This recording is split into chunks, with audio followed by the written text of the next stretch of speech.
Imagine world suddenly plunged into an ice age. Outside, temperatures have dropped to a steady minus 60 degrees Celsius. In such conditions, heat and food have become the most valuable resources in the frozen concrete jungle of South Korea. The survivors initially tried to survive together, but quickly realized that there weren't enough resources for everyone, and then a real war broke out in the cold corridors of apartment buildings. But amid all this chaos, there is one guy, Hang Feng, who is fearless in his fortified base with heat, girls, and plenty of food. He is a regressor who not only went back in time before the apocalypse began and prepared himself properly, but also gained superpowers that allow him to clone and increase the size of food. He didn't stop there, and later built himself a real fortified base with heat, greenhouses, and even a sauna. So, how did it all begin? Let's find out.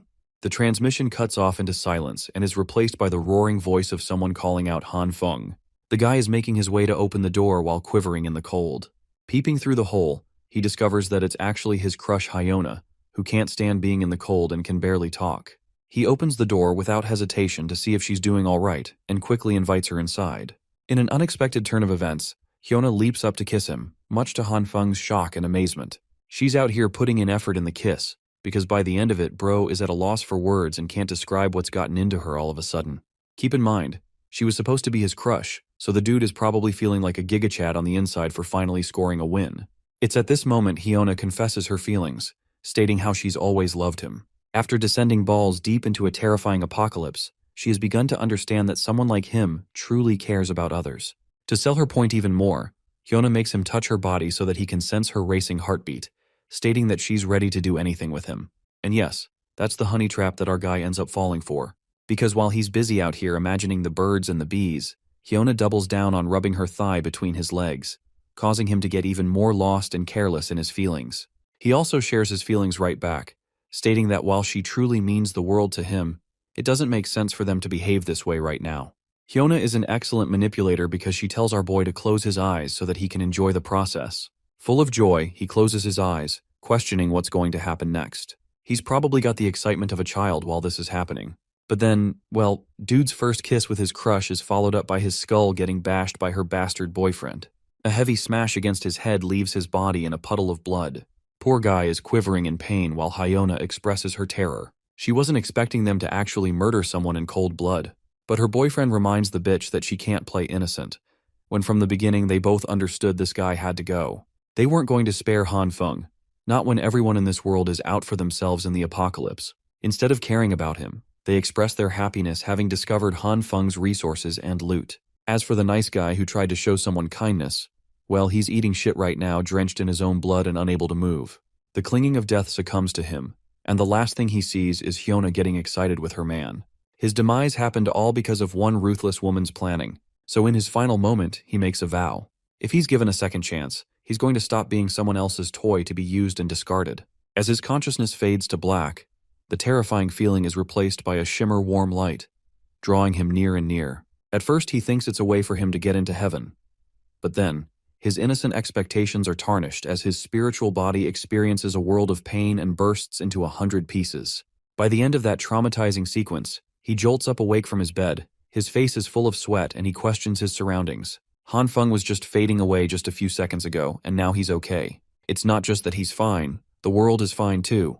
There's no signs of an apocalypse. The sun is warm even after 30 minutes of waiting. It's the kind of warmth that he never expected to see again. From the calendar, Han Feng checked and learned that today was June 28. The date of the apocalypse in the original timeline is supposed to start on July 15th. This means that he had a post-death regression that led him to arrive back in time just a few weeks before the apocalypse. The feeling of shock, amazement, and confusion all show up on his face. He clearly wasn't expecting to be reborn, but this time he's returned with a few changes. Let's talk about that glowing red hand for a second. Ever since Han Feng regained consciousness, this guy's hand just can't stop glowing red. He tries waving it off, and yet nothing happens. To describe the sensation, the glow feels warm and it doesn't hurt or anything. At first, he thought that his mind was playing tricks on the guy, but then Han Feng sneezed out of nowhere, leading to yet another intriguing development. The same hand that was red a second ago is now glowing a bright green, adding even more to his confusion. But there's a difference this time, because Han Feng actually loses control of the magnitude of his glowing power, causing it to get even bigger. In a state of hurry and panic, he stands there looking lost at his newfound problem. The radiating glow out of nowhere starts shrinking in his hand. The behavior of the glowing effect is odd and different from the red one.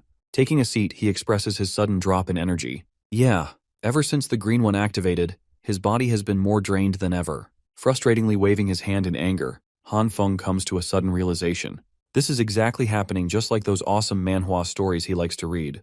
In the same fashion, the main character is reborn, and this time with overpowered abilities. So in order to test his own, Bro pulls out a damn knife, hoping for some miracle to happen. But funnily, nothing goes his way as the blade doesn't react and he's standing there looking like a clown. Not to mention his tummy is grumbling because of the energy loss he experienced. Checking his fridge turns out to be a waste of time because there's just nothing in there. The situation is growing more troublesome for him than he thought. He has to eat at least something or he's gonna risk going unconscious again. An idea comes to mind when he spots a jar of roasted soybeans, the only snacks that could be feasibly used in the apocalypse. Even though it's not a proper meal, it's filling enough for now. Reaching for one of the beans, he pops one in his mouth, but the moment he does that, the soybean explodes into a fully grown bean plant. His radiating glowing green hand is gone, and so is his exhaustion. Han Feng doesn't get if it had something to do with the soybeans, or if it's something he did. He grabs and pops open one of the bean sprouts, amazed to discover that this is his new power. Han Feng is impressed and wants to study it intensely, but with his current state, he has a couple of issues to take care of firsthand. First up is stocking up on supplies so he doesn't go short during the apocalypse. To the supermarket he goes. In the next scene, he's navigating through a busy crowd, all of them lost in their thoughts and chattering about. Han Feng is confused and collects his thoughts. So far, he's got two types of radiating hands, and the green one is known to be more unstable, causing him added effects of exhaustion.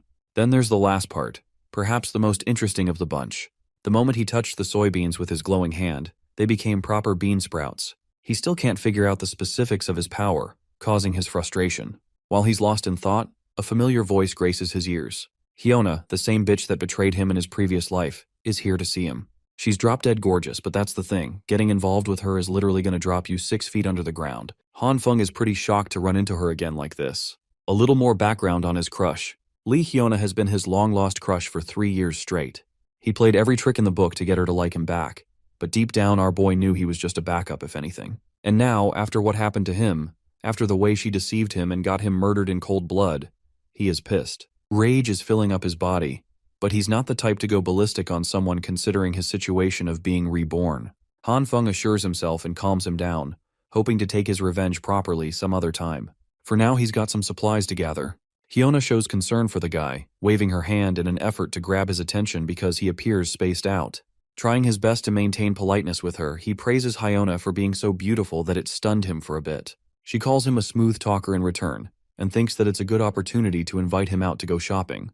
But even with her attempt, the girl gets straight up rejected as he moves past Hyona like she's not even worth paying attention to. This gives her a reality check so hard that she's lost for words.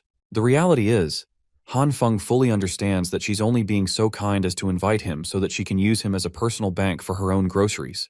He's done being someone else's pet, so that won't happen anymore. The Waldemar Shopping Plaza is known to be the most well-stocked supermarket in the region. In the original timeline, the moment the Arctic apocalypse began, this place was cleaned up and emptied up in a single night. It's still unknown who managed to rob it like that. But for now, Han Feng's objective is to stock up as much as humanly possible. Being intelligent, he actually discovered a survival guide list to get all the stuff he needs. Stuff like food, winter clothing, medicine, necessities, fuel, and a whole bunch of other useful items. Well, while he's got a huge shopping list, there comes a second problem. Bro doesn't have enough money to do shit. While he's sulking, the guy receives a sudden message, proving him eligible to grab a giant loan of 170,000 yuan for this year. It's just the lottery ticket he needed after all. Who the hell is going to repay debt during the apocalypse anyway? And so, using all of the loan apps he could find on the internet, Han Feng began twiddling his fingers, making sure he got loans from everywhere. The scene switches to Hyona, who is pretty damn frustrated with the way he treated her today. This bitch is a stuck-up who can't get over the fact that her personal simp refused her like that. It tells you a lot about her personality, but I'm sure more didn't need to be said after she got the guy killed in his previous life. Hyona is cursing Han Feng for being a pathetic loser without a car and doesn't expect to be nice to him anytime in the future. Speaking of the devil, a car drives up to her and honks at her. Hyona's reaction is one of shock when she discovers that the driver is actually the same guy she was talking shit about. It's Han Feng. He drops by to talk to her, stating how he purchased the vehicle just now. After all, his father has been making a ton of money in the States, so it's only natural he sent over some cash for him to have fun with. He also tells her that he was busy taking his father to the airport. This fact actually cools her down, making her think that she was turned down because he had an important job to attend. She apologizes for asking him out during an important time. In usual Gaslighter Pro Max Girl Edition fashion, she acts cute while crying and complaining about how cruel he was. Han Feng's reaction is interesting to say the least. First he calls her foolish, and then grabs her close, stating that he won't ever ditch someone like Hyona, as she's far too important to him. The arrogant chick thinks that she's scored the lottery, so she plays on his feelings again, hoping to manipulate him by saying that she feels the same way about him. She recommends watching a movie with him and having some nice dinner. But right as she's saying these things, our boy says peace the fuck out and is already tending to his luggage. He complains about how busy he is with the stuff he's got to take back.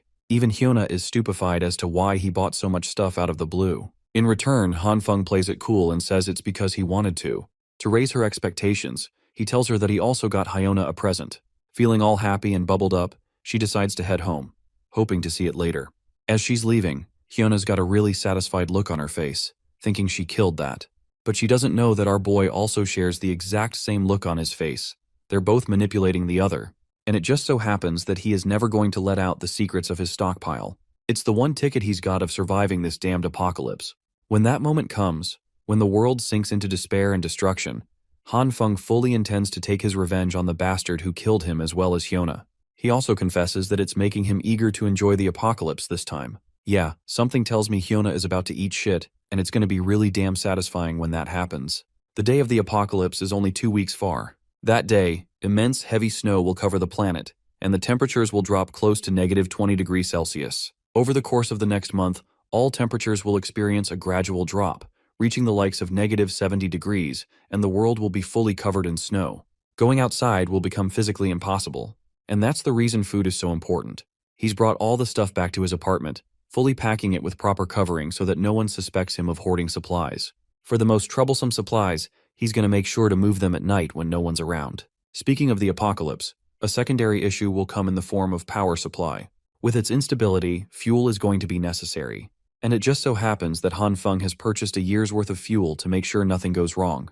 To combat his next problem, he knows that the heating systems cannot function anymore, so he brought a construction crew to alter his house properly, adjusting it so that everything is reinforced and resistant against the apocalypse to come. Finally, he's made up a dedicated room for supplies and inventory, so that nobody suspects him and that he can access anything whenever he wants.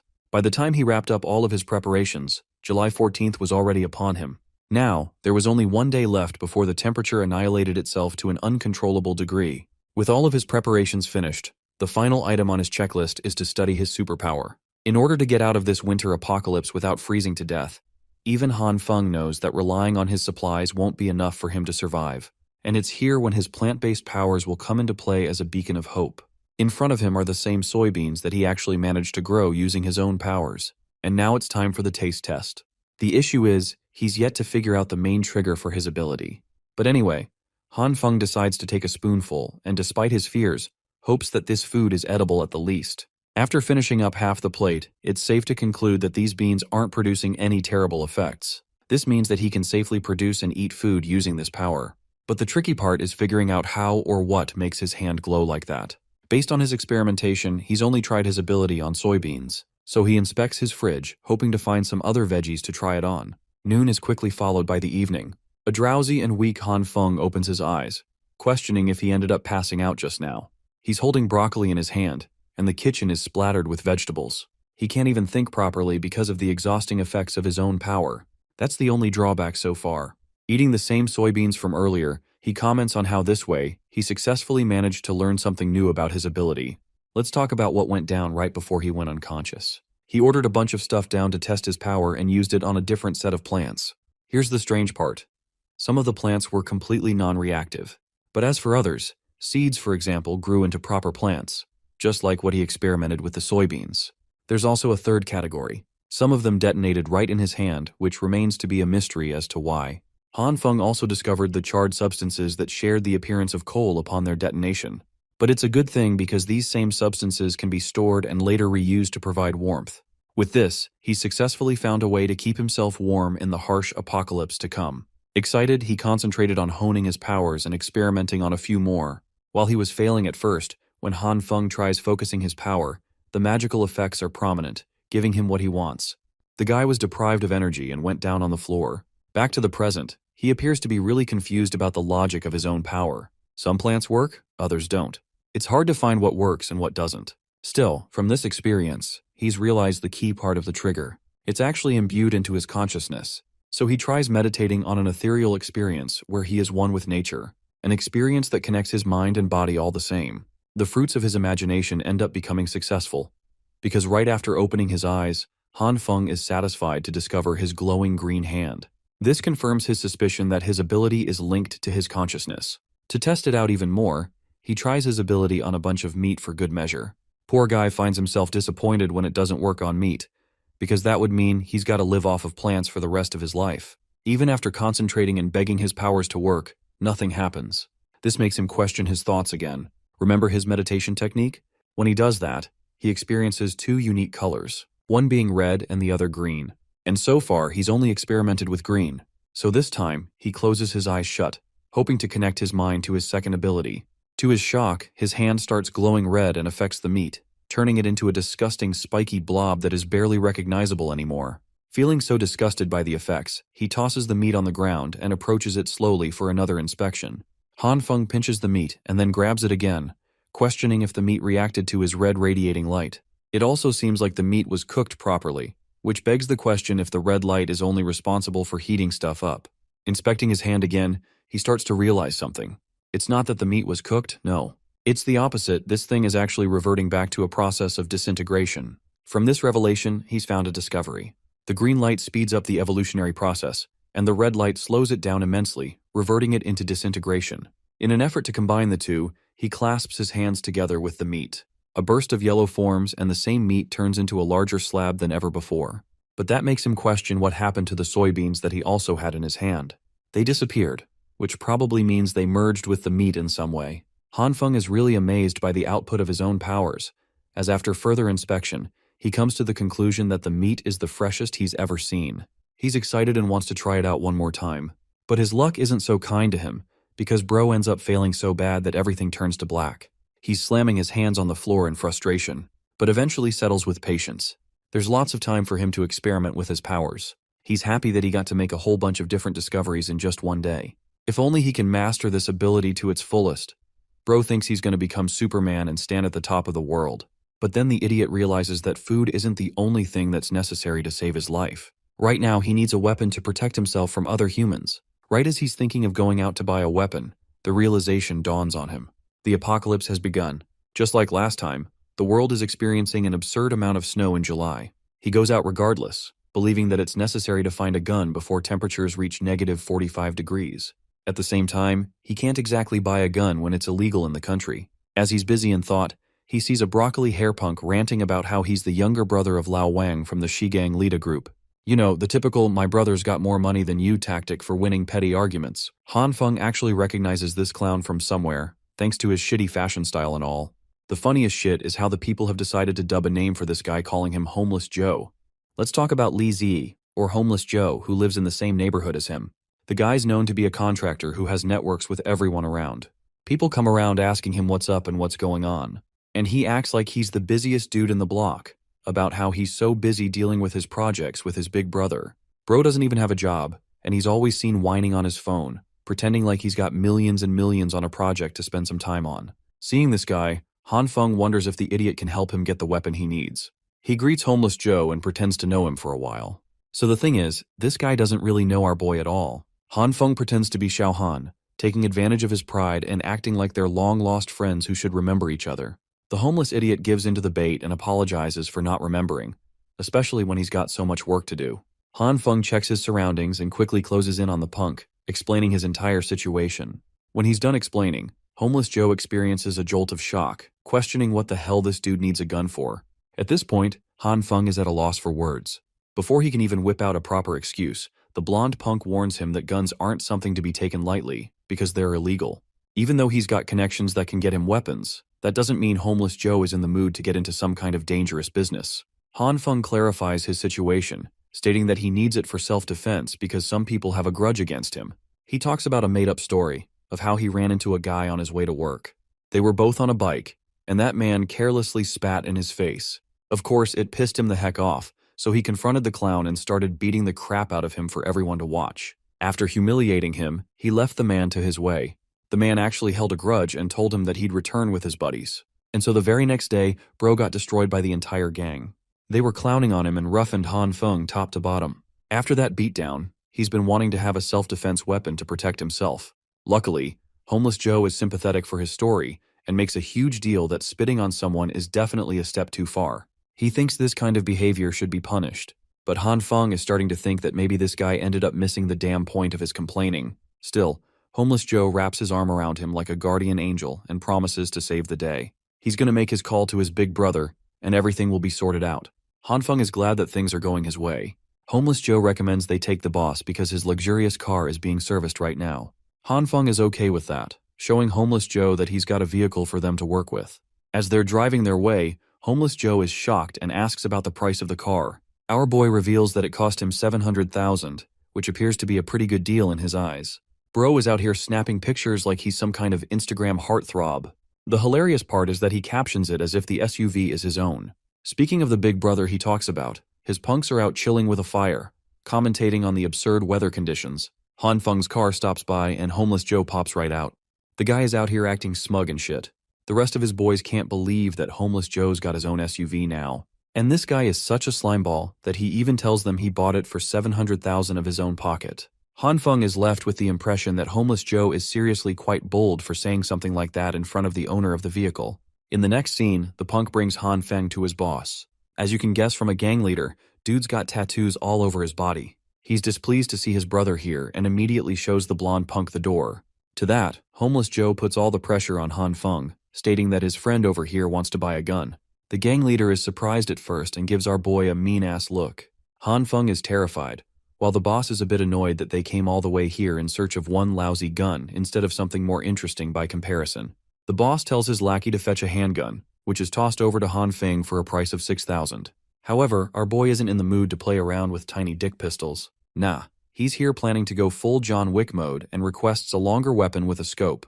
The boss is alarmed by the kid's audacity and confronts him for demanding a goddamn sniper rifle. He reminds Han Feng that he isn't here in a position to negotiate or search around as if this were his own shopping mall. Yep, the boss is a stuck-up guy who is going angry for no reason. That's where Homeless Joe and his stories come to the front. He whips another one of his stories again. This time it's about Han Feng's wife who cheated on him 3 times.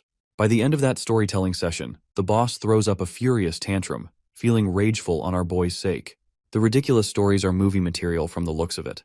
Anyway, the boss agrees to the request of a sniper rifle at last, stating that it's still going to take a few days. Han Feng is grateful that his request is being tended to. Chengzi, the underling, is told to arrange a semi-auto for him as well.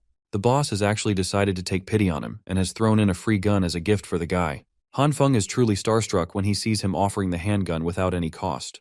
Returning his gratitude, our boy decides to slip up an important piece of information to the gang. He talks about how he's friends with the government and how the weather conditions are only going to get worse from here on out. This means it's best to stock up on supplies quickly because they will run out soon. This time, Han Feng maintains an air of seriousness in his gaze, adding on to the weight of his advice. The boss agrees to take his advice, and that's how they ended up concluding the meeting with the boss. Returning back, Homeless Joe talks about how he handled that meeting like a pro mediator. He also thinks that it's good that his brother was in a pleasant mood today. Han Feng is really grateful and even hopes to buy him a bunch of cigarettes. Homeless Joe puts up an act of goodness at first, but then eventually caves into his offer. The funniest thing is how he's requesting 8 cartons full of cigarettes for the job, thinking that it should be an easy request. While he's ranting about, Han Feng is focusing on his checklist. He's got everything he needs for the apocalypse now, and the rest of the time will be spent studying his abilities. The only thing he's got to solve is how to work around his food troubles, and then it will be all smooth sailing from there. Right as he's confidently going about his plans, Bro slips right in front of Homeless Joe and takes a really bad fall. Han Feng's leg is in shambles as he quivers in pain. Homeless Joe doesn't even know what the hell happened so suddenly. Our boy has strong suspicions that he probably broke his leg. He hands Joe the keys to help drive them to the hospital. Staring at him in silence, the blonde punk shamefully reveals that he doesn't even have a driver's license. So instead, he's got to take the old-school approach. The punk tries to help our boy lean on his side, but the scene is so damn depressing that Han Feng orders a taxi to avoid the torture. In the next scene, we're at the hospital. In the receptionist area, Ji Yun, the head nurse, is working the night shift, and observes how the snow is only getting heavier with every hour. Suddenly, she receives an emergency call to come to the hall as they're short on staff. By the way, our boy really did end up breaking his damn leg. He's at the hospital, devastated to receive the report of his fracture. An hour of observation is necessary before he can leave with his meds. He planned for everything just for a random factor to knock everything out the window. Brother Lee bids him farewell, stating that he's got a bunch of deals to take care of because of his super busy schedule and all. Well, that brings Han Feng back to square one. He's all on his own, and this time he's got a bad leg to take care of too.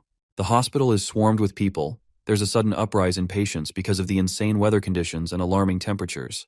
It only shows how bad the situation is going to get outside in a few weeks. Han Feng is busy waiting for his medicines, but the queue is just way too long. He spots the pretty head nurse in the distance, who is currently helping around by checking the patient's pulse. She's quite reliant in the hospital, so the doctors and other nurses are happy to make use of her.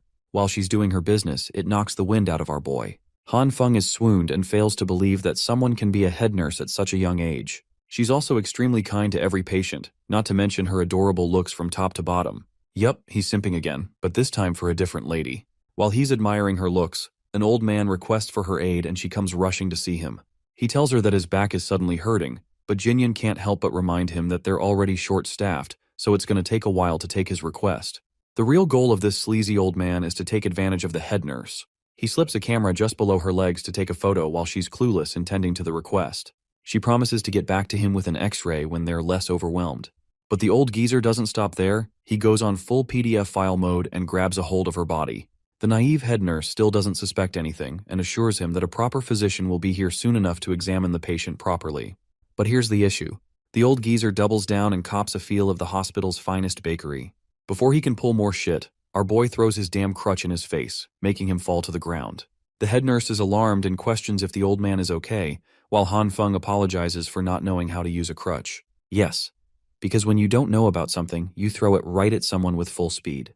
Han Feng acts like he's checking on the old man's phone, right as the old geezer shouts at him to stop. Our boy spots the picture in his gallery and gets pissed. He can't believe that this bastard not only snapped a photo of the nurse but also had the gall to touch her like that. He confronts him at once, threatening to call the security on him to have the old geezer escorted to a cell. After all, it would make for one less annoying patient in the hospital, especially one who is there to take advantage of others. Also, Han Feng is in no mood to return the phone, promising to release the report on social media if he catches the creep pulling stuff like this ever again. Unable to do anything, the old man runs away in frustration. Yes, the same guy who was having back problems 1 second ago can suddenly sprint faster than light, right out of the hospital. Even the head nurse is at a loss for words with how fast he ran. Meanwhile, Han Feng is left with the impression that some people are truly at the height of naivete in their world. He shows her the photo and points out how the guy had ill intentions from the beginning. Han Feng is okay with her handling this situation, and even hands her the phone to report to the police. Jinyun is really happy and retrieves the device, but she's also got an alarming question. Wasn't Han Feng's ankle injured? And that reminds him he's just fractured his damn leg and acted purely out of adrenaline. So this realization is when the pain really sinks in as he shouts in pain. A while later, she quickly has him bandaged up properly. Han Feng luckily doesn't feel much pain anymore. The head nurse is really grateful to him and promises not to let any other people take advantage of her. But while she's saying that, our boy's foot is being driven up right into her two personalities. Han Feng is under the impression that this girl isn't going to learn anytime soon. Jinyun is called again for her duties, so she clumsily runs away, reminding our boy to return after a week for a proper checkup. Han Feng internalizes that, unfortunately, he will never be able to see her again because of what will happen in 1 week's time. He leaves with that depressing thought in his mind. The following day, the weather conditions take a turn for the worse. News reports of heavy drops in temperatures are being sprung all over the world. Even Dubai and Egypt are receiving heavy snowfalls, which is unheard of. The experts ranging from 46 countries have come to rush an immediate meeting to discuss what's truly going on. According to these experts, the severe cold is only temporary and will break after a few days. Still, the people are warned to stay inside and follow proper procedure to stay comfortable. By the way, Han Feng appears undisturbed in his modified room. He's got a heater with endless warmth, and he's got nothing to fear, honestly. The news keeps talking about how the disaster will pass, but he knows that it will never happen. It's just a lie to control the reactions of the public. It's pure bullshit, and it makes him feel like a clown believing in them the first time around. But this time, things are different. He's ready, really ready. He's fully loaded out with stocks, and his heating system is up and running. For now, there's practically nothing left to bother him. The building group chat is actually going crazy, talking about how insane the cold is getting and how they can't manage to stay warm here. The interesting thing about this group chat is that one anonymous person flat out reveals that the Ice Age apocalypse is about to begin, and that the snowstorm is something caused within the Earth itself. The messages shock Han Feng because nobody is supposed to know about this information just yet. Han Feng's mind instantly registers this random mysterious dude as someone he should definitely be wary of. After all, being the protagonist of the story, Han Feng's supposed to be the only one who knows about the upcoming apocalypse.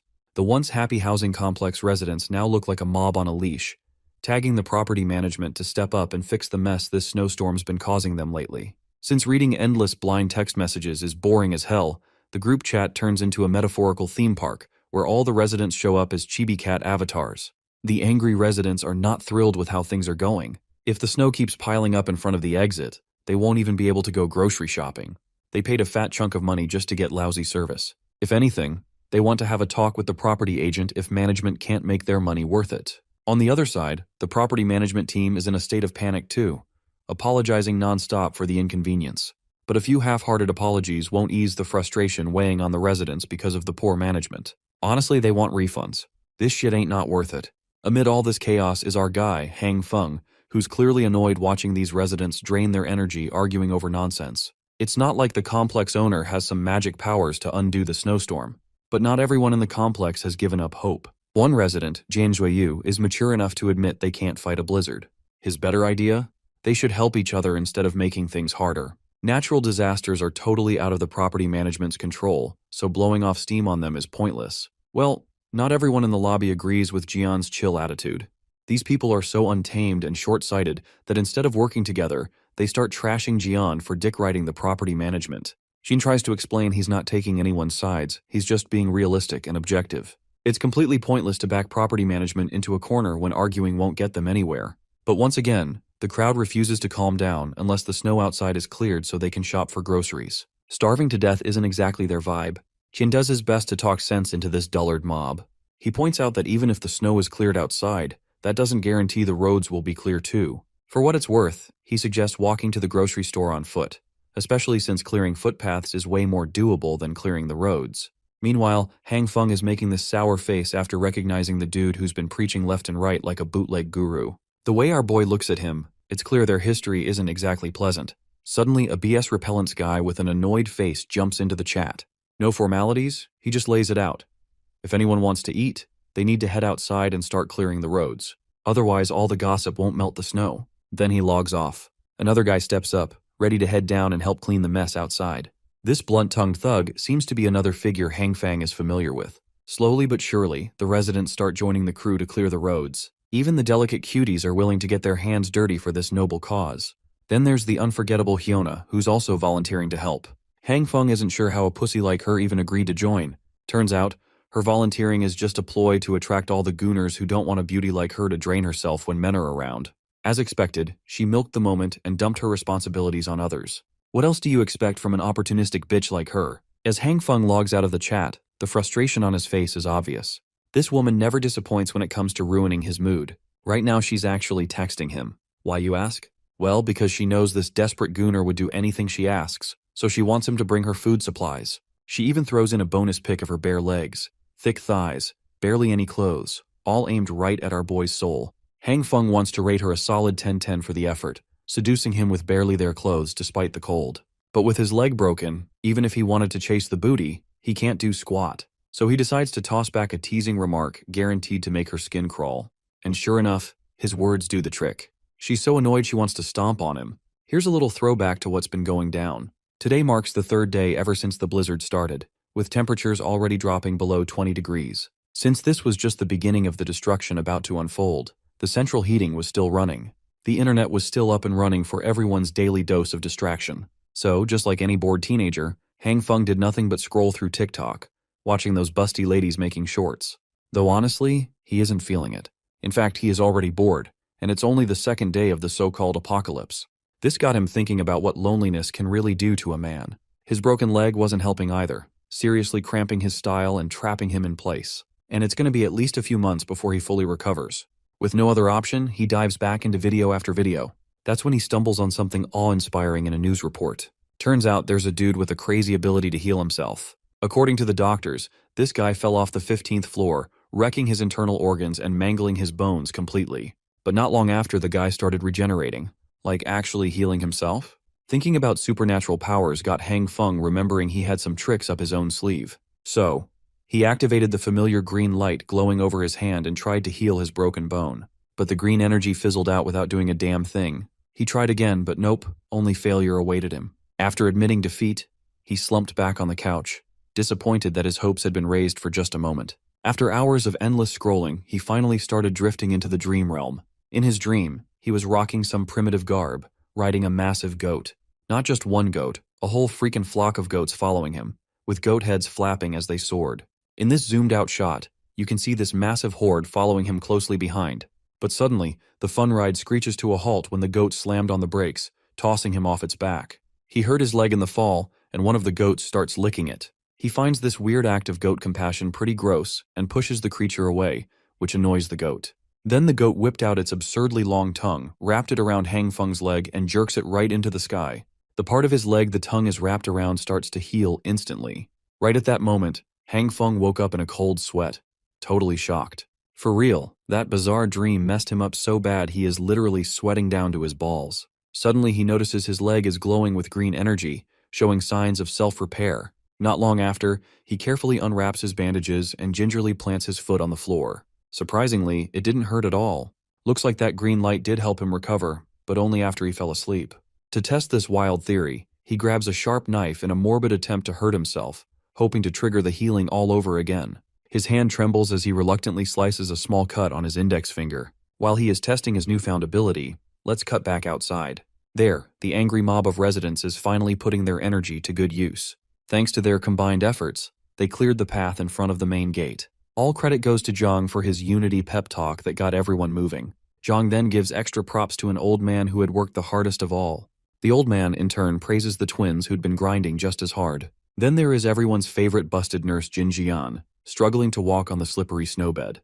The twins spot the damsel in distress and lend a hand to help her up. After that, the twins decide to get back to work in order to clear the path further, telling her to call if she needs more help. Jiang notices the snowfall is getting heavier, so he urges everyone to make their grocery run a quick dash in order to get back as soon as possible. Speaking of supplies, the old man suddenly remembers something, but he didn't think it's worth bringing up until Zhang insisted. The old man reveals a rumor from a few days ago. Apparently, a resident had been spotted bringing supplies on a small truck, acting like he was just moving in. Well, Zhang doesn't think much of it. It's pretty normal for someone new to haul their stuff when moving into an apartment. But then the old man adds an interesting detail. He had noticed the guy had gas tanks and a fireplace with him. That certainly doesn't sound like normal moving in stuff. It seemed like this person was prepping hardcore to survive the winter. Before they can mull it over any further, the twins return with a progress report. Suddenly, a guy appears out of nowhere, clearly eavesdropping on the old man's story and eager to learn more about this person who was prepping to survive the winter in advance. But this curious guy quickly gets smacked with a snowball from Liu Yan, who wants him to stop slacking and get back to work. Zhang then steps in to stop the arguing and tells everyone to move out since the main path is clear. Nurse Jin is also hyped to go shopping. Meanwhile, the old man asks Jiang for his opinion, wondering if this new resident already knew about the blizzard coming. Jiang thinks for a second, then dodges the question carefully. He claims that the blizzard will blow over soon, so no need to worry. Worst case, if the storm doesn't stop, they're lucky to have a neighbor stocked with supplies to help everyone survive it. So it's actually a good thing. As their journey to the store continues, the snowstorm intensifies, pushing everyone to move faster. Meanwhile, our lazy boy Hang Feng is still knocked out in his cozy apartment. But his nap gets interrupted by a knock at the door. There is this familiar voice calling him out. When he opens it, the visitor turns out to be homeless Joe, holding the fine stuff our guy had requested. This was the promised gift from Boss Liu. Brother Lee had agreed to bring it because he had stocked up on supplies beforehand and could now afford not to run around the city like crazy looking for supplies like most of the other citizens. But even so, Han Feng was grateful to him for coming in this weather. Brother Lee also had some very interesting information that various rumors had already started to spread about. Last night, some unknown person had cleaned out the shelves of a supermarket in the Eastern District. And when the Boss Liu gang cleared their way out of the snow yesterday, they were met with nothing but emptiness in the supermarket. To Han Feng, something like this seemed unbelievable, to completely clean out a huge supermarket in one night. Who could be capable of such a thing? However, there was no doubt in Brother Lee's words, and it had definitely happened. Han Feng was now beginning to realize that something even stranger than in his previous life was happening around him. It looked like he wasn't the only one who had gained superpowers. For a second, his thoughts were interrupted by Brother Li. He advised Han Feng to wear more warm clothes and be careful. After that, he said goodbye and left. Finally, our hero could be alone and think things over. He kept trying to think of a logical explanation for what had happened last night. How could someone clean out a supermarket in one night? The only explanation he could think of was the theory that it could have been done by someone with superpowers from novels and comic books. Someone capable of hiding unlimited amounts of supplies in his personal subspace. The only question was, could people with such abilities exist in this world? And the answer to that question was quite simple. Since he himself had superpowers, someone else could too. This was a disturbing discovery. Now Han Feng couldn't waste a moment. He needed to examine his superpowers more thoroughly, so that when he encountered other superpower holders, he would have his own strategy to counter them. He simply had to know his strengths and weaknesses, as well as the limit of his superpowers. To do so, he opened his diary, and began to study the already known facts about his powers. At this point, he already knew that his power could react with different foods, both plant and animal. With its help, he could quickly grow them, increase their volume, and also fry them, though with a terrible taste. But still. Unfortunately, there were limitations, which he learned about later. The likelihood of success of power application is not that great and differs for different products. For example, for soybeans, the chance of growing a plant is 10%. For meat, it's even less. Han Feng kept failing to understand why things worked the way they did. Suddenly, the soybean under the influence of the force exploded in his hand with an unpleasant green cloud. And instead of a normal plant, our hero had a rock in his hand. Just a stinky rock. This was starting to annoy him. The failure rate was too high. Han Feng had to learn how to use his power more effectively. And he was determined to start practicing hard. After all, nothing helps you learn any skill faster than practice. For this purpose, he spared no time and worked hard until late in the evening. Finally, he succeeded. In his hands, Han Feng had a fresh and alive soybean plant with pods. Such an achievement did not come easy to him. He was sweating profusely and was already quite a good heater for his apartment. But that was the price he had to pay to figure out a few rules to increase the success rate. He found out that green light energy is not constant. And for different products, it is worth applying this green light for different lengths of time, depending on the nutritional value of the product. If you do not guess the duration of application, you will end up with a failure and get a burnt, stinky stone. That is, you need to know exactly the ideal cooking interval for each product. This brings to mind Han Feng. Something familiar. One popular music and dance online game that came out a decade ago, where you had to press the right buttons in rhythm at the right interval. It was also conceivable that the value of energy could be compared to the directions, up, down, right, and left. And the value of the energy input to the object had to be correct every second. And eventually a critical point had to be caught, and the process had to be stopped. If you do it right, you'll achieve success, and every soybean will become a plant. After the success with plants, Han Feng began experimenting with meat. Obviously, but meat was different from vegetables. If you did something wrong in the process, the meat would then turn into a disgusting black slurry. However, the principles in turning meat were still supposed to be similar. The first place to start was to determine how much energy the meat needed. Everything seemed to be working and going according to plan. But here's the problem. The chicken leg exploded just like the previous ones with a nasty black slurry. It looked like it would take him even longer to learn how to work with meat than with plant food. Time after time, Han Feng tried and failed. The chicken legs exploded one after another. There seemed to be no end to this series of failures. Finally, our hero's patience ran out. He even cried out in despair, cursing this damn ability with an increased level of difficulty. However, the hero was not one to give up, and while the snowfall outside the window only intensified and the temperature dropped even lower, Han Feng did not stop trying. Traces of it were all over the kitchen. And then came the moment of truth. The last chicken leg. Our hero was already doing everything on automatic with an absent expression on his face and did not even hope for success. Up and down, left and right, red and green energy. It felt like an overly complicated mini-scale game to him. It was repeated one after another, and as soon as he made a mistake, he had to start all over again. The tension was at an all-time high. And this time Han Feng succeeded. He managed to grow the chicken leg to a gigantic size. With a snort of disdain, our hero said that it was worth it. And collapsed exhausted but happy on the floor. He had finally found a way to synthesize meat. The weather outside was getting worse by the day. The news announced that today, July 17th, was the third consecutive day of snow disaster. In every corner of the country, the same thing is happening, and it seems that mankind is facing a disaster that happens only once in a few thousand years. In order to ensure the basic livelihood of citizens, the authorities are actively fighting the consequences and taking measures to help citizens. It was to such news that Han Feng woke up the next day. How many times had he heard it before? Empty warnings and promises about how the heavy snowfall had paralyzed transportation, electricity, and internet. But everything would be repaired soon, and all they needed to do was wait a little longer. Soon, humanitarian supplies should arrive in the disaster areas. Finally, the news anchor advised everyone to stay indoors and not to go outside unnecessarily. For Han Feng, there was nothing surprising in all of this. He had heard all of this in his past life. Suddenly, a notification came on his phone, followed instantly by several more. Han Feng immediately saw that it was a group of residents of his house who had started making noise again, and he simply couldn't help but join in the discussion. The noise around was unbelievable. Everyone was discussing the morning news. Some believed that the rescuers would come and help them. Others thought it was all empty promises and made plans to save themselves. Only one avatar stood out from the crowd and asked the gullible if they really believed what was being said on the news. It was old Uncle Liu, and he absolutely did not believe what was being said on TV. If everything was under the control of the government, the rescue teams would have arrived long ago.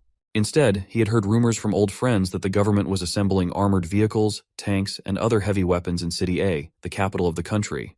They are probably preparing for the war that is about to break out. After hearing the very real possibility of an all-out war against an unknown enemy, a chilling silence swept through the group chat full of paranoid survivors. Then came the eruption of concerns, asking Uncle Liu if what he said was true. If it was, weren't they basically done for? Meanwhile, Han Feng was just fascinated by the coming up of the issue of war. He had heard something about this progression in his previous life. Mr. Zhang interjected to quiet all the noise. He asserted that if what Uncle Liu said was true, then they had to start taking survival measures to save everyone. Some owners in the neighborhood had already run out of supplies. With support resources from the government still uncertain, he proposed organizing for those who were facing difficulties. He passionately suggested that those with ample supplies donate some of their stash. To serve as an example, Mr. Zhang pledged to donate half of his supplies to anyone in need. Other owners quickly discussed what was being put forward in hushed tones. One guy wholeheartedly agreed with Mr. Zhang's proposal, as everyone was just trying to get through the crisis. He pledged to donate what he could and even roped in Li Hyona. She knew this crazy guy, Wu Kuan-yu. That man was trying to humiliate her in front of everyone just because she rejected him before. So, Li Hyona had to play some defense, bringing out her meek girl persona while apologizing as she didn't have any spare supplies left. Most of her simps immediately jumped to defend the witch. This little commotion almost made the plan to organize impossible, as they couldn't even unite themselves with selfless acts. But donations eventually started pouring in. A lot of people must have been moved by Mr. Zhang's impassioned speech. Food, clothing, medicine, all the necessities were put forth. Mr. Zhang expressed his gratitude to those who were willing to help. Since there were quite a lot of people to manage, he thought it wise to appoint some owners to take charge of the operation. He would naturally lead the team. It would be an interim emergency committee responsible for planning and distributing donated supplies. Han Feng smirked as soon as he read the announcement. This interim committee thing happened in his previous life too. Sometime later, it would be revealed that it was all a scheme to take other people's resources. Today was the 19th of July, the 5th day of the apocalypse.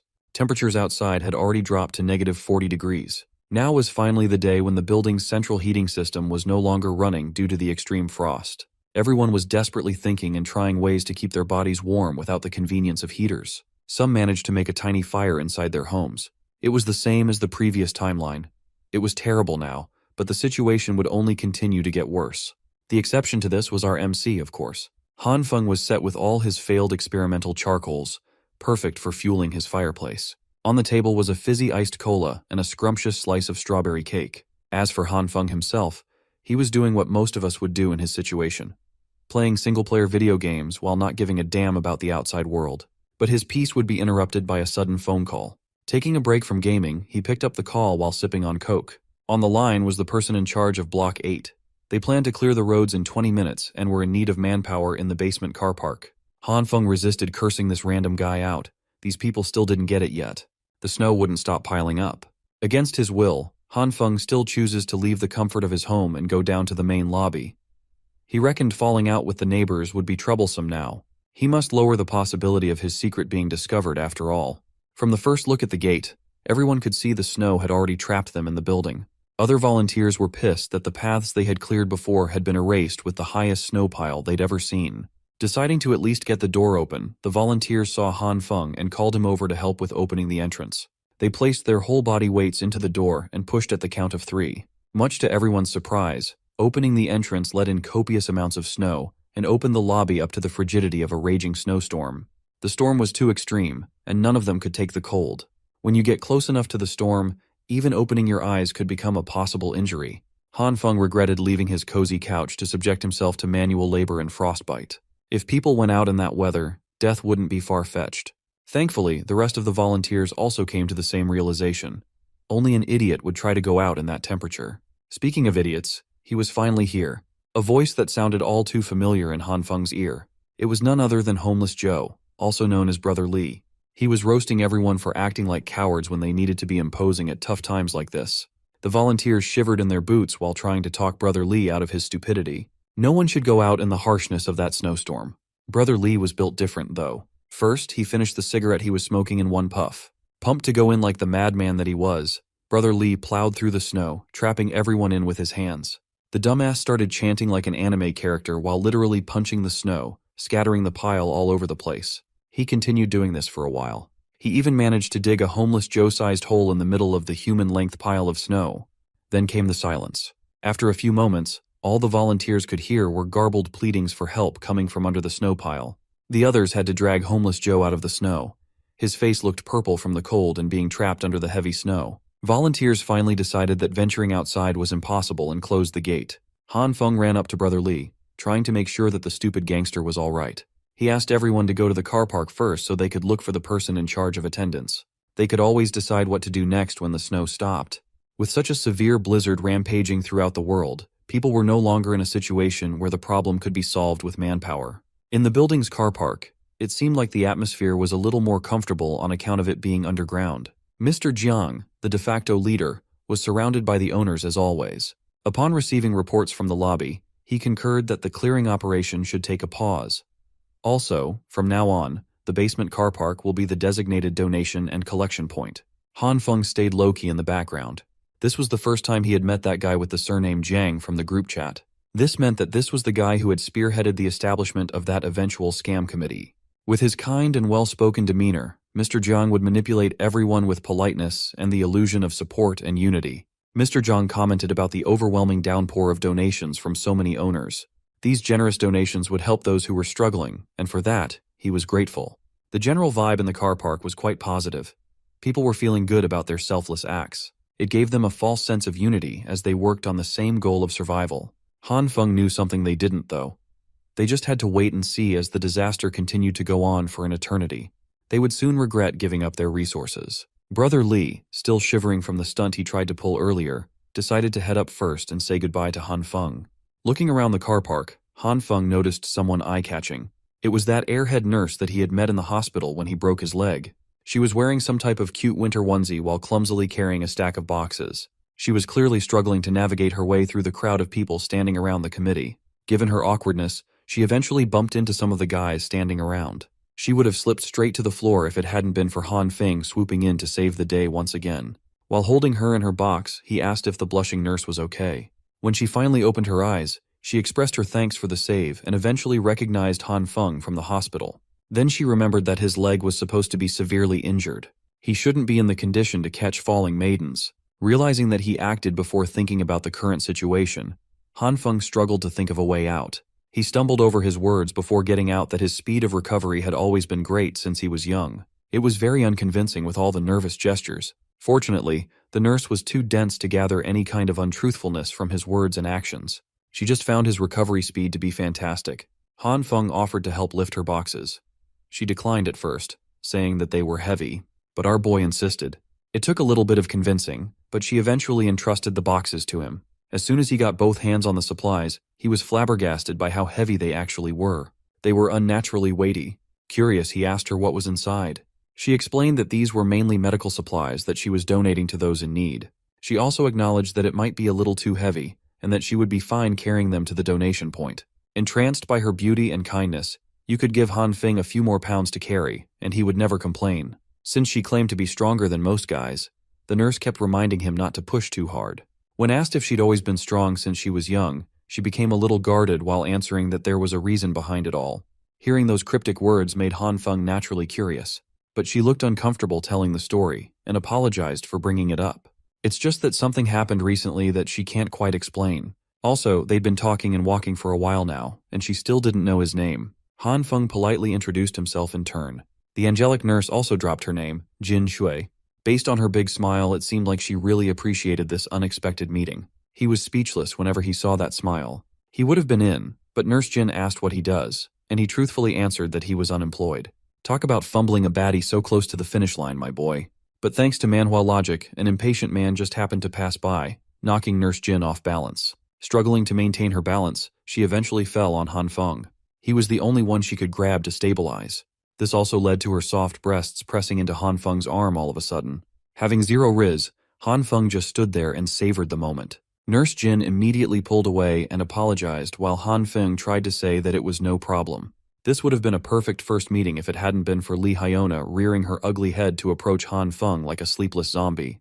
You could see the effects of hunger and cold taking a toll on her. Like the parasite that she is, the witch immediately pounced on Han Feng, deliberately rubbing her chest against his arm. Grabbing him slowly, she asked who the pink-haired lady was and if she was a friend.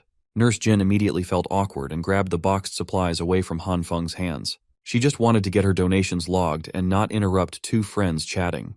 Han Feng asked why Hyona was down here while he regrettably watched Nurse Jin scurry her way to the donation point. The witch explained that she came to get some supplies, noting that she was worried about Han Feng, given his inactivity. He scratched his head and told her that he was just about to send a message. She called him a liar, seeing as he was happily chatting away with another lady just now. Then came the inquiries about whether he had any spare food supplies at home. She claimed that she was almost out of food and was wondering if she could share some of Han Feng's. He didn't get pissed off or anything like that. On the contrary, he smirked. Continuing his simp act, Han Feng claimed that he didn't have much food left either, but could spare some to share. But he'd only share food with people who reply to messages. Acting forward, he grabbed the witch by the waist and asked if she would be willing to accompany him to his place for a few days. Not used to the more confident version of her supposed simp, the witch lost her composure for a second. She pushed him away and smiled. Li Hyona insisted that if Han Feng wanted to chat, they could just do so online. Taking that as a flat-out rejection, Han Feng turned back to head up to his place. Being in a very desperate situation, the witch grabbed him before he could get far, telling him to wait up. She asserted that he had changed quite a bit recently. Hyona also claimed that she had always been very serious about her feelings. With the most convincing puppy eyes imaginable, Hyona professed that she didn't want people to think that she was just with Han Feng for his money. So, she's going to need a little more time for something more serious. Han Feng looked at her act with a blush on his face.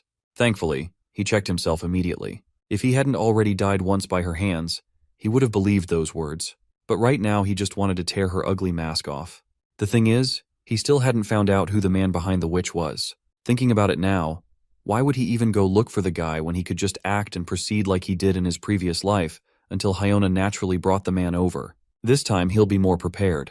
Sure, they have a steel bat, but Han Feng has a sniper rifle. Realizing this, he decided not to rock the boat too much and joked that he was just teasing her. Now, the witch was feeling a little ashamed of putting on another acting masterclass for a joke. Still, Han Feng asserted that he would wait for her message so he could deliver some food supplies the next day.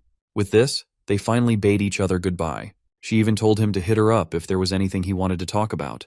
As the witch exited the car park, an evil smile crept up at the corners of her vile mouth. Unbeknownst to her, Han Feng wasn't the one being played this time around. He really liked tormenting her on the low-key. 2 days passed without Han Feng contacting the witch. This turned into Li Hyona blowing up his phone with angry text messages about the delivery of the promised supplies. Han Feng was just letting all the salty messages pile in while he ate a piping hot steak meal paired with some fizzy drink. How good would it be to eat some good food while tormenting a witch who killed you in the previous life? Finally, figuring out the method to make some blissfully delicious meat was a game changer. The cold weather outside was perfect for such nice and warm food inside. While everyone was miserable in the cold, this guy was actually sweating it out in his bathrobe. Absolute Chad. He hadn't been just lounging around these past few days either. He conducted numerous experiments that allowed him to confirm 2 important things. First, his meat could not be expanded limitlessly. Second, just like soybeans, meat could be reproduced without a limit. His experiments had already yielded pounds and pounds of it. For every full stalk of beans sprouted, he would use half to grow more beans and eat the other half. He could freely apply the same principle to meat. Under the red and green light, half a steak and a handful of soybeans could produce a whole piece of steak. Exploiting the same process over and over would yield an unlimited amount of steak. After conducting numerous tests to put this hypothesis to the test, He concluded that he wouldn't have to worry about eating good food in the future. Some TV stations were still sending out reporters to chronicle the unprecedented snowstorm on its 19th day. It was August 2nd now, and even the picturesque islands of the Maldives near the equator had reached average temperatures of -42 degrees. The entire island had been engulfed by ice and snow. Even the ocean was freezing at a speed observable to the naked eye. It was unreal. According to expert readings, the ice layer had reached 55 centimeters deep. Similar situations could be observed in other countries near the equator, the supposed warm territories. Watching through his massive entertainment center, Han Feng scoffed at the news coverage. In reality, the situation in the outside world was far worse than the media's portrayal. He was peacefully sipping on his daily red wine when a sudden noise from outside sent a shock to his system. Han Feng hurriedly made his way to the window and opened the curtains. He could see a building engulfed in fire from a distance. This was the 7th explosion incident in the past few days. Even Han Feng was clueless about the cause. But what was certain was that this was not a good sign. There had been a ramp-up in the number of military helicopters flying through the city too. If he was clueless, so were the rest of the survivors. The situation outside was causing panic among the residents. All of them were basically camping around the basement car park to trade for goods and food supplies. Human greed knows no limits, so there were many residents taking advantage of others, leading to several conflicts and altercations. At the center of all this was Mr. Jiang, who was still playing the role of the reliable leader who provided necessary resources to the destitute for free. Today was a special day as Han Feng decided to go down to the basement car park with the other survivors. He'd only been out of his place for a few minutes, and the cold was already getting to him. Every time he exited the comfort of his home, he regretted his decision. The real reason he came down was to gather some useful information. If it weren't for that, he wouldn't have shown his face to these people ever again. Before he was given the chance to reset, he remembered a rebellion sweeping through the neighborhood. If memory served him right, it should be related to the people in this basement. Right now, they were still standing by their promise to give away resources instead of outright scamming people. To find out what was really going on, Han Feng decided to do some detective work on this messy and chaotic gathering. Based on the long lines in the collection area, it looked like the number of households facing shortages was relatively high. At the front of the line, a man was complaining about how few resources he was getting when he had donated several large boxes of supplies, while Mr. Jiang insisted that everyone was given an equal slice. With a single canned good and one sausage in hand, the man demanded his donated resources back. But the committee couldn't really do that. Since the disaster was ongoing, Mr. Jiang urged the man to look at the bigger picture and promised to pay back the man in cash several times over once things settled down. But a promise of money for an uncertain tomorrow wasn't worth anything right now. Finally, other people in the line started speaking up against the whiny man. They bashed the guy, telling him to stop being so shameless and move along. It didn't take too long for a mob to form around the idea of hating this shameless man who just wanted a few more supplies for his family. They were thoroughly under the influence of the interim committee. Han Feng knew all too well that there was no way for the people in charge to concede their resources in this current situation. But placing yourself on higher moral ground against those who donated more resources at the start of the crisis was equally shameless. Speaking of shameless, the man, the myth, the legend, finally made another appearance in the basement. It was none other than Homeless Joe. Brother Lee. He looked a lot worse than a few days ago. He looked frail, sickly, and thin. It had been a while since the Gun brothers had seen each other. Brother Lee claimed that he wasn't doing too badly, but it was clear that he was. According to him, he was just trembling from being flustered and powerless, not to mention the cold. He was far from doing not too bad. Brother Lee finally admitted that he had been having a difficult time, just depending on drinking water to suppress his hunger, as he didn't have any food left. When the donation drive was in full swing, he donated most of his resources to the committee. In the end, his own supply ran out before the promised end of the snowstorm. In addition, the rations that the committee doled out were too little. If Brother Lee had only known how bad the weather would be, he would have kept more of his personal stash. Realizing that he had a possible solution for Brother Lee's plight, Han Feng pulled the gangster closer to whisper a favor. Brother Lee pulled away in disbelief. Little Han Feng just offered him 4 packs of instant noodles and 2 sausages to do a simple job. Han Feng made a point of asserting that this would put a significant dent in his supplies. The gangster took it as his little bro was looking for an excuse to give him food. He was moved to tears, promising to remember his goodwill for the rest of time. Brother Lee grabbed Han Feng with sincere intensity and assured him that this small matter would be settled without a fuss. As for the food, he could just swing by Han Feng's house later. But first, Brother Lee really needed something to fill his stomach, so he lined up to get some rations. Han Feng was just pleased with the perfect deal he cooked up. With just a few packs of noodles and sausages, he wouldn't have to come down here personally to gather information in the future. He felt a little sorry for Brother Lee, but sticking his nose into other people's business wasn't as important as comfortably lazing on his sofa, eating delicious food, and playing games.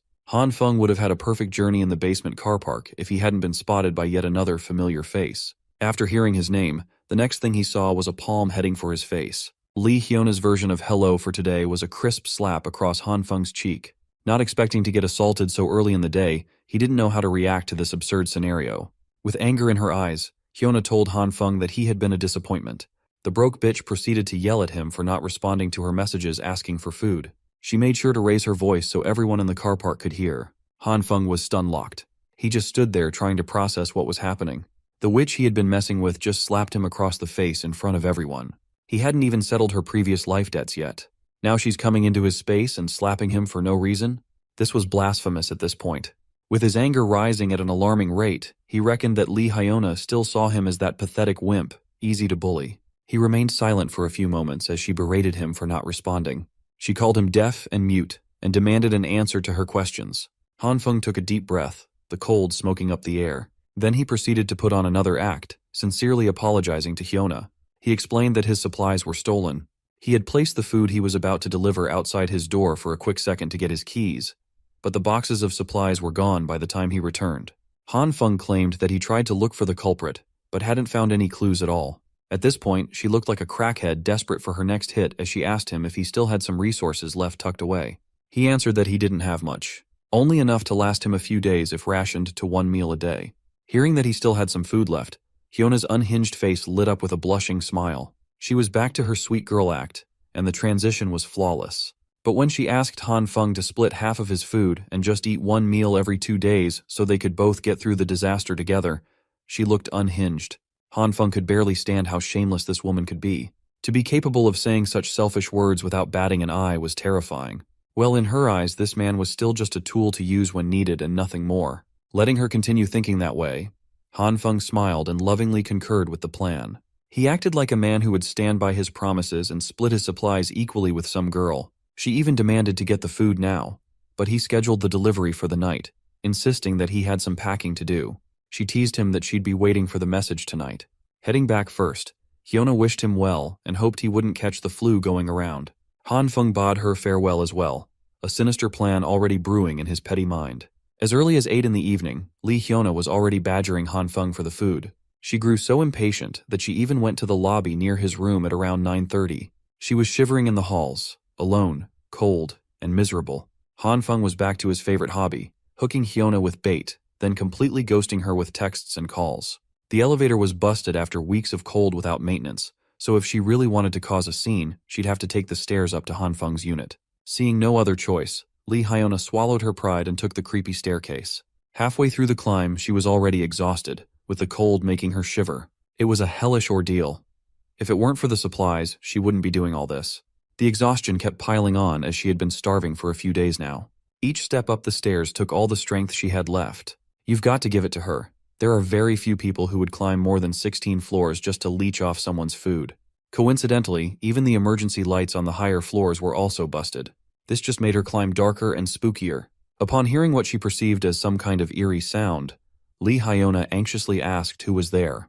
To answer her inquiry, a black plastic bag came directly from the higher floors, on track to land on her pretty little head. Shocked and unable to move, Hyuna was forced to just stand there and wait for the black bag to hit her. As soon as the bag landed with a loud bang, the emergency lights kicked back on, and white dust filled the staircase. The always cheerful and smiling Lee Hyuna was blasted with flour all over her head and body. In front of her was Han Feng. He claimed that he fell asleep and immediately came running down with the supplies when he saw her messages. When the light turned off, he accidentally dropped the bag of flour, leading to this situation. Wiping off the flour and plastic from her hair and coat, Hyuna felt disgusting as hints of her real nasty personality peeked through the mask. Han Feng was quite pleased with this sight. He had specially prepared this mean-spirited prank for her, and it wasn't done yet. He lifted another plastic bag, telling the witch that he packed up his remaining resources for her. Upon inspection, she noticed that most of the food and produce were already moldy. It looked more like trash than edible food. Playing the fool, Han Feng scratched the back of his head and claimed that he worked extra hard to keep these leftovers in stock. There was even rotting meat mixed in there. Then he expertly pivoted to acting offended, grabbing the plastic bag and telling her to give it back if she didn't like it. Afraid of starving for another day, the witch hurriedly grabbed the bag away, claiming that she wanted it. Han Feng looked at her carefully from head to toe. He scoffed at himself. In front of him was the so-called goddess he had been pursuing with all his might before. Right now she looked like a homeless crackhead stuck outside on a winter night.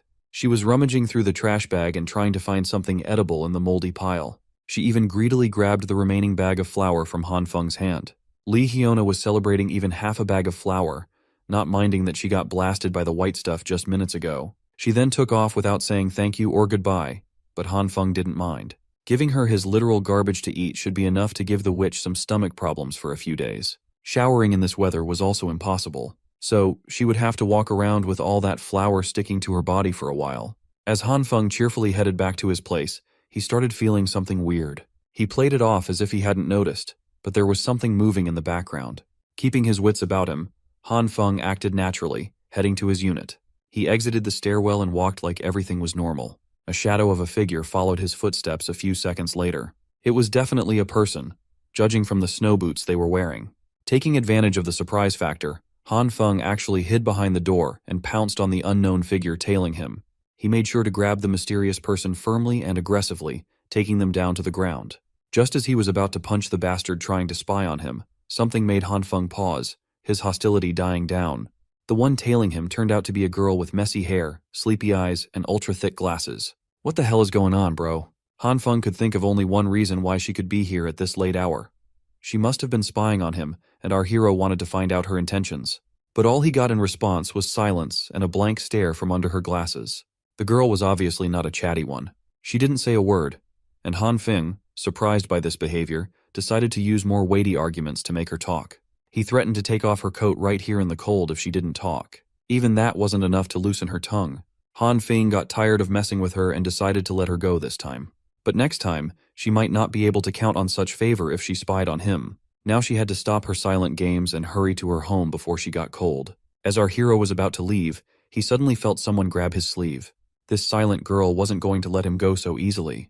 Although Han Feng didn't understand what she wanted from him, she, on the other hand, just stared at him and remained silent.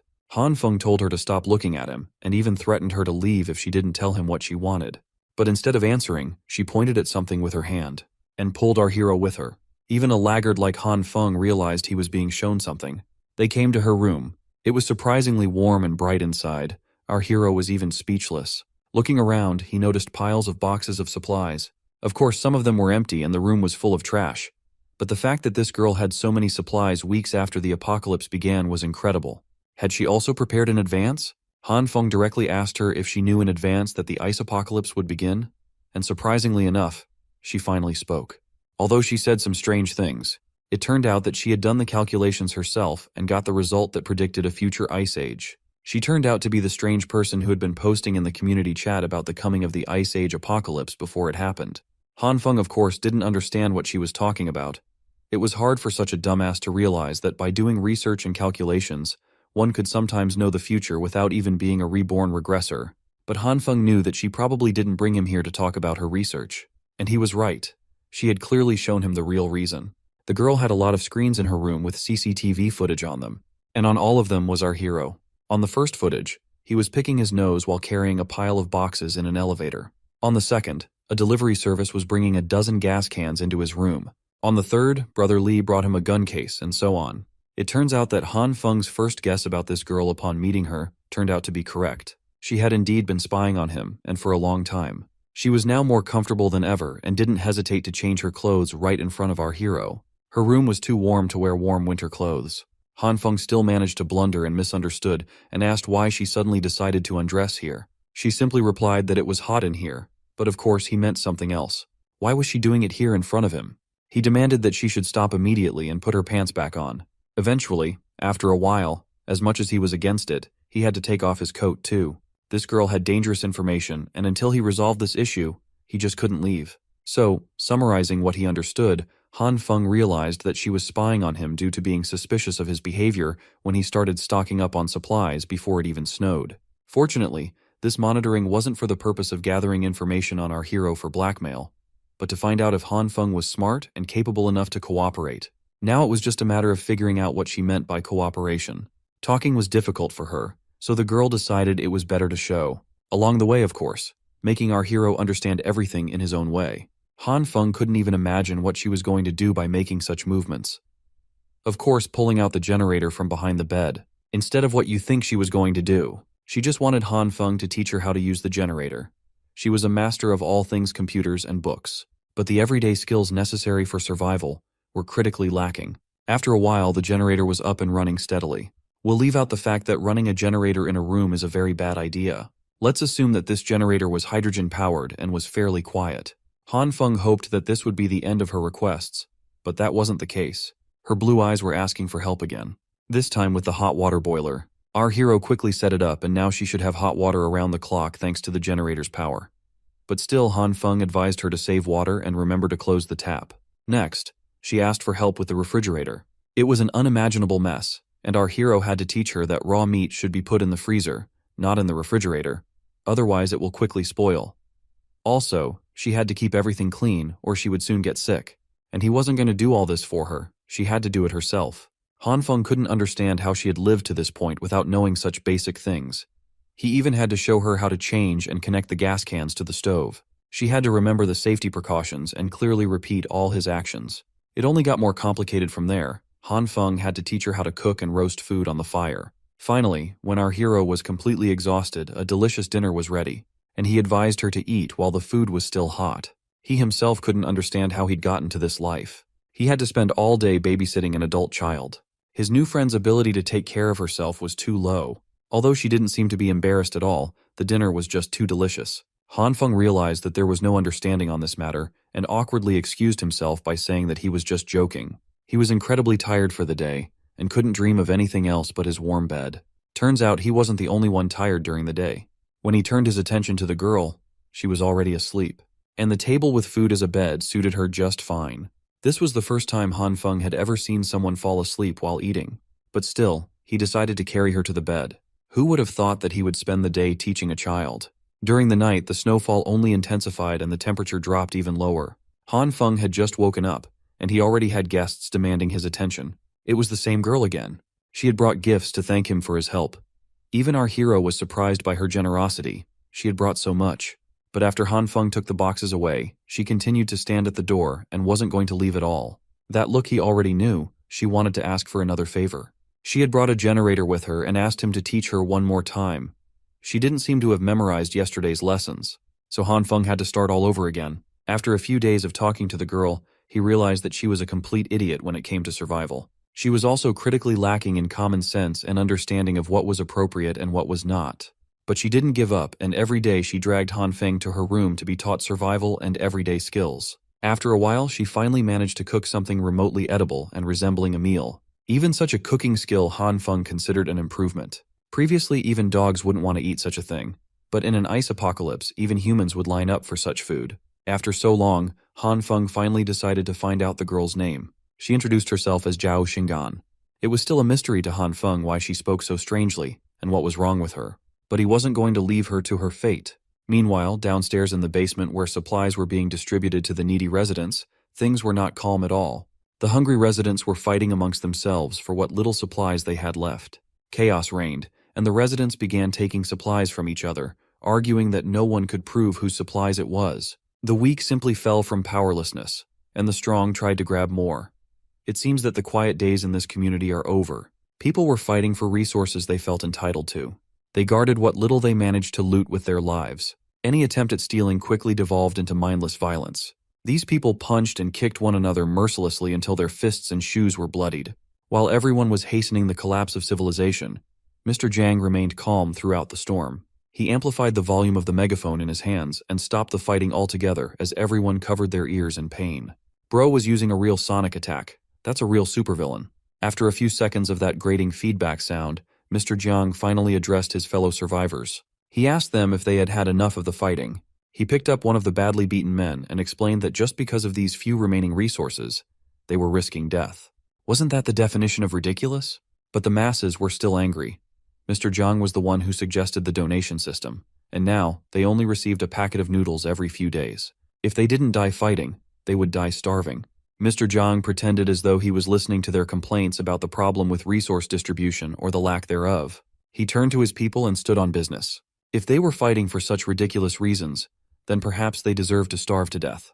Mr. Jiang posed the question of who caused this situation in the first place, and urged them to think carefully. The irritated masses blamed him for this. He picked up a piece of bread and started working his magic as he helped the people remember what was really happening. Bread that was originally sold for a few dollars could now be bought from those with abundant resources for tens or even hundreds of dollars. The elite squeezed the unfortunate dry. It came to the point of splitting a piece of bread into 5 or 10 pieces to be auctioned. They used the disaster to get rich. As for those down in the dumps in the basement car park, they had long since run out of cash and resources. But here they were, having an internal strife due to the system that used to work.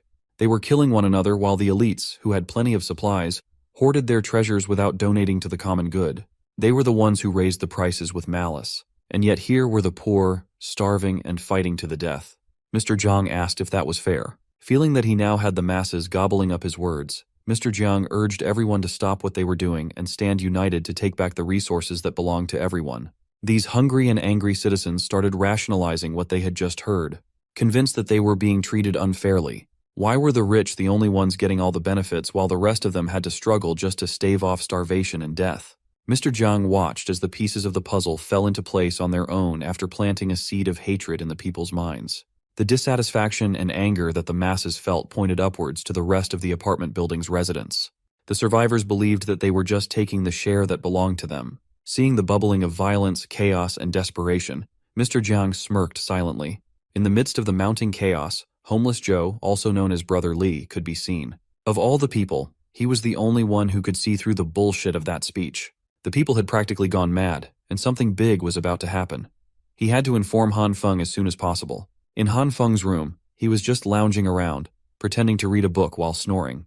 He was woken up by the ringtone of his phone. He received Brother Lee's texts about the trouble brewing up in the basement car park. With Mr. Jiang's continuous incitement, the people were now planning to snatch resources from everyone else. They were going door to door and prying locks open. These raiders were armed and ready to cause harm. Brother Lee advised Han Feng to hide and not face these lunatics head-on. He could only hope that Homeless Joe could take care of himself out there. Han Feng did not expect things to turn out like this. Although he bought 2 guns in case of a crisis, the idea of using them against another human mortified him a little. Furthermore, if the people had formed such an organized operation and revealed his resources, they would certainly have been gunning for him crazily. They would eat him up and leave nothing but bones. And for that, he needed to be prepared for all kinds of scenarios. For now, he retrieved a bunch of wires, tools, and a couple of fire extinguishers from the stockroom. Using this stuff, he tried to rig his door by crudely strapping live wires on the doorknob for security reasons. Upon finishing his janky rig, Han Feng slowly unfurled the wire on the floor. His little experiment was interrupted by the sudden loss of power, though. From above, it was clear that every building in the area had lost power at the same time. Some people tried to contact management, but they lost contact with those people long ago. Han Feng reckoned that with the snowstorm intensifying and the overloaded usage of power by people trying to keep warm, this blackout would have happened sooner or later. Moreover, the snow built up in most areas, and the abysmal temperatures outside made it impossible for maintenance. Considering all the factors at hand, the power failure and signal loss might be permanent this time around. Once the people realized that the power was never coming back, things would only go downhill from there. Their feelings of panic would only lead to an even more serious rebellion movement. And that's when the real hell would begin. 30 minutes before the power went out, the witch, Lee Hyona, was greedily shoving noodles down her gullet. Her current benefactor was bragging about how he bought resources at 50 times the market price some time ago, and those poor people could not resist as they shut their mouths and sold. For all the resources he had in stock, he only spent $500,000. He also started the practice of auctioning supplies, letting the poor fight just to get a crumb from him. Using this tactic, Blondie earned quite a lot. He ran his hand alongside Lee Hyona's face and asked if she thought she had made the right decision to follow him. The witch smiled and cheerfully nodded. The rich prick was already thinking of doing anything he wanted with this pretty girl, as long as he had the resources to buy her obedience. Their moment was interrupted by the sound of hurried footsteps pouring into the hallway. It was the car park people, and they brought tools to break doors open in the middle of the night. Blondie overheard that he was being specifically targeted for spearheading the rise of prices in the group chat. The raiders started banging and kicking his door, trying to force it open. Blondie might be rich, but could all that cash save him from what was coming? He stood there, unsure of what to do as the people continuously tried to break in. Finally, the crazed cult of Mr. Jiang's hungry soldiers had gone full tilt. The snowstorm continued to rage on, not showing any signs of stopping anytime soon. Inside Han Feng's stronghold, the mess had accumulated as wires and supplies littered the ground. He was still working on his Home Alone-style trap on the door, causing a lot of mess. Han Feng did everything he was supposed to do to rig the door, but the energy reading indicated that there was no power going through. Just as he was wondering what went wrong, the hurriedly tied-together bunch of wires exploded and burned. The line must have become live right then and there. Caught in the blast, Han Feng coughed and tried to recover. He extinguished the fire on the wire. He still could not figure out what he was doing wrong and what was making the process so difficult. If the internet were still working, this would not be a problem at all. Unfortunately, someone started knocking on his door without him getting his door trap up in time. Han Feng stood up and carefully looked through the peephole to confirm who was on the other side of the door. He could not see a face, but he saw someone with a very short stature and hair sticking out. It was that outcast girl again. This time, she came over with her signature nonchalant face while asking for help. This was not a good time for Han Feng, as he was busy trying to improvise some traps inside. But then he remembered the incident that sent him back to the past, when he was seduced by a witch and clobbered by a madman. He released his grasp from the door handle, fearing what might be lurking on the other side. Han Feng warned the girl that people were breaking down doors and robbing supplies. Instead of letting her in, he just told her to return home quickly, as he wouldn't open the door for her. Outcast girl stood in the gloomy, cold hallway. Silence filled the air. Then she started banging on the door even harder and louder. When Han Feng still refused to let her in, she chose to sit and shiver at the entryway's floor. The cold was getting to her, and the voices of the raiders were starting to grow louder as they reached Han Feng's floor. They did not care how many residents lived on the 18th floor. They just came here to break every door open. Two rough-looking men surveyed the 18th floor hallway and celebrated the fact that they were the first ones to arrive. They immediately divided up the rooms to ransack. Coincidentally, Han Feng's room was the nearest one. One of the raiders took a crowbar to start working on the door. They introduced themselves as people who delivered resources first to see if anyone was home. Inside, Han Feng had taken the girl and covered her mouth to prevent any noise. When the raiders did not hear any response from the inside, they proceeded to try and force their way into the room using a single crowbar.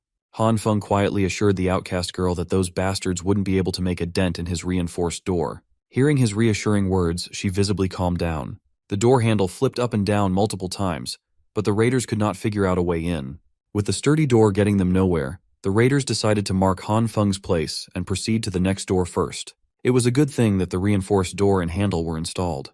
With 5-centimeter thick iron plates reinforcing the frame, even the contractor who installed it was shocked. Han Feng was so busy feeling good about his decisions that he forgot to let go of the girl's mouth. He was too afraid to make a noise and attract attention. Still, Outcast Girl thanked him for taking her in before the raiders saw her sitting outside. They opted to wait a few more minutes just to be sure, but it sounded like those raiders were gone now. Han Feng immediately got back to fixing his trap. If he could do this right, those who dared to touch his door again would get electrocuted to death. The girl curiously asked what he was doing, and he introduced it as his electrocution defense measure. He even condescendingly told her that she wouldn't understand even if he explained. Well, he didn't even understand the thing himself, and installing this electrocution device was proving impossible. Little did he know, she was an expert when it came to anti-theft devices and voltage differences. These were very simple concepts for her. So, Outcast Girl coached Han Feng from the side, instructing him to cut the power supply while wrapping the bare wire around the door handle carefully. From there, they connected the next wire from the circuit box to the handle and, for the finale, turned on the power supply. When he measured the live current in the handle, the tester indicated a high level of electricity. When asked how she knew about this complicated stuff, she answered that the true eye of the evil king possessed the ability to see the truth of everything in the world. Since his trap was done with the help of Outcast Girl, he asked what she needed help with. She did not bother telling a story or anything like that. She just emptied out the contents of her backpack on the couch, ignoring Han Feng. Then, the girl boldly declared that the true eye of the evil king would be staying in this place from now on. It took Han Feng a second to process what he had just heard. He was obviously very opposed to having this girl living in his private space, and desperately urged her to go back to her house quickly. Han Feng was so flustered by the idea that he tripped on the wires coiled around the floor, his body launching forward. After wobbling for a few seconds, he fell on the solid ground, making a mess in the process. On his hands was a bright purple color emanating a bizarre energy. Tripping on his feet and falling on the ground should have hurt quite a lot, but it didn't. That was when he noticed where he fell. His coffee table, which was solid just a second ago, had turned into some sort of moldable and clay-like form. Could it be that he unconsciously made the coffee table turn soft? Hanfeng finally noticed the purple light dancing around his hands and immediately connected it to the bizarre soft property of the table. Even the toolbox and the tools nearby had turned wonky upon being touched by the light. He grabbed a hammer, and the metal head bent on itself. Hanfeng waved the hammer around, and it started losing its shape. In simple terms, the purple light could cause items to turn soft somehow. Outcast Girl witnessed this bizarre incident with her own 2 eyes and did not make a peep. She was so quiet that he forgot there was someone else in the room, and got too carried away figuring out his new ability. Outcast Girl just looked at him with the same blank stare. Then she lit up and labeled him as an emissary chosen by the true eye of the evil king, whatever that might mean. Hanfeng chose to play along, assuming the role of a subordinate selected by the evil king instead of revealing his power. This girl's thinking seemed peculiar, so he might get away with it. As fellow emissaries, she proposed that they help each other, meaning Hanfeng's apartment, where he rested, should be shared. Just as he was about to outrightly reject her again, Outcast Girl was already heading toward one of the rooms as if she owned it. He hadn't even agreed to the proposal yet, and that lady already thought they were building a lair for the evil king. It wasn't too big of a problem, so he just let her be. What was more important right now was to figure out what exactly that purple light was. At a cursory glance, it seemed to have the ability to turn things soft, which meant he possessed more than just 2 kinds of lights. Maybe there were many more that he just hadn't discovered yet. The inciting incident was him tripping over the cables and almost crashing into the coffee table that had turned soft. It would be logical to try to recreate the feeling of that moment to reproduce the power. After concentrating on that image for a while, Hanfeng managed to summon the purple lights again. He was getting the hang of calling his powers automatically now. The first thing he tried it out on was the cables that triggered the discovery in the first place. Then, he branched out to other things, namely, a sharp kitchen knife.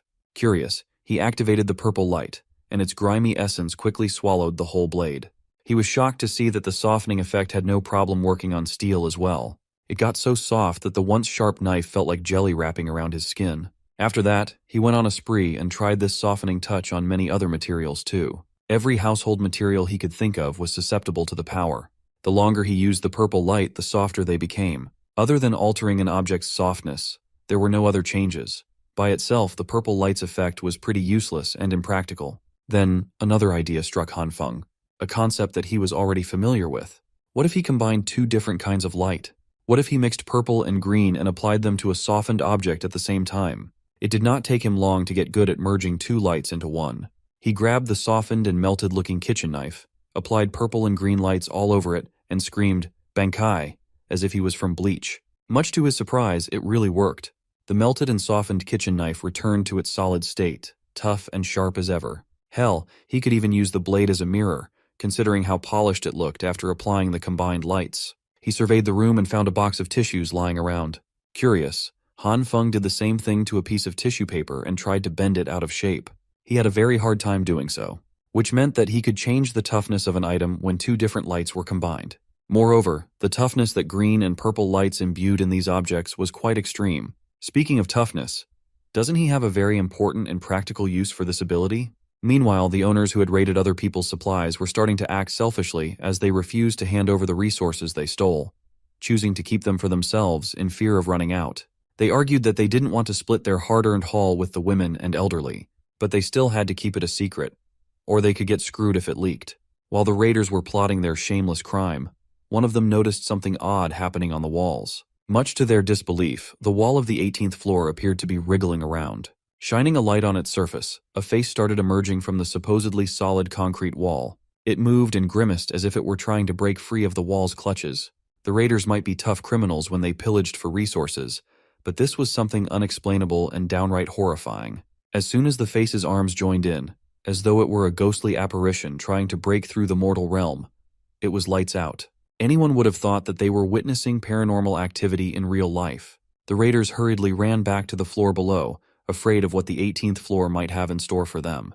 Meanwhile, Hanfeng was struggling as breathing while stretching the soft walls with his face was quite a hard thing to do. He had to get out of that soft and clay-like mess before he ran out of oxygen for the sake of experimentation. He picked one of his walls as a testing ground for his combined purple and green light powers, but applying these lights to an entire wall was too strenuous. After a while, he managed to get enormous amounts of light to join and blend with one another. It was an extremely exhausting process, but it gave him an even tougher and sturdier wall than he already had. To test it out, he brought out a sledgehammer for verification. He stood in front of the enhanced wall and lifted the sledgehammer up, determined to check if he had succeeded. With a look of anticipation, he began. Han Feng swung the hammer as hard as he could, and it made solid contact with the wall's surface. He did this multiple times, so many times that he could barely hold the heavy sledgehammer properly. Nevertheless, the exhaustion was worth it, as his enhanced wall proved to be extremely tough. He couldn't even scrape its surface with all his strength. Back in the basement car park, most of the raiders had come back to surrender a few bags of their loot. One man scratched his head as he apologized for only managing to seize a little bit of food while being audited. He seemed on edge, and when someone tapped him on the shoulder, his nerves flared. The guy who tapped him on the shoulder proceeded to take him down to the floor, securing his arms behind his back. This concerned citizen was one of the Jin brothers. He pressed down hard and demanded to know where the rest of the stolen food was hidden. The raider denied hiding the supplies, but Jinbro clearly saw him carrying 3 big bags before surrendering just one little bag. Even with his arms getting twisted up, he continued to vehemently deny hiding resources. Since it looked like he was not willing to speak with just a little arm twist, perhaps a good beating would squeeze some honesty out of the man. Just as Jinbro was about to wail at the dishonest raider, someone calmly stopped him with a simple shoulder tap. Much to everyone's surprise, it was the man of the people, Mr. Jiang. Mr. Jiang urged the young man to let the raider go first so they could talk things out if there really was a problem. He heard the case of secretly hiding food that was supposed to be for everyone and wanted to deal with the matter in his own way. Jinbro finally relented and threw the piece of trash down the ground for Mr. Jiang's sake. When the raider looked up, he saw a helping hand offering its assistance. It belonged to the representative of the basement car park, the benevolent Mr. Jiang. His smile gave the people peace and calm, but there was always something sinister behind that kind face. After a few minutes of talking and convincing, the man finally brought out the rest of the food that he pillaged. Just as previously said, there were 2 more big bags unaccounted for. The man shamefully apologized for being greedy, as he had 5 mouths to feed at home, and the food that was distributed was not nearly enough. Hearing this, Mr. Jiang took his share of today's ration and selflessly handed it over to the man. He respected the rules. People must hand over the things collected to receive rations according to the number of people in a household. But he could sympathize and understand those who were having a hard time living like that. The kind gesture almost made the dishonest raider cry right then and there as he thanked Mr. Jiang from the bottom of his heart. The lying thief, Lao Wang, swore that if Mr. Jiang needed anything in the future, he would be at his service. Turning to the masses lined up in a single file, Mr. Jiang urged them to quickly receive their rations and go back home quickly. The Jin brothers were curious as to how Mr. Jiang got the thief to hand over everything so willingly, and why he gave the guy extra rations from his own share. He insisted that he did not do much and just helped the guy understand a certain principle. Of course, the Jin brothers were curious about this principle. Mr. Jiang explained that in the history of the country, there were multiple times when riots and rebellions occurred due to the clash of benefits between different social classes. However, the nature of these riots was defined as a collective social behavior. If you were not arrested on the spot, you wouldn't be convicted in a court of law. All Mr. Jiang did was inform the man that if he broke the rules, the collective would no longer welcome him. He would become nothing but a common robbing criminal, not to mention the punishment of the law after the disaster passes. That guy would have to face the revenge of the owners he stole from. Those fears compounded and made the decision easy. Uncle Lu watched everything unfold from afar, just a passive observer. He knew that Mr. Jiang deliberately left the fact that within those groups of rioters, there would always be a leader leading the collective's actions. Heroes and even villains will always emerge in troubled times, and he could see that potential in this Jiang kid. As for our MC, he was still busy swinging his sledgehammer on different parts of his house to make sure that they were virtually indestructible. This activity was draining him quite a lot, but at least he has invincible windows now. Now that the entire house has been strengthened and toughness verification is also finished, he can finally chill, right? At that moment, someone started knocking on his door again. This is becoming more and more common. He treated softly on the floor and wondered if it was those resource-stealing neighbors again. Upon arriving at the entryway, he looked through the peephole to see what was up. Much to his surprise, it was none other than Lee Hyona calling out his name with tears in her eyes while shivering in the cold. This was an extremely familiar scene. She went on about how she couldn't betray the feelings he had towards her. That one can only understand someone's heart during tough times. And only someone who truly loved her would invest in her unconditionally. If he just opened the door, she would gladly open her heart. Han Feng's mind replayed the night he died after being ambushed in his own room. He recalled how this witch and his partner made a dead fool of him. Today this girl was repeating the exact same words she said to him before he died. This means that outside that door, there's a man lying in wait to bash his head in if he fell for the act. Han Feng's first thought, now that his revenge can finally be put into action, was to get the gun and kill this dog couple directly. but he stopped halfway through. Since there was no electricity right now, the enemy hiding in the dark would have the advantage while he was out in the open. If Han Feng can't kill in one shot, then he might lose his life instead. If he used electric shocks, then tricking two people into touching a trap at the same time would be basically impossible. For now, he tried his best to calm down as he turned his generators off. He had one shot at this, and that's even more reason for him not to lose his focus. He needed to calmly analyze the situation. The one posing a higher threat wasn't the witch at the front door, but the man hidden in the dark. Han Feng needs to locate his position and deliver a fatal blow upon stepping out. That first part could be a little tricky though, but he had prior knowledge of how this event happened in the past. As far as he could remember, that man should be hiding in the blind spot behind the door. He estimated the approximate position of his killer through the wall while clutching the sledgehammer tightly. Han Feng had an idea. Although he would need to spend some time to act it out, it could be his best shot. Touching the surface of the wall, purple lights coalesced in his hand as he hoped that this plan would work. Li Hyuna continued acting like a damsel in distress as she desperately called Han Feng's name to be saved. The man she brought to kill and rob Han Feng was already beginning to change his mind, but she insisted that this loser, Han Feng, had a ton of resources. Truckloads of supplies delivered a day before the disaster. Anyone would jump on the chance to plunder enough resources to feed themselves for quite a few days. But they made the mistake of choosing the wrong superpowered target.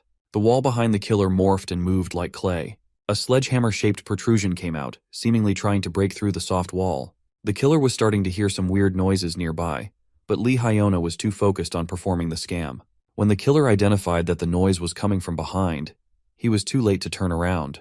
A freaking sledgehammer coated with a softened cement wall collided with his jaw, undoubtedly breaking the whole thing with destructive force. The witch stood back in shock as she watched her partner in crime fly like a rag doll. She asked what happened, but he was in no shape to talk. His body was shivering with agony and cold. It was right then that the seemingly unopenable door slowly creaked open.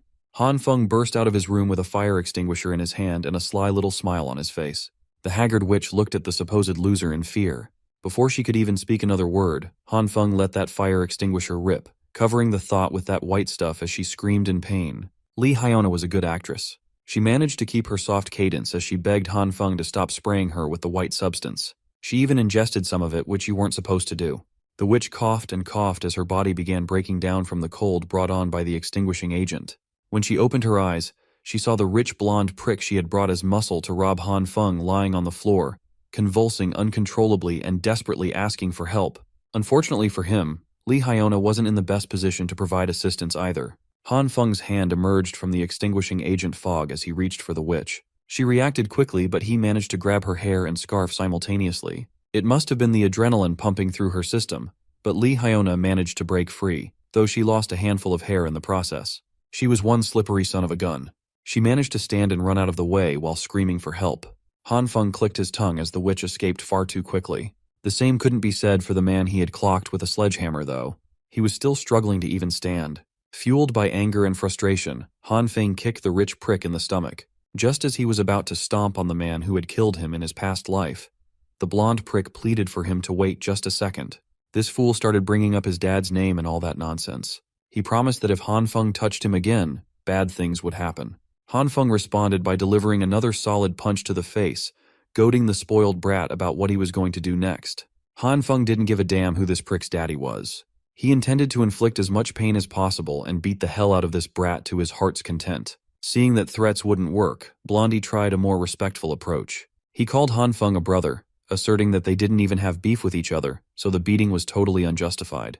Infuriated by memories of his past life, Han Feng punched the bastard's head to the ground once more. Han Feng mounted his chest and continued raining blows while voicing everything in his heart. This man had treated his life as if it were worthless. He was killed when he was just minding his own business. With his gloves painted with blood and his eyes filled with malice, Han Feng urged the prick to say something. Blondie might have wanted to, but his jaws and mouth were too messed up to form another sentence. Han Feng stood up and grabbed the modified baseball bat lying on the floor. Holding the weapon that had ended his life and started a new one, he looked at the defenseless culprit lying helpless on the ground. The rich prick cried and coughed up blood as he demanded to know why he was being treated this way. Han Feng's temper flared. The man who had killed him without any valid reason now dared to demand one from him. He raised the steel bat, customized with nails, and swung it down on Blondie's face with full force. The sound of skull cracking and blood splattering filled the hallway of the 18th floor.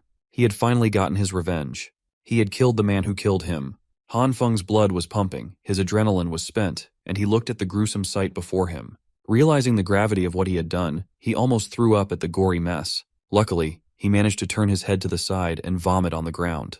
Han Feng tried his best to recover his composure when a familiar voice cleared her throat. He turned around and saw outcast girl sitting by the door, quietly playing with the man's blood. She must have seen everything transpire and offered to help him with the mess. They took care of the crime scene quickly. She wasn't even fazed by the gore and blood. Han Feng reckoned there was something off about this girl, and it wasn't a good idea to let her stay in his place. He used the excuse of being targeted by more criminals seeking revenge at any moment to convince her to go back home lest she get caught in the crossfire. Sipping her orange juice, she didn't seem bothered by the threat of more intruders at all. Han Feng just really wanted to get her out of there for her own good.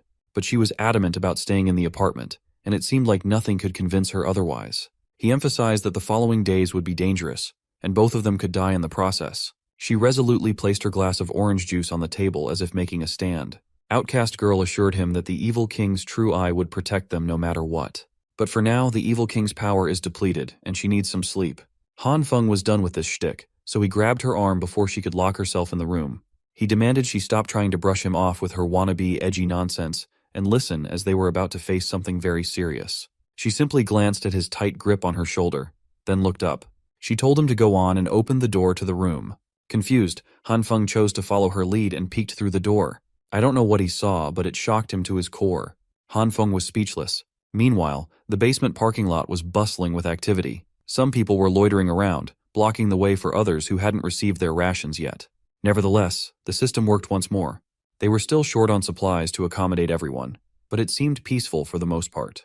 Lee Hyona, who had just escaped Han Feng's grasp, lined up with the plebeians to get her share now that she had nowhere else to go and no one to suck up to. She stated her name and apartment number and was given a piece of bread. The witch was still bitter about how everything had gone down the night before. Her wealthy sugar daddy hadn't returned after inexplicably collapsing so suddenly. The only logical explanation was that Han Feng had set a trap in advance, but that only made her more curious about what he had hidden behind that door. Before the commotion, she had seen a light flicker and felt a warm breeze coming from inside. That meant he had some kind of power source. Maybe he hadn't just stockpiled supplies. Maybe he had been prepared for the whole snowstorm in advance. All she felt was bitterness. The sneaky bastard hadn't said a word to her about this impending disaster. He enjoyed the good stuff while she accepted his trash. She wanted to find a way to get a closer look inside Han Feng's place. While she was busy daydreaming and seething, she bumped into another man lined up for rations. The man recognized her, and a mysterious bright light flared right in Lee Hyona's direction. The man with the flashlight cheerfully invited Lee Hyona to Block 5's lobby, where some survivors lit a brazier for warmth. Not interested, she insisted on keeping herself warm at home. But the man was being way too pushy. He bragged about how much food he had, alleging that he had enough food for a few days if shared by two at his house. The creep had always liked girls with her style, so this was his chance to score. Lee Hyona might be an insufferable witch, but even she felt her skin crawl at the creep's proposal. Seeing as his attempts to lure her with supplies failed, the creep started making a scene, accusing her of falsely claiming resources for other households. Which was true. Hearing the commotion, the other survivors were starting to pay attention. Lee Hyona shoved the creep out of the way, slapping him with the food she had just scammed. Humiliated in front of everyone, the creep raised his hand, motioning to bash her with his flashlight. Before he could assault the witch, Nurse Jin intervened. She slapped the creep with so much force it sent the bastard flying to a nearby wall. Seeing how the situation had escalated, the other survivors opted to call their almighty Mr. Zhang to handle the situation. Lee Hyona was stunned by the nurse's strength. In case she's injured or feeling unwell, the angelic nurse handed her a name card and an invitation for a checkup. Not wanting to draw any more attention, Hyona thanked Nurse Jin and tried to get out of there as fast as possible. But the creep was persistent. He stood back up, charged at Nurse Jin, and pinned her to the ground while calling perhaps the kindest person in the building a stinky hoe. Just when he was about to wail on her, someone grabbed the creep off the nurse with a forceful yank. With one swift motion, our favorite gangster, Brother Lee, neutralized the raging creep. His lips might be chapped, and he might be severely malnourished, but Brother Lee cannot stand men who hit women. Finally, Mr. Zhang arrived to defuse the commotion. The creep started pointing fingers at Hyona, snitching about her falsely claiming resources and hanging out with the rich kid, inflating supply prices. Seeing as the bastard hadn't learned his lesson yet, Brother Lee jumped him once more. But before he could get to the creep, Mr. Zhang grabbed the snitching creep by the collar, lecturing him about the committee's purpose. They are supposed to protect the weak and make sure that everyone has something to eat. In the end, All the creep got was a stern warning for his offense. Mr. Zhang approached Nurse Jin and Brother Li, apologizing and inviting the two to the committee. Brother Li passed. He is not interested in robbing others in the name of the committee. He would rather starve to death than compromise his principles. Likewise, Nurse Jin declined, albeit more politely. She can't just accept the committee's forceful methods, but she would be glad to help the sick. While the two made their way out of the car park, Hyuna interjected and asked Mr. Zhang if she could join the group.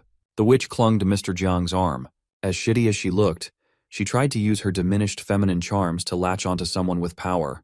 Being the Sigma that he is, Mr. Zhang clarified that they only accept people who can offer valuable skills. Brother Li is a fighter, and Nurse Jin can treat the sick. A hoe like Lee Hyuna is useless in the apocalypse. The current her has no value worth roping into the committee. The witch racked her brain and insisted that she knew a place that had plenty of resources. Meanwhile, inside Han Feng's room, it sounds like he's playing a guessing game with his new roommate. Between Outcast Girl's hands, there was some sort of black hole. As she pulls one item after another from the hole, Han Feng shears. He's been trying to describe an item he needs, but this girl just pulled out a mannequin. To explain what's happening, Outcast Girl revealed that she has a dimensional storage ability. She can open a black hole that can suck everything in the vicinity. While it's easy to suck items in, taking them out is not as easy. Her accuracy in finding items is very low. Han Feng is curious about the black hole's insides and how the ability works. Outcast Girl herself had never explored the interior before. Since she had no problem rummaging with her hands, Han Feng reckoned that he could take a look inside. So, he inserted his head into the girl's black hole. Don't call the cops. It's not how it sounds like. With half of his body inside the subspace, he opened his eyes to a vast dimension filled with endless supplies. The scale was unbelievably massive. Supplies and random bullshit floated around in chaos, as expected of the superhuman who emptied the supermarkets in the East region overnight. Suddenly, Han Feng started tearing up as he realized something. The space inside the black hole is devoid of oxygen. He forcefully pulled his head out of the gasless subspace and gobbled air like a madman. Just a few seconds inside that accursed subspace was traumatizing enough. He complained to Outcast Girl. She did not even warn him that there was no air inside. It felt like all the moisture in his body was nearly sucked dry. Not minding his complaints, she continued to rummage through her infinite stash, and finally found what they were looking for. As it turned out, Han Feng was looking for remote-controlled toys. Boxes of drones and RC cars poured out of the black hole. Han Feng was so hyped that he forgot about his near-death experience in an instant. On the cold, icy stairs of Floor 18, some raiders try their luck to rob some poor souls again. By now this floor has garnered infamy with rumors of a monster roaming the halls. Glass's raider doesn't believe such supernatural rumors. Besides, Mr. Zhang personally sent them here to scout the floor. They cannot afford to let their boss down. Some of them are skeptical of the info they got from that girl, Lee Hyuna. Still, workers must work and earn their keep. Unbeknownst to the raiders, they are being watched by Han Feng and his new toys. Fortunately, they managed to get the monitoring system in place just in time to anticipate the uninvited guests. They've devised a plan to deal with situations like this one. Han Feng will light the fire, and Plan 2 can commence. Setting a 2-minute timer on his stopwatch, he exited the room. On the stairs, the raiders stopped in their tracks upon hearing a faint and creepy sound up ahead. What followed the sound was a cacophony of lights. The source of those lights was none other than the remote-controlled cars Han Feng had set in advance. The raiders calmed down upon seeing the toys. What they did not see were the explosives strapped on those toys. When the fuse burned out, small explosions filled the stairs, swallowing the raiders. Don't worry, it's not lethal. It was just some lime explosives to blind the intruders. While incapacitated, a drone flew over their heads. On the drone's tail, they saw yet another explosive that made the raiders scatter and retreat to where they had come from. They tried to outrun the flying drone, but Outcast Girl is an adept pilot. Han Feng insisted that they must really teach these bastards a lesson this time around. But in his desire to toy with the raiders, the drone got way too low and too close to one of them, leaving it vulnerable to an attack. In a desperate attempt to get out of Glass Raider's swings, one of the drone's propellers got clipped by the crowbar. With the loss of control on the drone's left side, stabilization became impossible. They can't afford to lose this one, as it's their only aerial toy. Outcast Girl tried to regain control, but the spiraling flying toy had flown out of the window.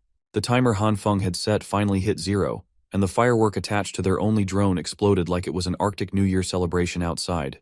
This explosion caused the right propeller to malfunction, and they finally lost all control. Outcast Girl tried to salvage the situation by making a touch emergency landing outside the window of a certain floor. Han Feng suited up, preparing to go out and get their toy. That drone is way too important to them right now. But their aerial camera caught something odd. Between the stairs lies what looks like a corpse. Upon zooming in, it became clear that the alleged corpse looked an awful lot like Brother Lee. Han Feng wonders what the gangster is doing out on the cold stairs. Maybe he was robbed too. Right now, there are 2 reasons to go out there. Han Feng warned his roommate not to open the door for anyone. He packed some light essentials in case anything happened. Outcast Girl also handed him a radio to maintain communication. As a final touch, Han Feng grabbed his pistol, loaded it up, and hoped that he wouldn't need to use it outside. Flashlight in hand, Han Feng cautiously descended the staircase. The 17th, 16th, and 15th floors were safe now that the scouting raiders had retreated. Based on the measurements from the drone, the temperature outside is already at negative 49.8 Celsius. Without any protective measures, humans will freeze to death within minutes, if not seconds. Brother Lee is in a very precarious situation, and Han Feng needs to be quick if he wants to rescue his bro. Meanwhile, the scouting team relayed what happened to them on the upper floors. Mr. Jiang calmly listened and thanked them for their efforts. For their troubles, all they got was 3 pieces of thick clothes and a pack of noodles each. Given how scarce resources have become, these noodle packs have become priceless, rewarded only for those who contribute to the cause. Looking raggedy as fuck, Lee Hyuna asked Mr. Jiang if she could finally join their group now. He coldly rejected her again. Right now, they can't even confirm if this attack was Han Feng's doing.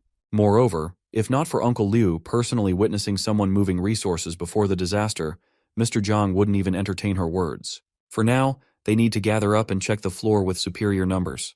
Whether Lee Hyona's information is real or false will be confirmed in this next operation. This is her chance to demonstrate her worth. Taking a steel pipe and gripping the weapon with both hands, she's determined to do whatever it takes to get in. Before going up, Mr. Jiang reiterated that everyone is important manpower for the collective and must mind their safety. With the big boss at the forefront, a sizable raiding group assembled and took to the stairs. Halfway through their climb, they spotted the unconscious and freezing Brother Lee. Taking a hot water canister, Mr. Jiang made Li Zi drink and woke up with his tongue burning. When he finally opened his eyes, he looked at the raiding force surrounding him with contempt. He clicked his tongue, feeling unlucky that these bastards were the ones that rescued him. Mr. Jiang's lapdog jumped into action and demanded that he thank Mr. Jiang for saving his life. Brother Lee just sarcastically laughed at that. The gangster still refuses to bend to the collective's will, calling them out for pretending to be heroes when they're just thieves. The lapdog tried to curse and beat him up, but Mr. Jiang held him back. Once more, the always smiling big boss extended another invitation to Li Zi to join forces with them. And just like before, he harshly rejected the offer. The raiders were getting annoyed at his stubbornness and shamelessness after being rescued. Brother Lee does not like being forced to do as he's told. Before he could turn around and climb up the stairs, Mr. Jiang firmly grabbed him by the shoulders. The shady bastard smiled broadly and asked if there was some kind of misunderstanding here. He insisted that they just wanted to bolster their strength to give those weaker a higher chance of survival. But Brother Lee can see through Bastard Jiang's phony smile. The committee, which is supposedly committed to protecting the weak, had been rationing only 1 meal every 3 days for the elderly. That's practically a death sentence in this situation. Moreover, Brother Lee has no other relatives nearby, so guilt-tripping him into joining won't work at all. On the stairs leading to the next floor, Han Feng is silently observing and listening to their conversation. What he heard just now confirms that Jiang Xueyu doesn't really care about everyone. It also makes sense why they want to rope in younger people while letting the old, weak, sick, and disabled people slowly rot away. If this goes on, the committee will eventually erupt in conflicts. Done with Brother Lee's rudeness, the lapdog jumped in to bark on the gangster's face for not appreciating the kindness they were extending. Lapdog made the mistake of entering Brother Lee's attack range. Without batting an eye, the gangster with a heart of gold headbutted the lapdog as hard as he could. After that headbutt, Brother Lee's whole body trembled in pain, but he continued to stand on business. Just one stare from the man with nothing to lose made the armed raiders subconsciously step back. While his men wordlessly looked at him in anticipation of the next order, Mr. Jiang contemplated. Slowly, the armed raiders got over their fear and slowly started closing in on Lee. While trembling and swaying, struggling to even stay upright, he challenged these thieving bastards to come at him. Still monitoring the situation from 1 floor above, Han Feng noticed that his bro was about to fall at any moment, and he needed help. As much as he wants to, there are way too many raiders down there. If he intervenes, he might fall victim to their numbers. But Brother Lee had helped him out so many times before. Han Feng can't just watch his benefactor throw his life away in a miserable last stand. Suddenly, an idea struck the young man's mind. He pulled out his pistol and aimed downwards.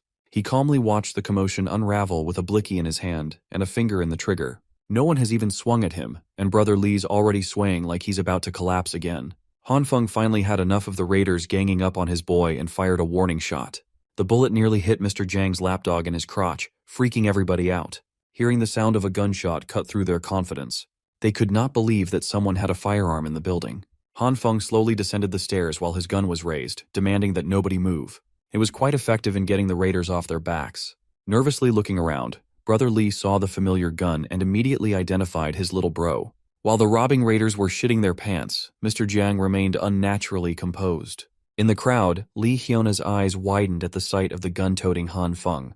He carefully handed Brother Lee his house key, and they slowly retreated while keeping an eye on the intruders. The underlings looked at their big boss for their next move. Some of them wanted to attack the two while they were fumbling around. That thought was quickly dashed away when Han Feng fired yet another warning shot. He had already warned them not to move, and they were still trying his patience. He then ordered them to throw their weapons away and kneel. Slowly, the raiders followed the order while maintaining their fearful vigilance. This should buy Han Feng and his bro enough time to go back to the room safely. After a few seconds of kneeling in silence, and as the duo's footsteps got farther, Mr. Jiang was the first one to stand up and ask if anyone knew who the gunman was. Li Hyona took this opportunity to snitch that it was Han Feng, the owner of the place they were aiming for in the first place. Jiang's lapdog directed his anger towards the witch for not warning them that they were targeting an armed man. Mr. Jiang, de-escalated the situation, believing that Hyona had no reason to lie. He also laid down what this means to his men. If that Han Feng guy even has such a weapon, isn't it only fair to assume that he also has supplies?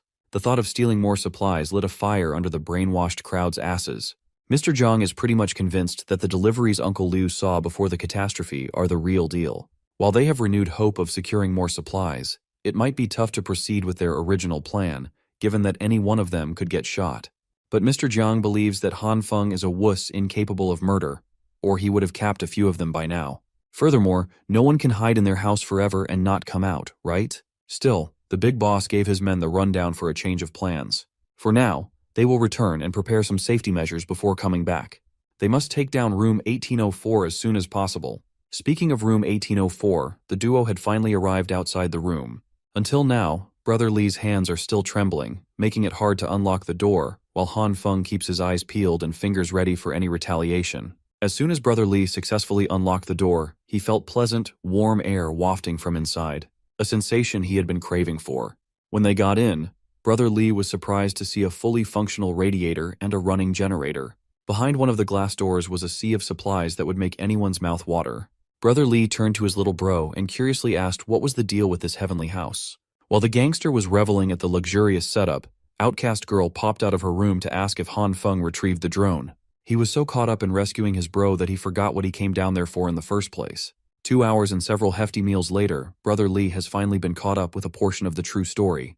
Han Feng simply told the gullible gangster that he had predicted the disaster and had prepared as much as possible. The young man also apologized to his bro for not looping him in. He was just worried about the information about his supplies being leaked, so he limited the number of people who knew. After finishing his meal, Brother Lee stood up and bowed with utmost gratitude.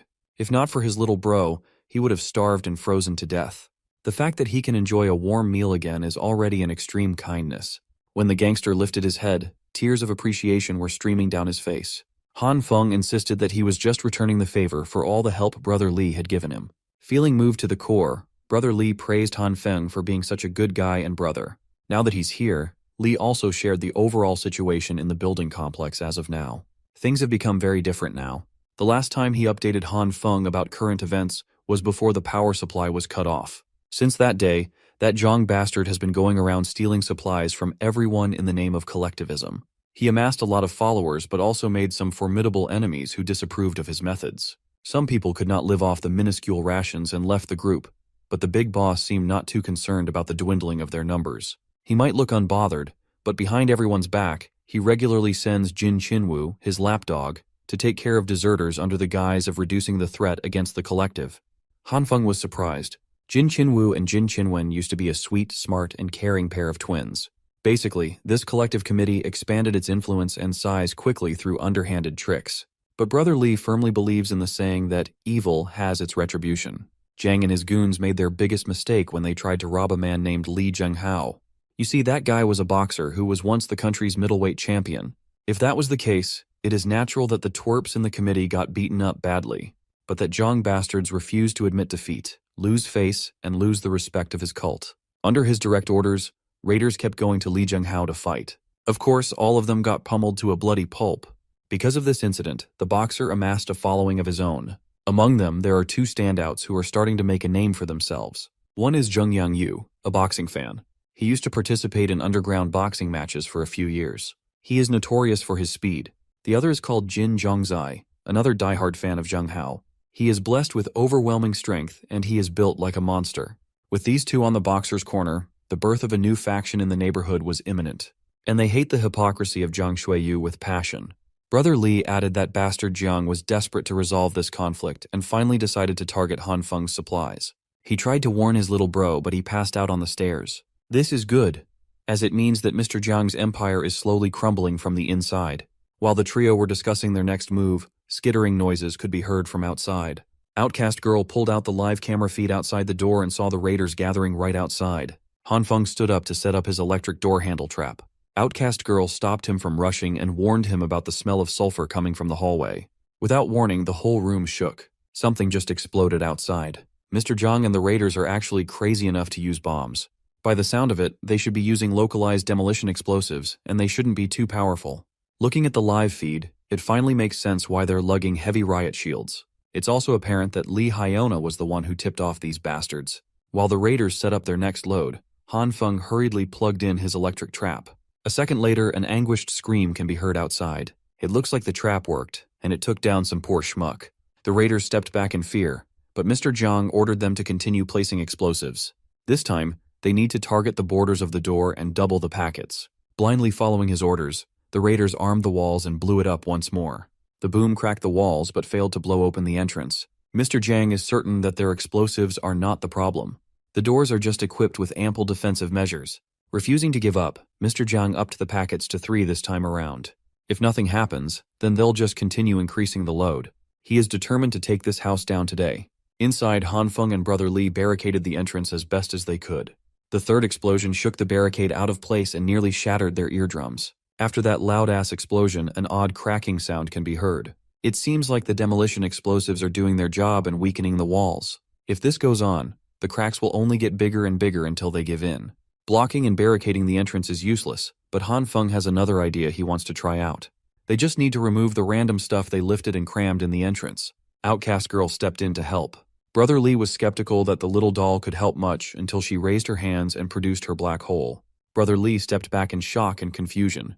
When she started sucking in the heavy stuff barricading the entrance, Brother Li nearly passed out at the incredulous sight. The work that should have taken them minutes was done in just a second. Brother Li felt a newfound fear for the little girl and her ability. Without any time to explain, Han Feng activated his purple light, coated his hands, and ran for the walls. He spread the purple light all over its surface, softening it like last time to see if he could reshape the cracks on the spot. He has to stay focused and in control, or the hardening process would take a long time. After making sure that all the cracks were accounted for, he activated the green light for the next part. Thankfully, his idea worked. Combining purple and green lights can repair and strengthen the targeted area. Brother Li just saw his 2 new roommates perform tricks outside the realm of possibility. He is tweaking right now. Outcast Girl popped out and nonchalantly warned them to get down. Just in time for the third explosion, the trio squatted down and covered their ears. Han Feng had just finished strengthening his walls, but new cracks were quickly forming again. This time, the raiders have switched their focus and are now bombing the floor. If that's the case, then it will be useless no matter how much Han Feng repairs the affected area. He had to devise yet another plan, but what he came up with might be a bit dangerous and require absolute trust between the 3 of them. Outcast Girl is down with whatever, and Brother Li is a real ride or die no matter what the move is. All they have to do is proceed according to what Han Feng says down to the letter. After a few more rounds of bombing, the door to room 1804 finally gave in. Those demolition explosives finally did their job and blew the entrance wide open.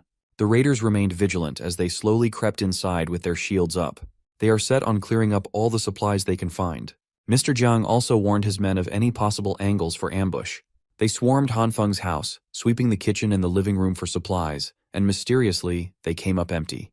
All they could find was some rubbish and a box of seeds in the kitchen. Seeing as they wasted so many explosives for trash and seeds, the raiders turned to Li Hyona for answers. She insisted that she did not lie and directed the raiders to the bedroom. As soon as they tried opening the door to the last unchecked room, Brother Li came out, kicking the shield into the raiders' faces. Behind him was Han Feng, who had his pistol in his hand. He raised the gun and pointed it at Mr. Zhang. Without hesitation, Han Feng pulled the trigger, but the bullet was stopped by the heavy-duty shield. Han Feng warned the fools to get out, or he won't be so polite anymore. Behind the shields, Mr. Jiang confronted him about hiding supplies and neglecting the needs of the collective, making so many residents suffer and starve. He asserted that they came here to demand justice for such a grave offense. The bastard was shameless enough to tell Han Feng to cough up his resources to clear his conscience, spouting some bullshit about working together to triumph over the apocalypse. Han Feng cannot stand this man's unreasonably righteous, awe-inspiring but ultimately insane words when all they're doing is moral kidnapping. But his men have completely bought into the insanity. They are hanging on to their leader's words while looking like a pack of starving wolves looking to vent. Instead of despairing, Han Feng sees this as a chance to manipulate the narrative.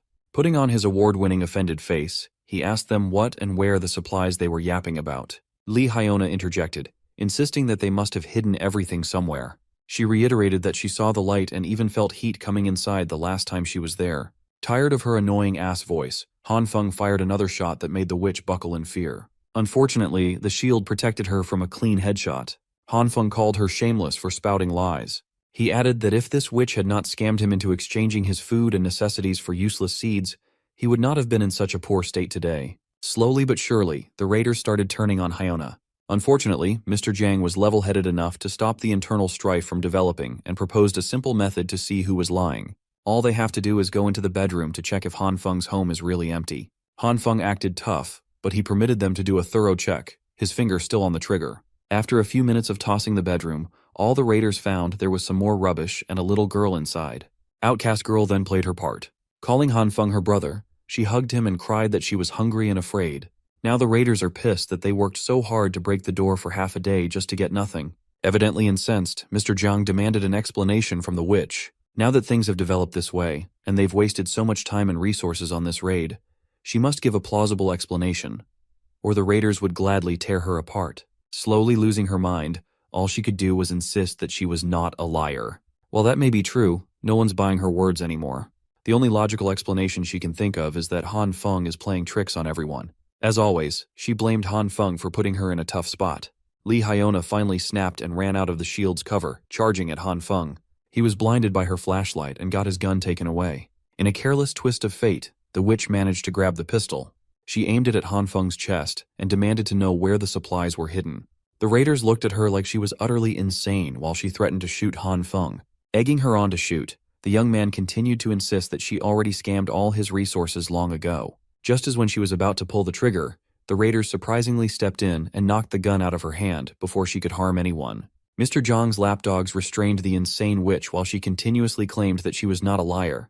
Before Han Feng could grab hold of his gun, Mr. Jiang's hand extended and picked up the blicky. He slowly raised the pistol while staring Han Feng directly in the eyes. His lapdogs continued berating the witch for leading them on a wild goose chase. Before they could start beating her up with metal pipes, Mr. Jiang intervened and stopped any more unnecessary bloodshed. Seeing as their plan failed, he's in damage control mode now. He hypocritically reminded his men that the committee was not a violent group, and Han Feng's house was not an execution ground. Scaring her with the gun, Mr. Jiang is willing to give her a chance to turn over a new leaf. He even apologized to Han Feng for causing distress, and for everything that happened today. Surprisingly, he willingly handed the gun back to its owner, and promised to give a proper explanation and apology soon. Han Feng cautiously took his weapon back, and the shameless Mr. Jiang extended an invitation for him to join the committee. He insisted that Han Feng should mull it over for a bit and get back to him with an answer. As he and his goons retreated, he urged Han Feng to answer at the supply collection spot tomorrow. And so, the trio were left in the mysteriously empty and depressing home by themselves. Han Feng's head hung low, concerned with Brother Li. With a sigh of relief, he lifted his head in reprieve now that this farce was finally over. With the performance done, they can finally go back to chilling with the comfort of electricity and warmth. Now that his place is compromised, they transferred over to Outcast Girl's surprisingly cozy and spacious house, right above Han Feng's. It's all thanks to her that they can put on such a convincing performance so quickly. You see, before the raiders got in, Han Feng coordinated the plan flawlessly. First, they stored all valuables and resources inside Outcast Girl's subspace. They made sure to leave some rubbish and wrappers in random places to really sell the performance. They even opened the windows to quickly lower the temperature inside. They had to make it seem like they had run out of supplies a while ago. Those committee bastards can just waste their energy tearing down a door holding nothing inside. While sharing a lavish meal, The trio celebrated the fact that Jiang Shuiyu's failed mission, which yielded nothing, would surely stir up anger within the group. In that situation, those greedy raiders will start pointing fingers at the weak links. Since Han Feng has a gun, the unarmed and hateful Li Hyona will definitely get the worst of it. The plan worked wonderfully, but it did not go down without a hitch. Han Feng's gun was even taken. But the young man had already accounted for that as the worst-case scenario. He was mostly certain that when Jiang Shuiyu gets his hands on the gun, he will most likely opt to resolve the situation peacefully to maintain his righteous image. If it did not go down that way, and the madman decided to pull the trigger instead, Han Feng had already emptied the mag with the 2 shots he fired. That way, letting the raiders take the gun on purpose only enhanced the reality of the performance. Brother Li finally relaxed. He thinks that from now on, they just need to pretend to be suffering while secretly enjoying a luxurious life. But Han Feng corrected him. Their main mission from now on is to bring the committee down. Back in the car park, the distribution of poultry supplies continued. Even though they're getting less and less food, the people's gratitude for Mr. Jiang is still there. While everyone is busy with the distribution, 2 sneaky figures are moving in the background. They quickly entered the off-limits area, where only a few were permitted entry. The committee members in charge of securing the supplies are just getting back to the car park. Those 2 sneaky figures, Han Feng and Brother Li, tried their best to blend into the background to remain undetected. Surprisingly, it worked. According to Brother Li's prior investigations, the first 4 floors of the building have been cleared out. The 5th and 6th floors house the logistics workers and their family members. Mr. Jiang and his inner circle reside on the 9th to 12th floor, and the warehouse is likely to be on the 7th and 8th floors. There will be guards posted up from the 5th floor onwards. The duo has to be sneaky, avoid firing the gun, and get by with metal rods as much as possible. As the 2 ascended to the higher floors, there was an odd absence of security. Without even needing to use their weapons, the 2 reached the 7th floor without a fuss. Brother Li is starting to doubt if they're on the right path at all. While it's understandable that the committee is understaffed, having no guards at all is a bit much. Splitting up, Han Feng and Brother Li decided to search the entire floor for the warehouse. Han Feng was expecting some action, but was pleasantly surprised with how smoothly they infiltrated this far. Since the committee still boasts superior numbers, the trio has to work smart and start from the inside to bring the whole thing down. As far as Han Feng can see, that thieving organization is only held together by the promise of supplies. If they can find that stash, outcast girl, or the evil king as she likes to be called, they can go in and empty their coffers. Still, finding the exact room where they hide the supplies within an entire floor will take quite a bit of time, and they must watch their steps along the way. Eventually, Han Feng heard Brother Li giving him the signal. When he saw what Brother Li was clamoring about, Han Feng was flabbergasted. One of the rooms had the word warehouse blatantly stuck to it. This was such an obvious trap. Even the key was left in the keyhole. But if Brother Li was alone, he would have fallen for it already. Look, this dumbass blondie might be a good homie, but he is not the sharpest tool in the shed. There are thin wires wrapped around the key and handle, indicative of the simplest trap there is. If these raiders can afford to bomb Han Feng's door, who knows what kind of trap they have set up. Han Feng had to direct Brother Li not to touch anything and all willy-nilly. For now, they just need to scout and know the key locations for their attack. While the duo was quietly discussing their plan to continue searching the higher floors, the door next to them creaked open. 2 guards came out just as the dumbass duo were discussing their plan to clear the supplies out. They all stared at each other, taking a second to process what the hell was happening. Han Feng regained composure and bolted out as fast as he could with Brother Li in tow. They eventually reached the stairs, but the guards quickly caught up. Han Feng had to step in, save his bro from a nasty concussion, and block a metal rod strike with one of his own. Retaliating, Brother Li landed a painful kick on the guard's groin.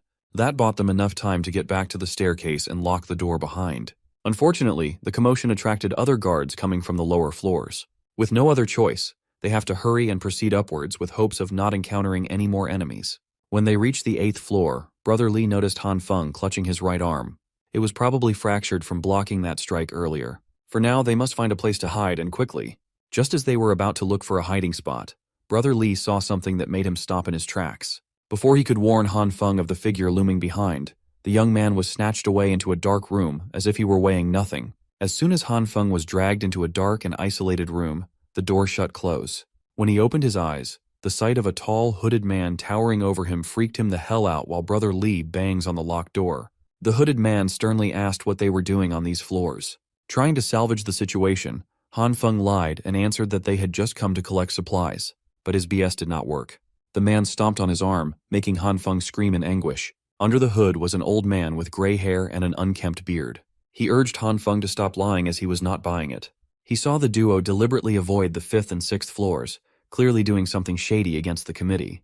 When asked if he was tailing them, the old man simply asked Han Feng why he thinks there are no guards around the higher floors. In the corner of the room, the guards who were supposed to watch and roam around the warehouse were unconscious and stacked on top of one another. Before they could talk a little more in depth, the sound of more committee guards flooding into the floor sounded outside. That must mean Brother Lee has been caught. The old man clicked his tongue in annoyance and slowly walked over to the nearest window. He turned the freezing handle, letting the cold, frigid air into the dark room. Han Feng asked the old man what he was doing opening the 8th floor window. He argued that the height is just equivalent to 4 stories. The piled-up snow has already reached between the 3rd and 4th floors. With all that snow cushion, jumping from such height should not be that big of a deal. With the battalion of raiders hot on their heels, they can either jump down or wait to get beaten to death. Speaking of the raiders, they're already working on busting the locked door open. Han Feng is starting to consider the old man's words. The mad lad had already jumped down without hesitation. As soon as the door busted open, Han Feng chose to risk it all and follow in the old man's footsteps. As scary as it was, he jumped from the 8th floor, hoping that the snow would be enough to soften his fall. For added insurance, Han Feng positioned himself to fall hand first so he could use the purple light to cushion his landing spot. While he lands, the old man digs himself out of the snow, completely fine and intact. Han Feng might have landed awkwardly, but he's alive, albeit a little winded.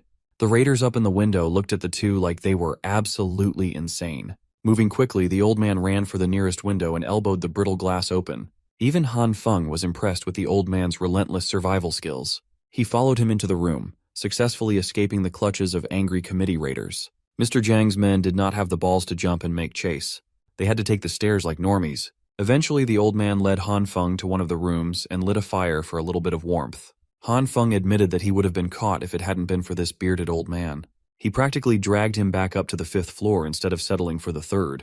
Those goons chasing them would naturally think they'd hide out in the lower levels and are now swarming the place and placing traps. Seeing the uneasy look on the young man's face, Beardy asked if he was scared, which was only natural considering they were chilling on a bonfire next to a dead man. When asked why he saved Han Feng, the old man corrected him immediately. Given the chance, he'd like to off Han Feng himself. He then praised the young man for at least having enough brain cells to not fall for the lame trap in that fake warehouse. For now, he wants Han Feng to spill the beans on anything he knows about the committee. If he clams up or lies, Beardy would gladly beat the truth out of him. Considering that he had taken all those guards down, Han Feng reckoned that the old man was lurking on the higher floors, either to steal supplies or to settle some enmity against the committee. Either way, Han Feng and Brother Lee's appearance must have disrupted his plans.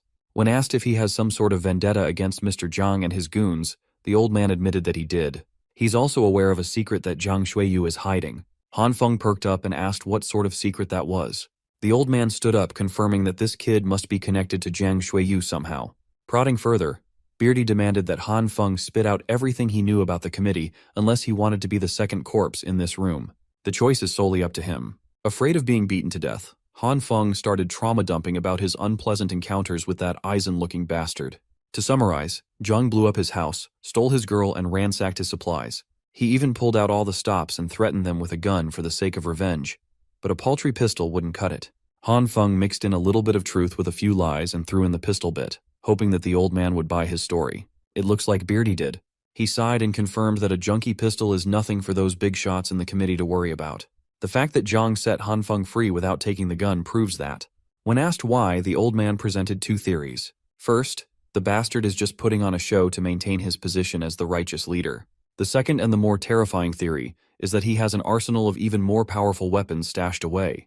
Han Feng added that he brought his brother with him to finish Jiang Shuiyu off, hoping that the committee would slowly die without the head of the snake. While the original intention of the committee was good, they managed to help some people survive. Jiang Shuiyu's increasingly pragmatic philosophy got everyone thinking that doing bad is the only way to live comfortably. Even if the apocalypse subsides, the people who've lost their conscience and fallen to depravity won't ever fit back into society. That's precisely why they must put a stop to the corrupt committee. The old man is on board, but he's worried about what would happen if they do succeed. In this world, the strong have always preyed on the weak. Killing Jiang Shuiyu would only plunge the whole neighborhood into lawless plunder and slaughter for the little resources available. If that's the case, they might as well ask for a third opinion. It just so happens that another person has been listening in on their conversation from the other side of the door.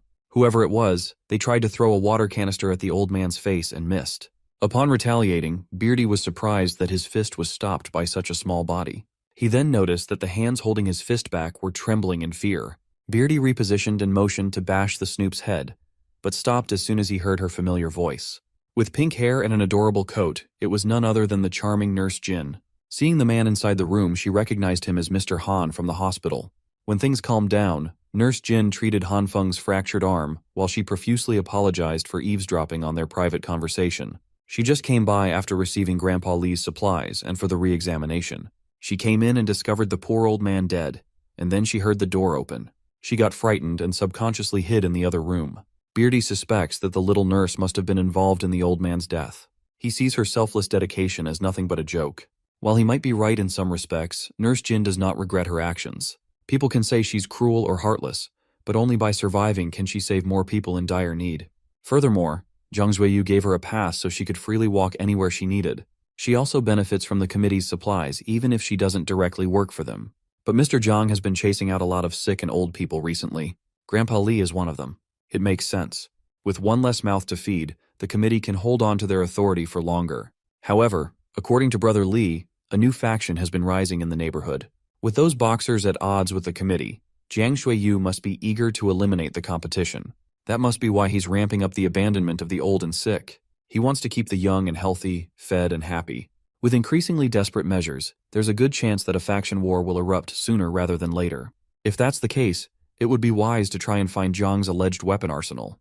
Beardy asked the young man what he could even do by himself if he did find the stash. Han Feng asserted that he'll figure something out when he gets there, but he refuses to sit around and die with everyone else. Beardy thinks they're fucked either way, so he won't stop Han Feng from digging his own grave. He then warned the young'uns that Jiang Shuiyu and the committee were just small fish in a big pond. There will be more bloodshed and slaughter for survival down the road. In a dog-eat-dog world, the one that survives till the end wins. With that being said, Beardy opened the window and made his exit.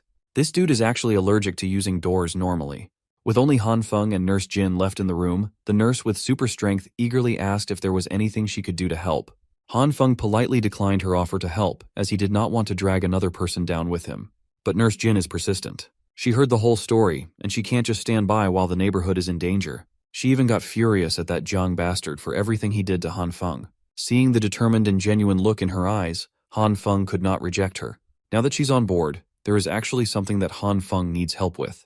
Back in the car park, the guards were reporting their encounter with Han Feng and the old man. Speaking of the devil, the man who they thought would hide like a rat appeared before everyone out in the open. Outing himself in the open got him dragged into the lion's den. In an isolated room away from everyone else, Han Feng got beaten until he was coughing and throwing up. Mr. Zhang's lapdog tied him up, kicked him repeatedly, and warned him of the dangers of stealing supplies from the committee. The brainwashed twin threatened to cripple his other arm if he ever dared to step foot in their territory again. He would have wailed at Han Feng even more if Mr. Zhang hadn't needed all hands on deck to deal with some sort of emergency that had just cropped up. After making sure that the goons had left, Han Feng's body emanated a green light, healing his injuries. He paid the price in the form of bruises and wounds, but he finally made his way back to the committee's area. Han Feng intends to look for the armory once he finishes healing his injuries. He can't afford to waste any more time. Every second counts. After bathing his body with the green light, he softened the rope using his purple light. He even fixed his fractured arm, but using the green light drains way too much energy that he almost fainted in the middle of doing so. He really needs to figure out how to heal specific parts instead of blindly coating his whole body. Right after recovering and freeing himself, Han Feng heard footsteps coming from outside. The door creaked open, and the goons tossed the tied-up Brother Lee in. Fortunately, Han Feng moved fast enough to wrap the rope back onto his body. Seemingly in a hurry, the goons exited soon after, giving Han Feng a chance to check on his bro. Brother Lee's face was unrecognizable. Look, he's not the best-looking guy in his normal state, but his bruised-up mug is even worse. Han Feng added even more injury by slapping Brother Lee awake. At least it was an effective way to wake him up. Brother Lee just wished that little bro slapped the less swollen side. Now he can't even feel anything on the left side of his face. He then recounted how he was dragged through a different room. Before he got caught, he managed to get into the power distribution room and hid inside. In there, he found a big out-of-place hole connected downwards to an unnaturally deep location.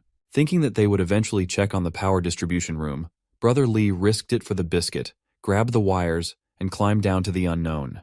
He initially thought he would come out of the basement car park one, but the line extended all the way to basement 2. Oddly enough, there wasn't even a single person in there. All he saw was a lot of boxes neatly arranged, lying on the ground. All of them were sealed tightly. Curiosity got the best of him, and he opened up a few boxes. Imagine his surprise when he saw the boxes were filled with sausages, each one as thick as his arm. He was about to investigate and take a closer look when he heard something or someone come up behind him. The next thing he remembers is Han Feng's wake-up slap. Now it makes sense why the committee and that Jiang bastard are so arrogant. They actually have heaps of supplies down on the lower floors. Han Feng skeptically asked if the contents of those boxes were really just sausages. If they have so much food, why would they work so hard, going as far as to use explosives to try and steal supplies? The boxes had nothing written on them. The contents were just shaped like sausages, so Brother Li assumed they were. Nevertheless, something does not feel right. At least now they know that Jiang Xueyu really has a secret warehouse. Suddenly, the duo heard the guards coming back. They were talking about how odd it was that Mr. Jiang was rushing them to dispose of Li Ziyi when they were trying to rope him in just the day before. Hearing that he has a kill order out there scared Brother Li out of his wits. When the goons entered the room with weapons in hand, the prisoners were gone. Confused, they searched the room. Unbeknownst to the poor goons, the duo had already set up a vengeful ambush. And so, they turned the tables, jumped their captors, knocked them out, and tied them up. Since Jiang Xueyu is going as far as to issue a kill order with his secret stash discovered, whatever's down there is definitely worth investigating. Still, there are tens of boxes in there. Brother Li wonders what they can even do once they manage to get back into the second basement. Han Feng assured him that it wouldn't be a problem once they got together with the evil king. Retrieving and reactivating his earpiece, Han Feng contacted the evil king and asked if the big sister he had sent had arrived. Oddly enough, the little girl asked if it would really be okay to let the girl who snatched Han Feng's gun inside the house. This is bad. Instead of Nurse Jin knocking on the door, it is that witch, Li Hyona. Han Feng hurriedly warned the evil king to keep the door shut and avoid the crazy witch at all costs. But it might just be too late. The transmission was cut, and Han Feng is in the dark about what's happening upstairs. They have to go back up and check on the evil king's status first. For the second time today, the duo sneakily traversed the frigid halls of the lower floors, making sure that they didn't get caught once more. While they were mindful of not making any noticeable noise, loud crashes could be heard from up ahead. The survivors reliant on the committee are evacuating to the higher floors. The injured, elderly, and women, or at least what's left of them, must proceed up the stairs, while the able-bodied are ordered to bring their weapons and gather in the basement. It was pandemonium. They are panicking and trying their hardest to prevent the enemies from coming up and reaching their supply stash. The only logical explanation for the chaos Han Feng can think of is that the war with Li Jinghao's faction has finally started. Whatever the case may be, this hectic situation is beneficial for them. All they have to do is cover up, wear their masks, and try to blend into the crowd until they reach the evil king. The stairs were crowded with distressed survivors, and the duo fit right in. Unfortunately, their plan to stay low-key might not be feasible anymore. Mr. Jiang's lapdog coordinating the evacuation just fell on his ass. Li Jinghao's number 1 and number 2 had intercepted the evacuees and were hungry for violence. Brother Li subconsciously pulled his little bro aside, protecting him from the shit show that was about to unfold.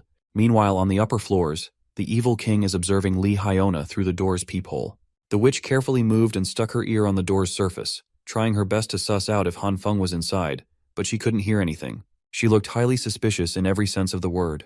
It was at that moment that Nurse Jin finally pulled up with her med kit. When asked what she was doing snooping around Han Feng's door, Hyona was stun-locked as she tried her best to formulate an excuse. The best she could come up with was that she came over to search for food. Of course, Nurse Jin was not buying such flimsy bullshit. You see, Li Hyona was not alone. Behind her was a whole battalion of emaciated good-for-nothings equipped with weapons. Li Hyona and her goons confronted Nurse Jin, and she stood her ground by saying that she'd been called to treat someone in the room. Unfortunately, the Mad Witch is too sharp to buy that excuse. She had seen the nurse and Han Feng talking before. So, she turned to her miserable goons, desperate for supplies, and whispered poison into their ears. One by one, the creeps approached Nurse Jin as she slowly retreated and threatened to report the disruption to Jiang Xueyu. Hyona thinks using the nurse as a hostage would lure Han Feng out.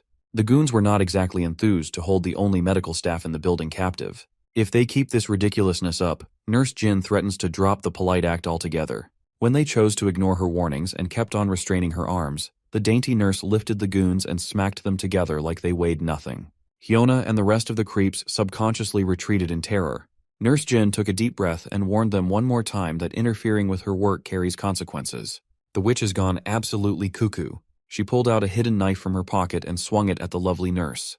She had no regard for the well-being of others. If Nurse Jin was not wearing a thick enough coat, the blade could have cut her skin. Hyuna warned her goons to stand by and be careful of the freak's inhuman strength. While everyone was distracted, the apartment door slowly creaked open. The raiders were confused as the weapons in their hands trembled in unison. The trembling became so strong that it turned into an irresistible suction force. Standing at the door was the self-proclaimed Demon King with her hidden ability in full view. She even executed some useless ninjutsu hand signs to make it more dramatic.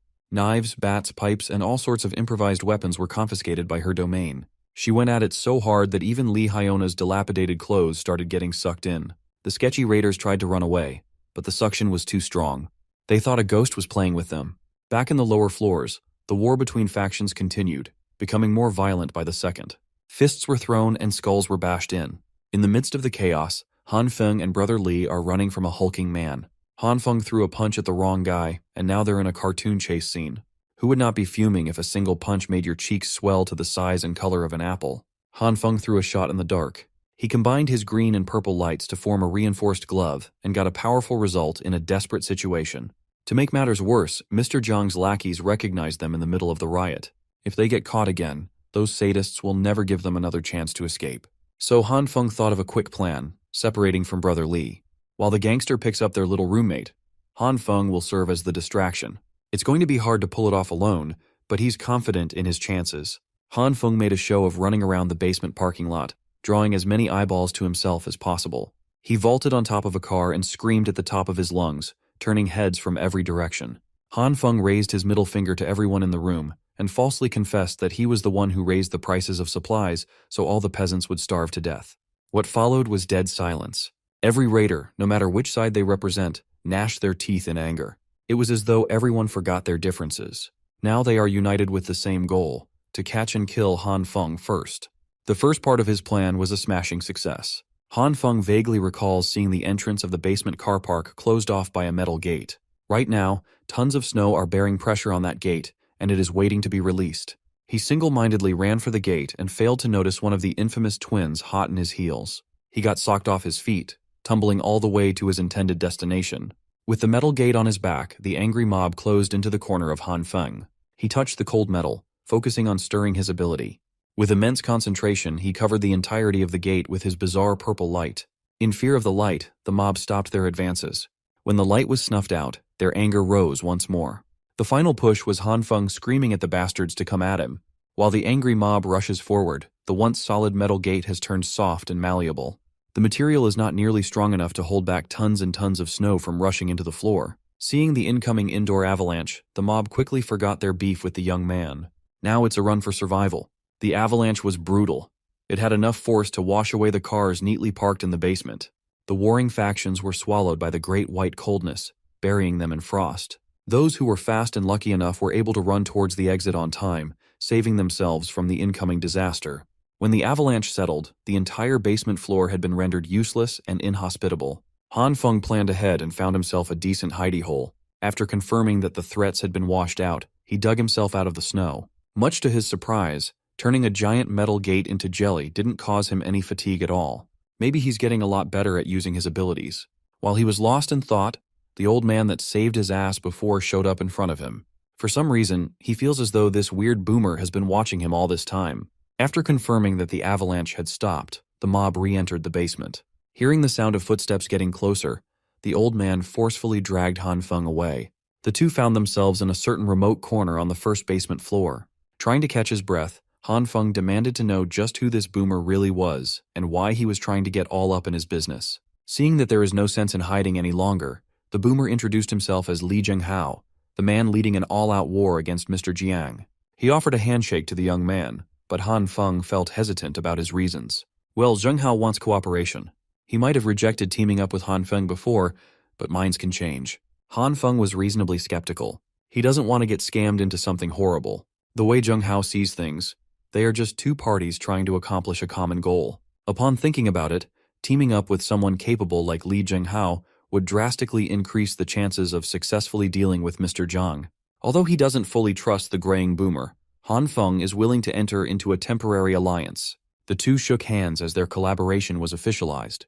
On a lower floor, Mr. Jiang is doing final checks on all the vehicles he had stashed in the second basement car park. He's only now receiving news about the avalanche that swept through the floor above. The building's temperature is dropping fast, and their people have been scattered all over the place. In addition, their prisoners are nowhere to be found.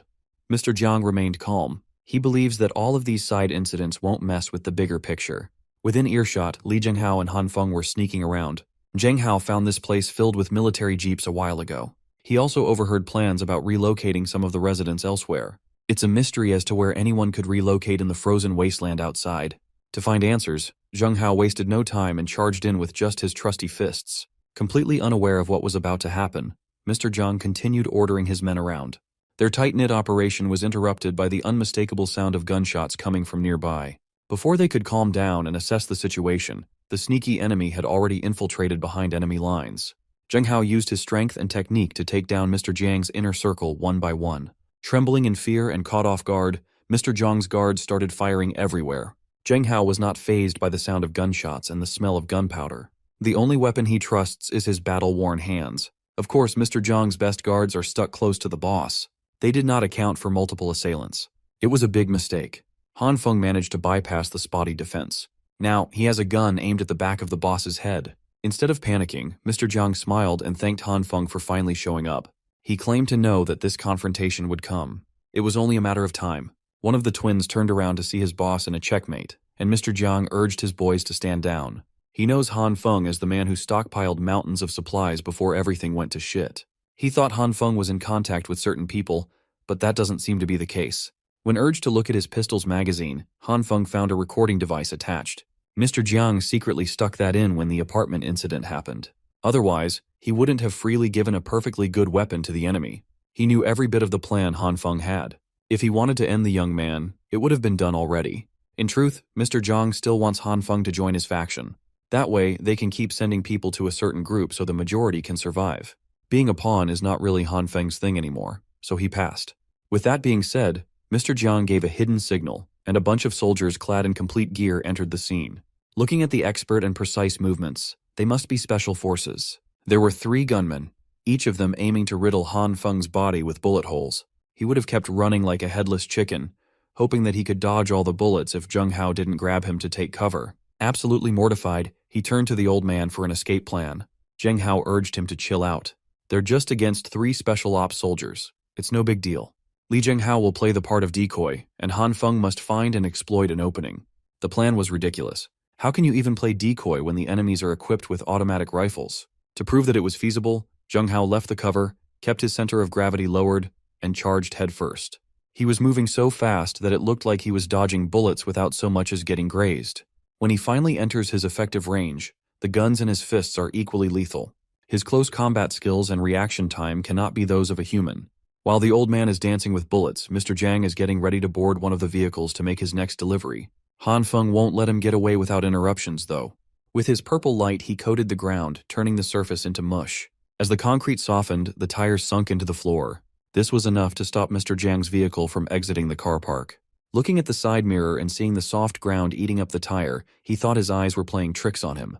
Han Feng was glad that he could mess with them from a safe distance. Just when he was about to do the next tire, a frag grenade flew in his direction. A hooded stranger found him messing with the Jeep, skipped every weapon there was, and jumped straight into throwing a grenade. While Han Feng's life flashed before his eyes, the hood smiled and saluted. The grenade bounced on the Jeep. The explosion is imminent. Han Feng ate the blast at point-blank range. A normal human cannot possibly survive being in that radius. His body was torn apart. The grenade did its job well. The next thing you know, Han Feng is opening his eyes to the feeling of being tickled. Those goats that he used to dream about are back. They are flocking all over him and licking his entire body. He closed his eyes and just enjoyed the ticklish process wholeheartedly, until he felt an oversized tongue joining in on the fun. Of course, the giant tongue belonged to a giant goat. The enormous and slimy appendage wrapped around his naked body, traces of green light flickering. The tiny flickers continued to grow until his body melted and reformed around the green brilliance. In the real world, his body rapidly repaired itself as the green light chose and healed the damaged parts in the blink of an eye. Han Feng died and was resurrected when his power kicked in automatically. His body might have been restored, but his mind seemed absent. The Jin twin in the driver's seat managed to get the tire out of the sunken concrete and is now ready to drive away. Before he could step on the gas, the whole side of the Jeep swiftly crumbled into nothingness as a red light erased everything in sight. The light flickered ominously, devouring every matter in sight. With a single swipe of his hand, the unconscious Han Feng deleted half an armored Jeep. After tearing the vehicle apart with a touch, one of the twins aimed his gun at Han Feng. He saw the barrel of the lethal weapon aimed at him with bloodshot eyes and grabbed that sucker with his glowing hand. The pistol exploded to pieces, dismantled into smithereens. The destruction continued, devouring the threads of Jin Qinwu's clothes. Mr. Jiang's calmness had vanished alongside the Jeep's roof as he scurried out of the vehicle. Exposed to the bone-chilling elements exacerbated by the avalanche one floor above, Jin Twin shivered in pain. The cold quickly spread through his body as the red light devoured the top of his skin. Within seconds, the poor underling died from the cold. His twin brother saw everything happen and felt the desire for vengeance brewing. Jin Qinwen charged the berserk Han Feng with a metal pipe in hand. He was eager to bust the guy's head open, but it won't be easy. When the metal pipe touched the red light, the material burst into pieces, dissipating in the air. Mr. Jiang called one of his men to request for reinforcements. This is beyond his expectations. Ignoring the surviving twin, the unconscious Han Feng sought a different target. With purple bouncy lights in both hands, he slowly strutted his way to a different armored Jeep. The driver and passenger didn't know what to do as the gooey light devoured the entire vehicle. Suddenly, the exterior of the Jeep started dripping like it was made of melting wax. The vehicle had turned almost liquid. The people inside the armored Jeep screamed for help and tried to get out, but it was too late. With an unrecognizable shape, the material hardened once more, turning the driver and passengers into metal statues. To stop his brutal rampage, someone started shooting at Han Feng. A bullet lightly grazed his cheek, and the green light immediately healed the wound back up. The inexperienced guards trembled as they ran out of bullets. They saw what Han Feng did to their comrades. All they can do now is run for their lives. Covering their retreat, the special ops shifted their main target to Han Feng. They were tasked with prioritizing Mr. Jiang's party. Seeing his playmates change course annoyed Li Zhenghao. At least one of the special ops forces stayed behind to engage him in hand-to-hand combat. Throughout the whole sequence, Zhenghao is trying to decipher what really is happening with Zhang Xueyu.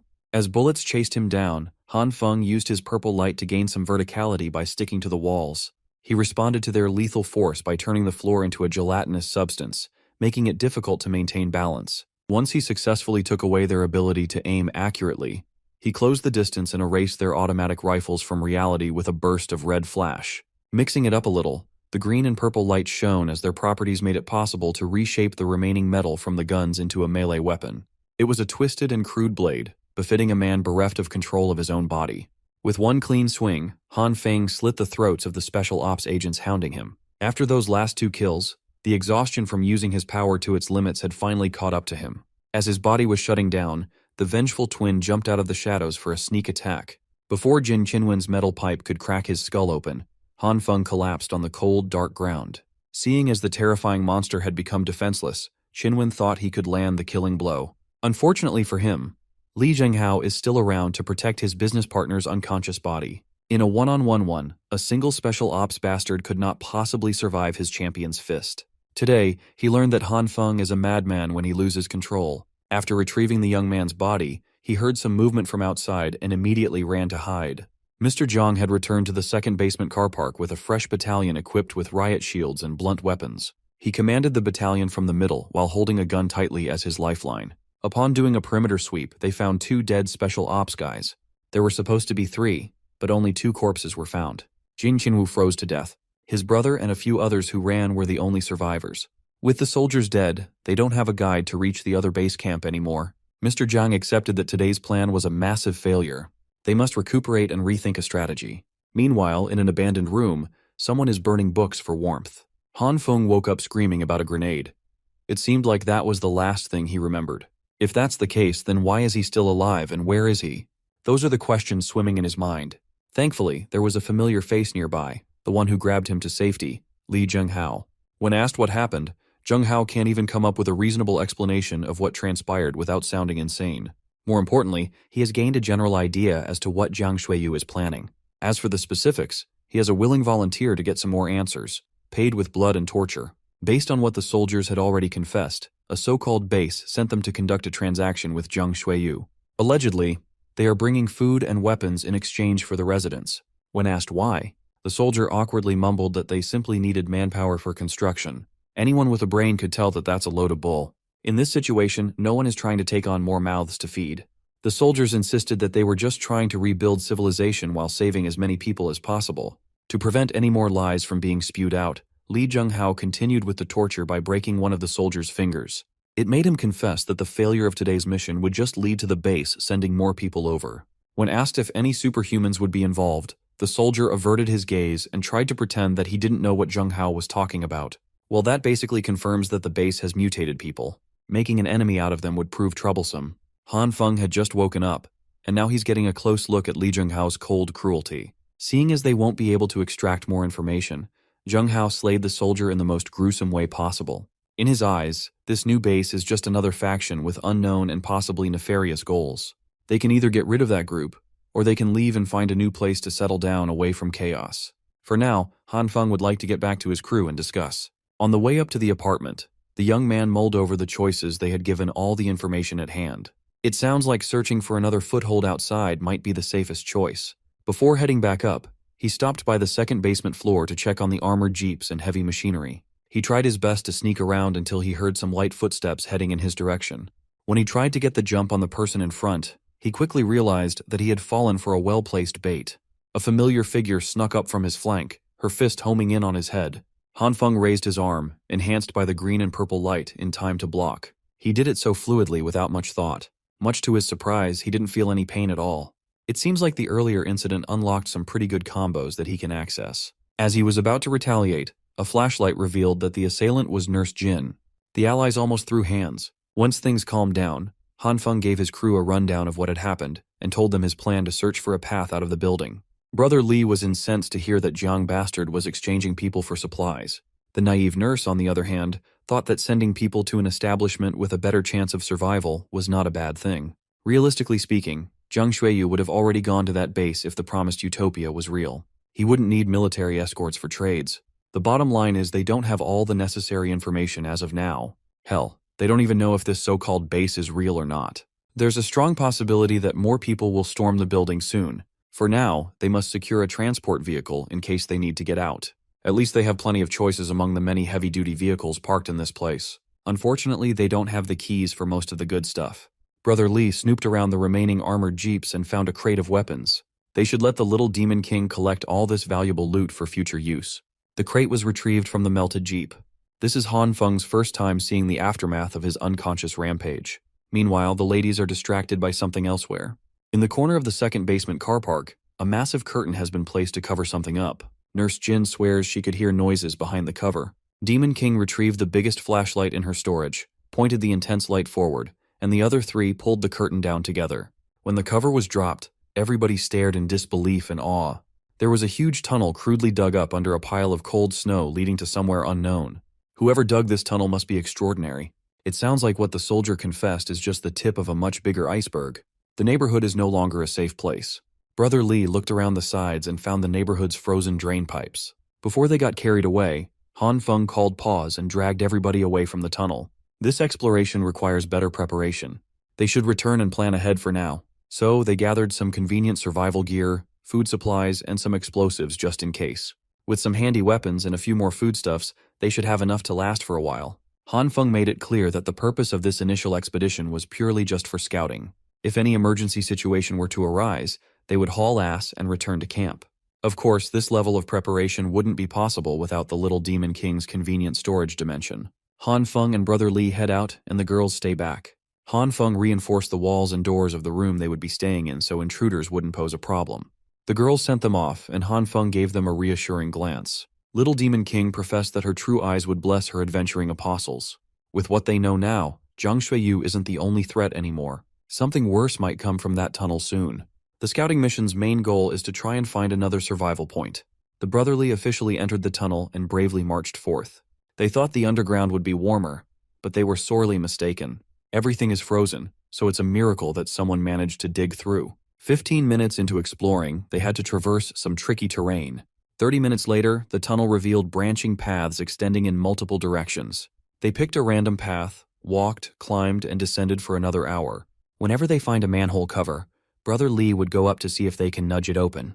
Everything is blocked by snow above. The duo has been walking around for so long that they can't even remember where they came from or which direction they should go. Thankfully, they saw another batch of distribution drain pipes and a sigh from a nearby residential area. They followed the pipes until they saw some brick and mortar structures. Like a gift from the heavens, they came across a map of the underground sewer. They've been at it for half a day, but they're still just next to the neighborhood where they came from. Shushing out Brother Lee's disappointment, Han Feng whispered to turn their headlights off. He heard the sounds of vehicles speeding nearby. It was a caravan of military trucks, and they were heading in the direction of Han City's neighborhood. Han Feng and Brother Lee managed to conceal themselves in time. It's safe to assume that those things are affiliated with the Special Ops soldiers. They must be using those vehicles and the sewage system to ferry people to allegedly construct the utopian base. Brother Lee had the brilliant idea of following the trail to tail the trucks. Funnily enough, he knows the back door to Han City. A year ago, an old lady from Han City fell into the sewers, and he swooped in to save the day. He swore that he could still remember the way to that spot, bragging about his memory that made him a straight-A student in high school. When they arrived at the place he was boasting about, the manhole cover was frozen shut. It might be a bit off from the location, but they might as well try the other manhole up front. Brother Lee climbed and tried to force his way up 3 more times, but every single one resulted in embarrassment. When they reached the 4th and farthest cover, Brother Lee almost cried tears of joy when it budged. Thankfully, they emerged in Han City's neighborhood basement car park. Man, this series loves parking lots. Han Feng urged Brother Lee to stop bragging about finding a way in and lower his voice now that they're in unfamiliar territory. The duo stayed low and slowly crawled their way around the lot, making use of the cars as cover. Along the way, they saw some frozen corpses and obvious signs of fighting. In the back wall, a few men are slaving away to tear down the concrete with sledgehammers. Supervising them was a pair of special ops soldiers who were dissatisfied with their assignment to guard people in a crappy neighborhood with shitty food. The assault squad has no control over their deployment. It looks like Han City is already under complete control of the militaristic faction. Suddenly, the ground started shaking vigorously. The soldiers yelled at the laborers to run away, as the real workforce was about to penetrate through from the other side. The wall they'd been toiling over started to crumble and crack. Before the laborers could run to safety, a massive explosion sent them flying alongside boulder-sized debris. Emerging from the other side was an overgrown baby with a shiny bald head and an unusual glimmer in his eyes. That thing was so massive it didn't even look human. It must be the one who dug the tunnel connecting to their neighborhood without anyone noticing. No matter how you look at it, Han City is a bad place to be. If the duo is discovered, they are finished. After digging a brand new tunnel, the big baby demanded his snacks, and the soldier overseeing the operation promised snacks after cleaning up the passageway. The big baby did not like the sound of that at all. With veins bulging along his neck, he struck the ground and shattered the flooring. The destruction reached all the way up to the duo's hiding spot. That's the biggest sign to get the hell out of this godforsaken place. They crawled away, careful not to attract any unwanted attention. Brother Lee was doing so well, sneaking away, until he breathed in the dust particles from the tremor. He could not hold it in and sneezed out loud. Hearing his partner jeopardize their clean escape mortified Han Feng. The soldiers took note of the bastards crawling towards the manhole and ordered the forces to give chase. Now that they're exposed, all they can do is run as fast as possible and not dwell on their mistakes. The big baby was fast. The duo had a decent head start, but the superhuman was hot on their heels. When he entered his effective range, the big baby slammed into the ground and made the sewer system fall apart. The terrain turned jagged, making it borderline impossible to continue running. With no other choice, Han Feng urged Brother Lee to just run while he stalls for time. Now should be a good time to test his abilities against another superhuman. Using the purple light, he blanketed the torn-up floors of the tunnel. The big baby marched forward and felt his boots sink into the jelly floor. He tried to lift himself out of the sinking ground, but his weight made the process super fast. He's now realizing that Han Feng is a superhuman too, someone worth capturing alive. That's going to be hard now that the young man is mixing in his green light to harden the floor that he softened. The restoration of the soil's original properties was quick and easy. The big baby was infuriated. Now he just wants to kill the dude trapping him with weird powers. Han Feng was sweating bullets. Even with his combined power, the big baby is about to break free through sheer strength and frustration. Brother Lee, who was making some decent headway in his escape, saw that his little bro was in danger. He saw some loose metal pipes strewn around the floor and was struck with an idea. With tenacious and consistent power activation, the big baby is slowly drained. Just a bit more, and Han Feng should be able to trap their sole pursuer completely. He would have won the battle of attrition if it wasn't for Brother Lee's overprotectiveness of his superhuman little bro. The boastful gangster abandoned the escape plan, grabbed the metal pipe, and burst in to contribute to the fight. With the big baby rooted on the ground, he was able to land a clean hit to that big bald head. Unfortunately, he didn't even deal damage with his full swing. All it did was anger the fat bastard even more. This is the second time Han Feng was screwed by Brother Li's blunders. The steadily weakening big baby hit his second wind, fueled by the desire to bury two pesky bugs underground. Brother Li quickly turned around and ran. Han Feng was forced to abandon his trap. The duo is back to square one. Brother Li had good intentions. He didn't want to leave his little bro alone, but it did more harm than good. After a few more minutes of endless running, they miraculously shook the oversized meatball off their trail. With the path behind them walled by loose boulders, they should be cleared from immediate danger for now. Now, they have a different set of problems to worry about. First is finding out exactly where they ended up running. Brother Li assured Han Feng that the map they had seen earlier had been firmly imprinted in his genius brain, so he'd lead the way to safety. The gangster merrily picked a path and confidently strutted forward. Han Feng was not in the least bit convinced. 10 minutes later, Brother Li yelled that he recognized the sewer layout on the left. 20 minutes after that, he continued following some random pipelines. By the 40-minute mark, he was starting to doubt his navigating skills. Thankfully, Han Feng felt a light whisper of wind coming from nearby. He finally wrestled control of where to go and followed the wind. They eventually reached a path going upwards, a literal light at the end of the tunnel. Brother Li jumped to the front and acted as though he was the one who found the exit. They climbed a wall of ice, being careful not to slip on the icy grooves. Finally, they reached the end of the line and laid eyes on the outside upper crust world. It was dark and gloomy, but the snowfall had somewhat subsided. The world they used to know no longer exists. Everything is cold and frozen in time. Brother Li jumped out of the sewer tunnel and confirmed that the surface that used to be water had already hardened. Han Feng carefully observed his surroundings and identified a structure that looked like the Ding Feng building. The Ding Feng is supposed to be the tallest structure within 5 kilometers northward of their neighborhood. That means they wasted a lot of time heading in the wrong direction after running away from danger underground. To illustrate, Xingfu District is located within the southern third ring of Hanchuan City. Right now, they are in the northern fourth ring. With the tunnels compromised, their only option is to travel on land in hopes of returning to the district. To do that, they must first pass through Jingshan District.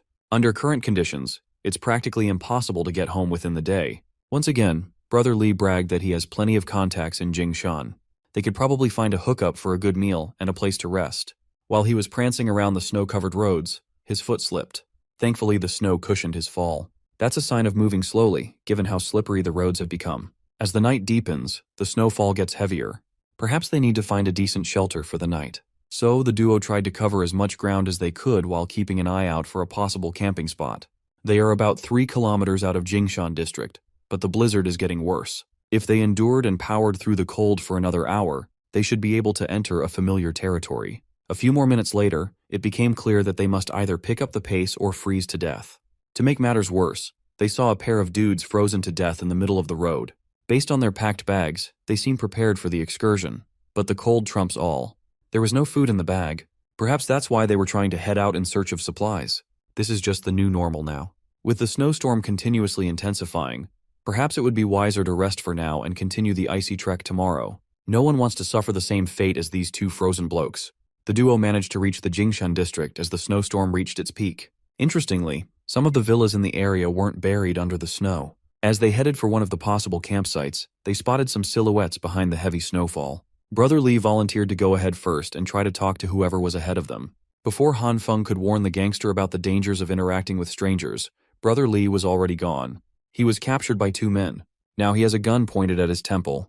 With Brother Li held as a hostage, Han Feng was robbed. The young man tried to slyly grab his gun from his waist, but the robbers weren't messing around and fired a warning shot. The robbers yelled at him not to try anything funny. Then, the 2 muggers started quarreling about keeping their captives in one piece. They don't want to get stuck carrying dead weight up the hill. Han Feng was forced to surrender his firearm. A muzzle is tapping his forehead. If he fights back, he might be able to handle and heal one shot to the head with his ability. But going down that route would certainly end up in Brother Li's death. So, he surrendered peacefully, and they were escorted up to a hill. The robbers were patting themselves on the back for successfully apprehending some captives who had guns. Han Feng tried to act deferentially. They've already surrendered all the supplies and equipment. It should be safe to let them go now, right? But the robbers have different plans for the 2.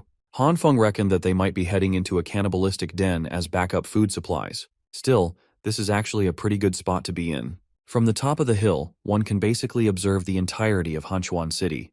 When they reached their destination, one of the robbers opened a villa gate with an automatic fob.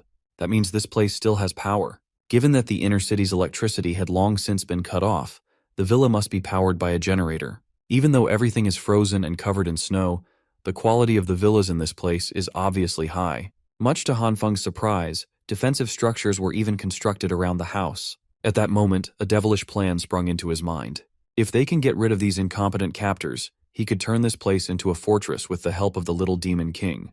His sly giggle at the notion was noticed, and it earned him a crispy slap on the back of his head. Finally, the robbers ordered them to finish digging near the protective wall. If they did as they were tasked to do, the robbers promised to let them go and even return their supplies. All they have to do is keep their heads down and stop trying to pull any tricks. Kaozi, the bigger and dumber one, was assigned to the first shift of watching the new manual workers. Big Kaozi over here is actually starting to get annoyed at how bossy the smaller one is. He turned to the captives and threatened to fire at will if they didn't start getting to work. When asked to at least remove the cuffs, Kaozi snapped and pressed them to dig with the cuffs on. So, Brother Li and Han Feng did as they were told. The superhuman and the gangster were reduced to simple laborers. It is uncertain whether the bastards would even keep their word and let them go after the job is done. Han Feng looked around the massive yard and saw a huge pile of snow near a truck. Upon closer inspection, he found a bunch of frozen legs, arms, and other body parts sticking out of the pile. This does not bode well for them. Han Feng quietly pointed out the pile of frozen corpses to Brother Li. The hardcore gangster almost passed out when his brain finally comprehended that he was looking at dead people. It is possible that their captors were the ones who made that pile of death. One thing's for sure, they can't just sit and wait for their own deaths. Han Feng devised a quick plan and relayed it to Brother Li for execution. After they went over the details, the plan kicked off with the two yelling and hurling insults at one another. They acted as though they were fighting about their shoveling methods, making the work much harder than it was supposed to be. Kaozi took note of the scuffle, aimed his gun at the two, and urged them to get back to work. The duo continued bickering, completely selling the act. Finally, Kaozi gave up trying to stop them from arguing, but asserted that the digging must be done before the sun sets. As soon as he nonchalantly turned his back on the duo, the wrangling abruptly stopped. Kaozi slowly walked back to his post, unaware that the flat side of a shovel was about to strike the back of his head. The bigger captor is down, and the duo just regained a firearm. Inside the villa, the smaller robber is sitting comfortably with a dirty magazine in hand. He was practically drooling at the pages, thinking that no one was going to interrupt his gooning time. Before he could get his pecker out, a light flashed in his face. He looked up at a gun's muzzle, staring him down. The duo waved the handcuffs provocatively and teased the robber for being such a gooner. Within just a few hours, the situation was completely reversed. The captors are now the captives. According to them, they are just debt collectors who came by the villa before everything went apocalyptic. They swore to their gods that the pile of corpses outside had nothing to do with them. They might be hardened debt collectors, but they draw the line at massacring dozens of people. Han Feng holstered the gun. He believes their story. Since the pair of robbers aren't too bad, they can freely go now. Brother Li did not buy the story at all. He thinks they shouldn't let such threats go. Well, Han Feng promised freedom. Of course, that comes with a little stipulation. Kaozi and his gooner buddy were released into the biting coldness of the icy district with nothing but their underwear. It's only a matter of time before those two succumb to the elements. With that side quest taken care of, it's time to prepare for the hike back home. This day started with the plan to scout the tunnels for a bit. Due to unforeseen blunders, they have strayed from that mission and from the home base too far. Han Feng can only hope and pray that his allies back in the neighborhood are safe. Speaking of allies, Li Zhenghao has joined Nurse Jin and the little demon king inside the reinforced room. They're still anxiously waiting for the duo's return. The old man asserted that rather than worrying about the two, they should be focusing on their own situation. A few hours after the scouting duo had left, an army emerged from the tunnel. Among them was a baby-faced giant who could control Earth's elements. Jiang Xueyu welcomed the delegation. With the influx of powerful allies, the entire district is officially under Mr. Jiang's command. Naturally, that makes Zheng Hao's faction the public's #1 enemy. Right now, Jiang Xueyu must be turning the entire building upside down, searching for Zheng Hao. The old man can only laugh at the stupidity of the residents. That army didn't come to this place as saviors. They won't even realize that they've been sold out until the day they die.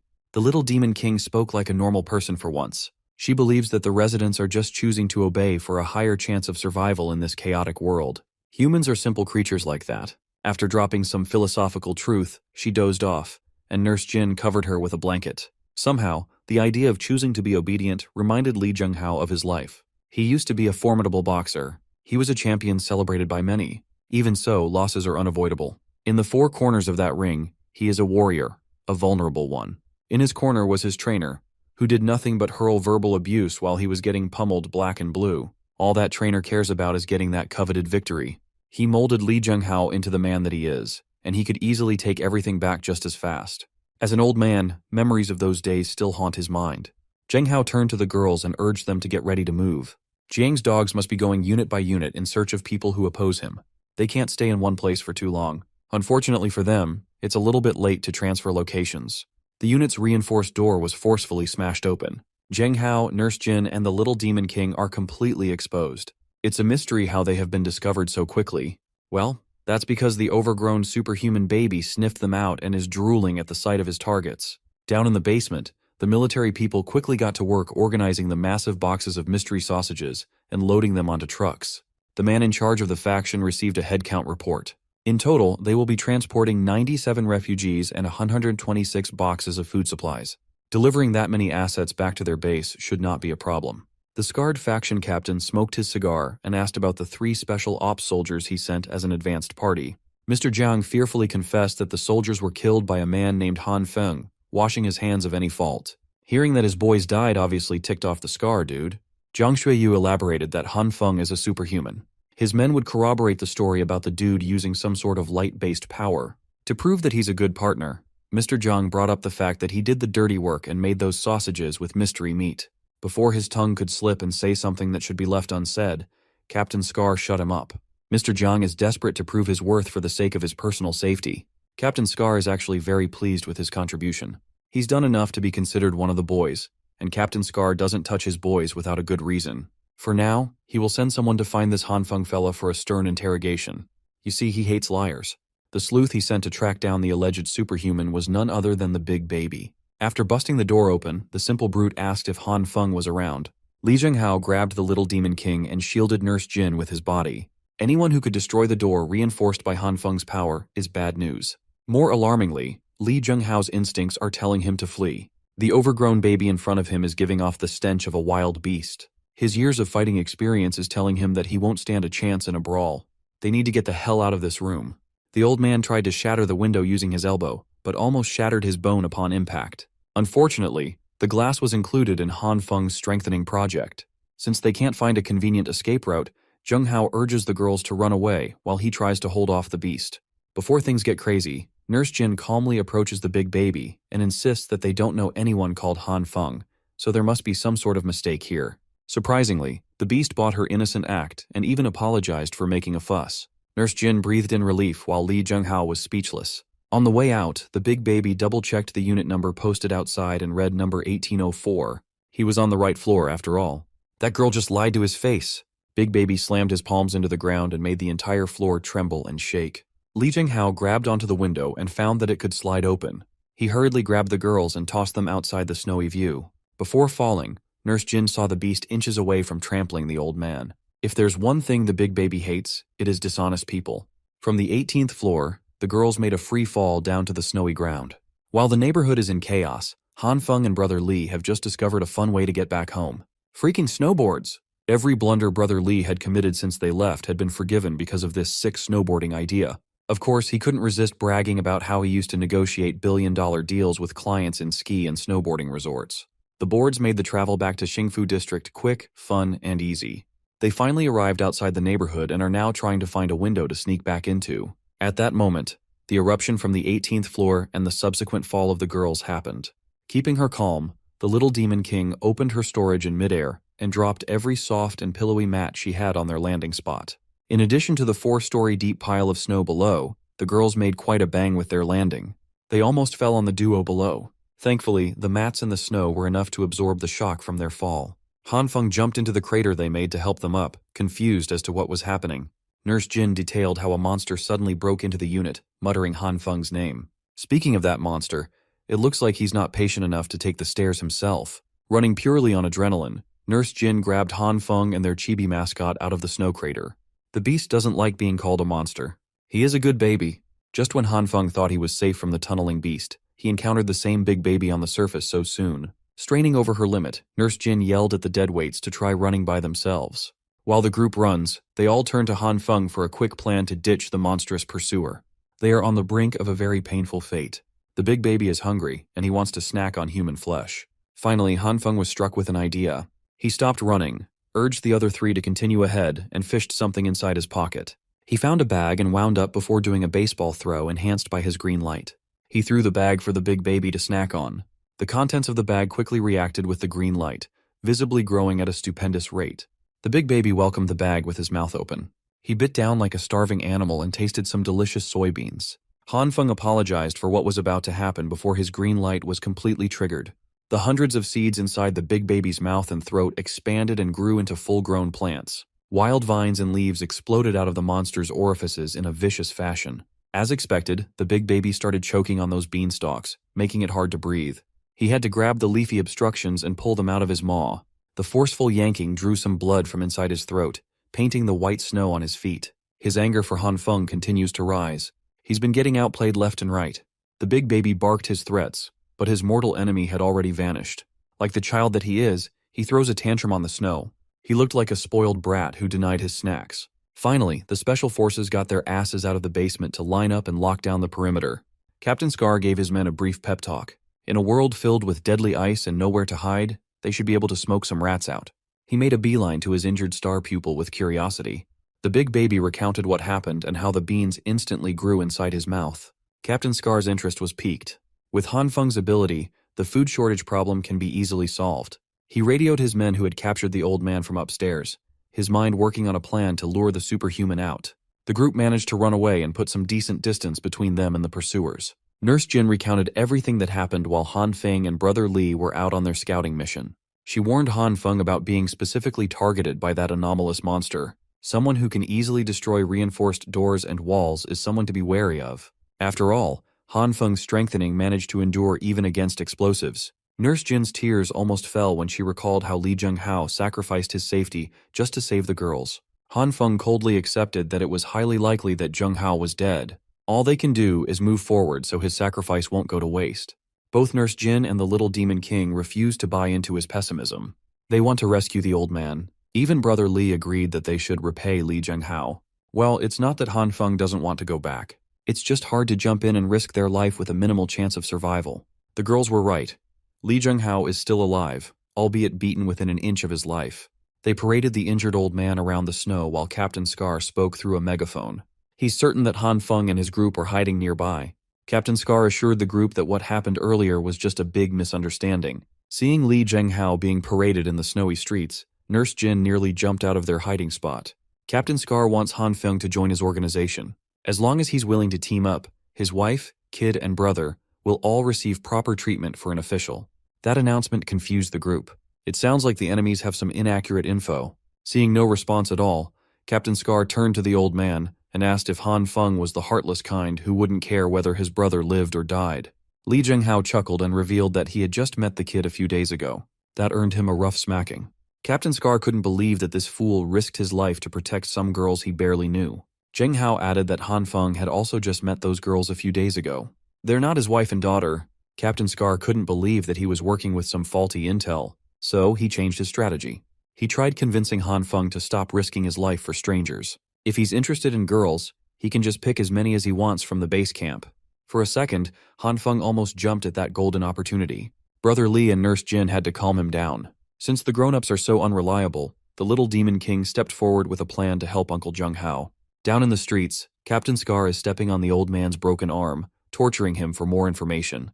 Unfortunately for these military dogs, Zhenghao is one resilient son of a gun. Instead of answering, he's more interested in asking questions about this so-called base instead. Captain Scar parroted the vague answers everybody else gave, saying that their camp was saving people, a noble sentiment that normal people would not understand. Zhenghao laughed. That cookie-cutter answer was obviously a rehearsed lie. Well, since he's dying soon anyway, Captain Scar sat closer to his ear and whispered the real answer. In the frozen urban areas, what living creature is still thriving and is plenty in number? A population so huge that they can be hunted and eaten freely. Zhenghao already suspected the worst, but hearing it from the culprits was still bone-chilling. These monsters are gathering residents as cattle for slaughter. The living consumes food, and the dead become food.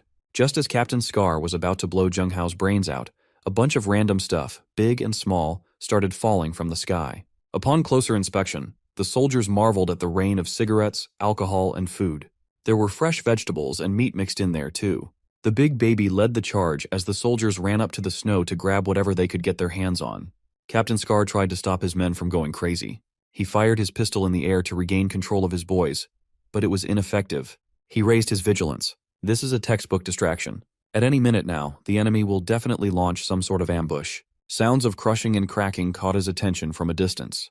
The walls of a nearby building crumbled as a giant bulldozer drove through, leaving an enormous hole. In the driver's seat was Han Feng, ready to get his hands bloody. From the little demon king's perspective, her plan goes as follows. First, she will sprinkle some alluring fodder from the sky to attract the starving sheep. That means she's going to throw a bunch of random shit to create chaos amongst the soldiers. Han Feng will then attack the flock of sheep with his metal beast form, rescuing their injured comrade. That means they will break through using a bulldozer to save Li Zhenghao. Unfortunately, Han Feng is the only one in the group who can decipher her delusions of grandeur. With the plan established, the four moved according to the evil eye's enlightenment. Disregarding how simple and crude the plan was, they're not even sure if the soldiers would take the bait. As for that metal beast, she already has one store in the storage dimension. Han Feng never would have thought that his evening would be spent driving a big-ass construction machinery. Driving such a powerful thing felt good, though. The dozer made a clean landing, plowing through the thick snow like it was nothing. He swiftly turned in the direction of the soldiers and neatly pushed them away using the front blade. The soldiers were way too busy with scrounging loot to care about being swept away. Captain Scar turned to his big baby. He's their only hope to deter that dozer. As ordered, the baby-faced superhuman jumped in front of the barreling vehicle. With the belief that there's no one stronger than himself, Big Baby pushed against the dozer. Han Feng knows how strong the Big Baby is, but trying to have a contest of strength against heavy-duty machinery is just insanity. Using the front blade, he caught Superhuman off guard, flipping him into the air in one lift. After what must have been a dozen spins, his head dug into the snow. Captain Scar demanded that Han Feng stop, or he would blow Li Zhenghao's head off. Inside the dozer's cab, Han Feng couldn't hear anything from outside. So he drove forward, unafraid of Captain Scar's empty threats. It was a game of chicken, and Captain Scar lost. He dived away from the collision course while praising the young man's ruthlessness. All that's left to do is pick up the old man and get the hell out of here. The rescue operation was a massive success. Next up is the getaway scheme. From inside the cab, Han Feng used his purple light to soften the surface where Zhenghao was lying down for a more comfortable ride. With comfort taken care of, they sped up into one of the other skyscrapers nearby. Han Feng gave the signal to the others, and they picked up. Brother Li, Nurse Jin, and the little mastermind broke through one of the building's windows and boarded the bulldozer's roof. As they sped off to the distance, the soldiers finally recovered, picked up their guns, and rained down on the metallic beast. They quickly boarded their armored jeeps and trucks to chase after the group that dog-walked them with such a simplistic plan. They were firing with vengeance, but their aim could use a lot of work. Captain Scar is practically screaming at his driver's ears to speed up. Unfortunately for them, the snow pile-up on the roads had become too thick. Their tires are losing grip, and increasing speed is impossible. They are up against a giant bulldozer that can just barrel through any sort of obstacle in its way. It's a massive mismatch. Even their camp only has a few of those valuable things. Actually, by the looks of it, the bulldozer is their property. It was the one used by the advanced party. That only served to infuriate the captain even harder. No matter how hard they tried to keep up, the lost grip was way too disadvantageous. One of their jeeps swerved and made a mess of the road, implicating the other vehicles and forcing everybody to stop the chase. The captain's car almost blew up from a loose gas canister that flew to their windshield. Looking ahead, they found a bunch of appliances and junk littering the road, obstructing their only path. The little demon king had to step in and save the day once more by throwing another batch of random shit on the road, this time as a deterrent. She stood on the dozer's roof, extremely pleased with her contribution to this mission, making the enemies despair before her power. She looked badass until the cold made her sneeze adorably. The group drove for a few more hours, making it certain that no one could tail their trail. The rest of the group had long since entered the cab with Han Feng, and it was crammed in there. Brother Li wants to get a turn in the driver's seat while the old man is freezing in the back. Their next destination is the hillside villa Han Feng and Brother Li found. It's a decent place where they can camp. Everybody agreed with the plan, but the bulldozer is starting to falter. The warning on the meter is blinking, and it seems like they've run out of fuel. Thankfully, they have the Evil King's storage dimension, so Han Feng politely asked her to bring out some oil. This damn delusional freak opened her dimension and pulled out bottles and bottles of cooking oil. At least it's not baby oil, no diddy. At that moment, the dozer's engine finally died. The cab was flooded with bottles of cooking oil, and Han Feng felt a headache coming from it. He cleared up the confusion and asked the little one to take out the fuel he prepared beforehand. The little demon king fumbled around her storage dimension for a minute, growing more embarrassed by the second. As it turned out, She accidentally included the fuel canisters together with the fridge, sofas, and other appliances in the pile she threw to clog the road. Even the generators were lumped in. Hearing that mortified everyone. They basically ditched their valuable stuff. Han Feng had 1 year's worth of fuel ready for consumption, but now they have none. The little one tried to assuage him by bringing out natural gas for cooking. She also has buckets of coal ready for use if that helps. Han Feng can't even do anything with this trash. While holding a lump of coal, a wild idea popped into his head. Based on his extensive experiments with his powers, plants that failed to sprout turned into a coal-like flammable substance. Meat, on the other hand, turns into an unknown black liquid that has similar attributes. Since they had no other choice but to throw a shot in the dark, he demanded a metal bucket and some meat. Once everything was prepared, he used his green light on a piece of meat. While it is difficult to enhance meat the right way, failing on purpose is so much easier. A single piece of meat filled the bucket, half full of the mysterious black liquid. Everybody recoiled at the smell of the sticky substance. Han Feng has gotten used to it. He fished a lighter from his coat and set the liquid on fire. Just as he expected, the substance is highly flammable. He was pleased with himself, but Li Zhenghao was skeptical. They can't possibly replace fuel with this stuff, can they? Unless they want to ditch the bulldozer and walk in the harsh snowstorm, they have no other choice but to at least try. So, Han Feng produced a few more buckets of liquefied and putrefied meat juice. He turned the ignition key, and the hulking vehicle miraculously started. It was a revelation. Han Feng truly is a one-man survival kit. Their drive continued, plowing through the cold and dark night. Halfway through the ride, the little Demon King started offering snacks to everyone. She brought out an entire rack's worth of assorted goodies for everybody to choose from. Zhenghao asked her just how many things she had inside that bizarre storage. Then, he recalled hearing the news about a supermarket that got robbed and mysteriously emptied overnight and put 2 and 2 together. While the group munched on their preferred snacks, the hillside villa finally came into view. With the dozer, they could probably charge all the way up in one go. As soon as Han Feng tried to put the pedal to the metal, the dozer's engine finally gave in and exploded. The makeshift fuel they used might be at fault for this one. Thankfully, the dozer held on until they came close to the destination. They're just a few steps away from the comfort of a proper camp, so they made the trek while the blizzard raged. On the way up, they saw the frozen robbers that Han Feng sent out to the wild without any winter clothes on. Paying them no mind, the crew unceremoniously entered the secured villa. By the time they entered, they were shivering from the lethal cold, dangerously close to hypothermia. They found the fireplace, fed some coal into it, lit the fire, and huddled close to the heat. Now they can finally breathe. They successfully survived the hunt of Captain Scar and his elite soldiers. There is nothing more comforting than huddling around the fireplace in the middle of a deadly blizzard. Even the ever-so-serious old man smiled. He had to admit that the villa district was a great place to hole up in. The wind blows the accumulated snow downhill, so the hilltop shouldn't be buried in snow. It's also hard for intruders to climb the hill without getting spotted. The location is easy to guard and hard to attack. If they want, they can use this place as a long-term base. While Li Zhenghao was asking serious questions, everybody was busy reorganizing the furniture around. Han Feng took care of the generator, the Demon King brought out the TV, and Brother Li was gushing over a Gen 9 XPS game console. Yeah, these guys are staying for the long term. Since the generator they prepared has been thrown away, they're lucky that the previous residents of this villa had prepared and fueled a generator beforehand.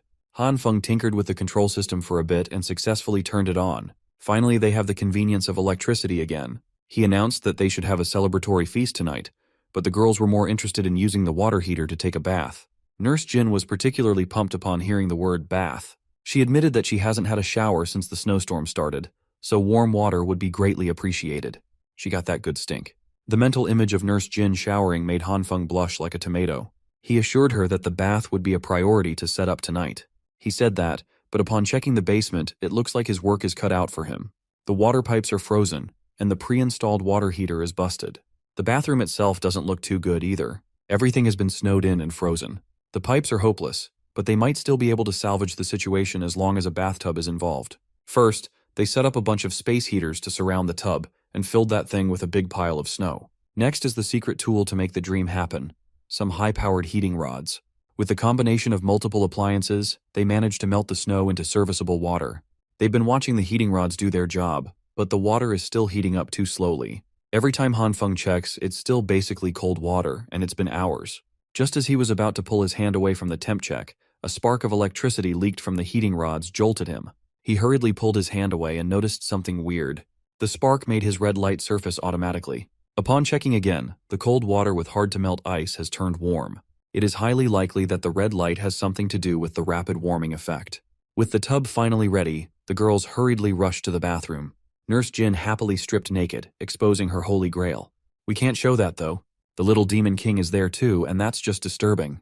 She opened her dimensional storage and fished out a bunch of bath bombs with every fragrance available. She also has every brand of shampoo, conditioner, shower gel, skincare essential oils, and moisturizer. It's girl heaven in there. Nurse Jin couldn't contain her happiness, so she buried the demon king in her mountains. They stayed in that bath for way too long. You can't really blame them. This is heaven on icy earth. With just the girls alone and naked, Nurse Jin commented on the demon king's petite body. She actually felt insulted since she was already 21 years old. They've never asked her how old she is. They all just assumed that she was a middle schooler or something. She claimed that the power of the Demon King allowed her to preserve her eternal youthfulness. She must be studied in a lab or something. Just outside the bathroom, Han Feng was eavesdropping on the girls and intently listening to the sounds of water dripping. Brother Lee came over to drag him away to play some games, and Han Feng expertly played it cool. The gangster knows when a fellow perv is on the prowl. No amount of playing it cool could convincingly mislead him. He announced that a true person would openly take a peek at the ladies' peaks without fear. In fact, he would gladly do it right now. Han Feng had to drag him away from that bathroom door before he did something criminal. The boys settled by just playing video games in the comfort of the living room while Li Zhenghao watched. He couldn't believe that the young guns were still in the mood to play games in such a grim situation. The way the duo sees it, they have everything they could ask for. Who wouldn't be in the mood to kick back and play? They are going to stay in this villa for quite a long time. If they don't entertain themselves, boredom will kill them before the weather does. Han Feng knows that Li Zhenghao's background is not normal. As for himself, he just wants to live a comfortable life. As long as the old man doesn't drag everyone into trouble, he can hang and stay for as long as he wants. Since they're on the topic of his background, Li Zhenghao felt compelled to tell Han Feng his real identity. He was about to confess about his mission to investigate superhumans before the young man cut him off. Han Feng doesn't want to be implicated in anything complicated and troublesome, and he'll stand by that. The two looked at each other dead in the eye, and the old man saw the seriousness of Han Feng. He sighed and respected the young man's stance. Zhenghao swore that he would leave as soon as his arm was healed. Brother Li and Han Feng continued gaming and talking trash to each other. At that moment, the girls came out of the bath with new cutesy coats on. Brother Li wrapped his arm around Han Feng and invited him to bathe together so they could conserve water. After scuffling and struggling, Han Feng was forced to accept that this bath sharing was happening whether he liked it or not. He was forced into the water, but it admittedly felt nice. Once everyone was nice and clean, the long-awaited feast finally happened. They went all out and prepared a spread of all kinds of dishes. After stuffing themselves full of good food, everybody retreated to their rooms and had the best sleep of their lives. For the next few days after settling into the villa, Han Feng went to work and strengthened the walls, roof, and fences. Since he has all the time and the means, he also modified one of the rooms on the top floor of the villa into a fully functional shared sauna. He mainly hangs out in there to sweat and uses the massive watchtower window to observe the situation at the bottom of the hill at the same time. Today, there are a few silhouettes walking closer and closer up to their fortress. The figure limped for a minute and finally collapsed on the snow halfway through. The crew went out and grabbed the collapsed mystery man, and Brother Li surprisingly recognized him. He's known as Brother Chang, one of Director Liu's men. Han Feng had also met this guy before. Director Liu is that intimidating gangster who sold him a gun. A few hours later, Chang woke up with a severe headache, confused as to where he was. He looked around and saw Brother Li. He just got even more confused. Chang also recognized Han Feng even though they only met once before. Once the dude calmed down, they finally convinced him to share his story. A few days ago, their office was ambushed by a group of nasty soldiers. A lot of his brothers were hurt or lost their lives. Hearing such alarming news, Brother Li was riled up. He urgently demanded to know what happened to the director. You see, Director Liu followed Han Feng's advice and stockpiled supplies before everything went to shit. They had enough to tide through the crisis for a long time, and the director generously helped hundreds of residents in need. Everything was going great until they were attacked by a group of soldiers a few days ago. They stole supplies and wantonly killed and shot everyone in sight. To protect the civilians, Director Liu gathered his men and led them to a fight to the death. Most of the brothers were injured or worse. The director himself got shot in the leg and was captured by the invaders. Without their leader, the brothers scattered and agreed to meet at another location where most of the supplies were kept. That location is one of the villas in this hillside region. The story made sense. No wonder Chang appeared limping at the foot of the hill. Brother Li was concerned about the director's well-being. Fortunately, it was obvious that the soldiers were trying to capture him alive. Brother Li owed that man a great favor. If it hadn't been for Director Liu, he might have died in the streets long ago. Fired up and motivated, Li dragged Chang out of the couch and demanded that they save the director together. Xing reprimanded the gangster for trying to drag him into a suicide mission. With just 2 people, they stand no chance against an armed battalion. The way Li Zi sees it, they should take the chance and gamble on the sliver of hope, even at the cost of their lives. Li Zhenghao overheard the story and asked if the director Liu they were talking about was from the uprising volunteer group. When he was an underground boxer, that man was the one who paid his ransom, brought him out of the seedy underworld, and allowed him a second chance in life as a free man. If they are going on a rescue mission to save that dignified man, Li Zhenghao will gladly lend them his strength. He still has quite a few connections in the city. If he can get in contact with them, they can have the manpower needed. Chang finally recognized Zheng Hao as the wild dog of the boxing arena, the legendary fighter with 30 consecutive victories under his belt. Han Feng laughed at the old man's corny nickname. Even Zheng Hao felt awkward upon hearing that moniker. So, 3 people threw their hats in the ring to rescue Director Liu. Han Feng just sat silently in the corner. He couldn't believe that the gangster who sold him his guns was such a righteous guy. Nevertheless, he has no reason to risk his life for a stranger. So, he preemptively announced that he would be staying inside the safety of his villa. He might not be able to contribute directly, but he won't let the 3 go out into the wild empty-handed. Also, he wanted to remind Zheng Hao and Li Zi to keep the superhuman shenanigans secret for obvious reasons. While Chang was recuperating, Han Feng took care of the guy within reason. They can't bring out lavish food today, or they might incur suspicions. They even prepared the most basic room imaginable for Chang, so as not to look too extravagant. When the day of their departure arrived, each bag was packed with plenty of supplies, guns, and ammo. Han Feng could understand the demand for firearms and ready-to-eat food. What confused him was Chang's request for so many cigarettes. Outside of the world, fiat currency is useless now. When major factions exchange supplies, they usually use cigarettes as solid currency. Equipped with some skis, Han Feng saw the 3 off with a smile. Chang bowed in gratitude to brother Han and sister-in-law Jin. He swore that the uprising volunteer group would repay this generous favor. It took Nurse Jin a few moments to understand that the guy mistook her for Han Feng's wife. Upon realization, she blushed, her face heating up so hot it could melt the ice around her. With just Han Feng and the 2 girls in the villa, he felt more driven to keep everyone safe. To have better surveillance around the hill, he installed some cameras around the perimeter. He riddled the whole neighborhood with CCTVs so he could have a clear visual of anything that happened around the area. With security taken care of, he returned to a carefree daily life filled with snacks and video games. Today, Nurse Jin came running and screaming out of the kitchen with a knife in hand. She trembled as she tried to explain what happened to little Chu Q. It was a nightmare. They are now down to their last head of cabbage. Han Feng demanded to know just how many more essential fruits and vegetables they had in stock, and Chu Q answered that they still had a lot. By a lot, she means about 3 carts. She doesn't really like vegetables that much, so she didn't grab too much when she emptied the supermarket. The only vegetable she loves is cucumbers, so she has a shit ton of those. This is a big mistake. They have been using and consuming supplies without doing a proper inventory check. If this goes on, they might run out of fresh supplies. As of now, Han Feng can only use his powers on soybeans, wheat, broccoli, and meat. Every other product he tried ended up as an utter failure. With the last cabbage they have left, he needs to figure out how to produce more. Everyone's health and happiness are on his shoulders. He brought the cabbage back to the living room and racked his brain for a solution. The only real option is to pray to God and hope that his green light will succeed. The first trial ended up reducing the delicious leafy vegetable into a pile of coal. He stripped another leaf and tried one more time. Without changing his crude method, he just produced more coal. He repeated this process multiple times until the cabbage ran out. Refusing to end at a loss, he moved on to carrots and potatoes. The girls just watched him from afar as entertainment.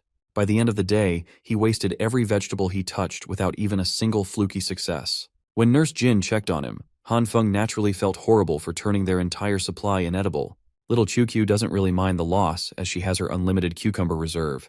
Besides, they can just make up for the nutrient deficiencies with vitamin pills. Since the superpowered route didn't work, Nurse Jin proposed that they try growing a garden. She used to grow some vegetables on her apartment balcony throughout the year. As long as there's sufficient light and proper temperature, they can make it happen. First, they need some gardening racks, soil, and nutrient fluids. They can also use LED light as a substitute for the sun.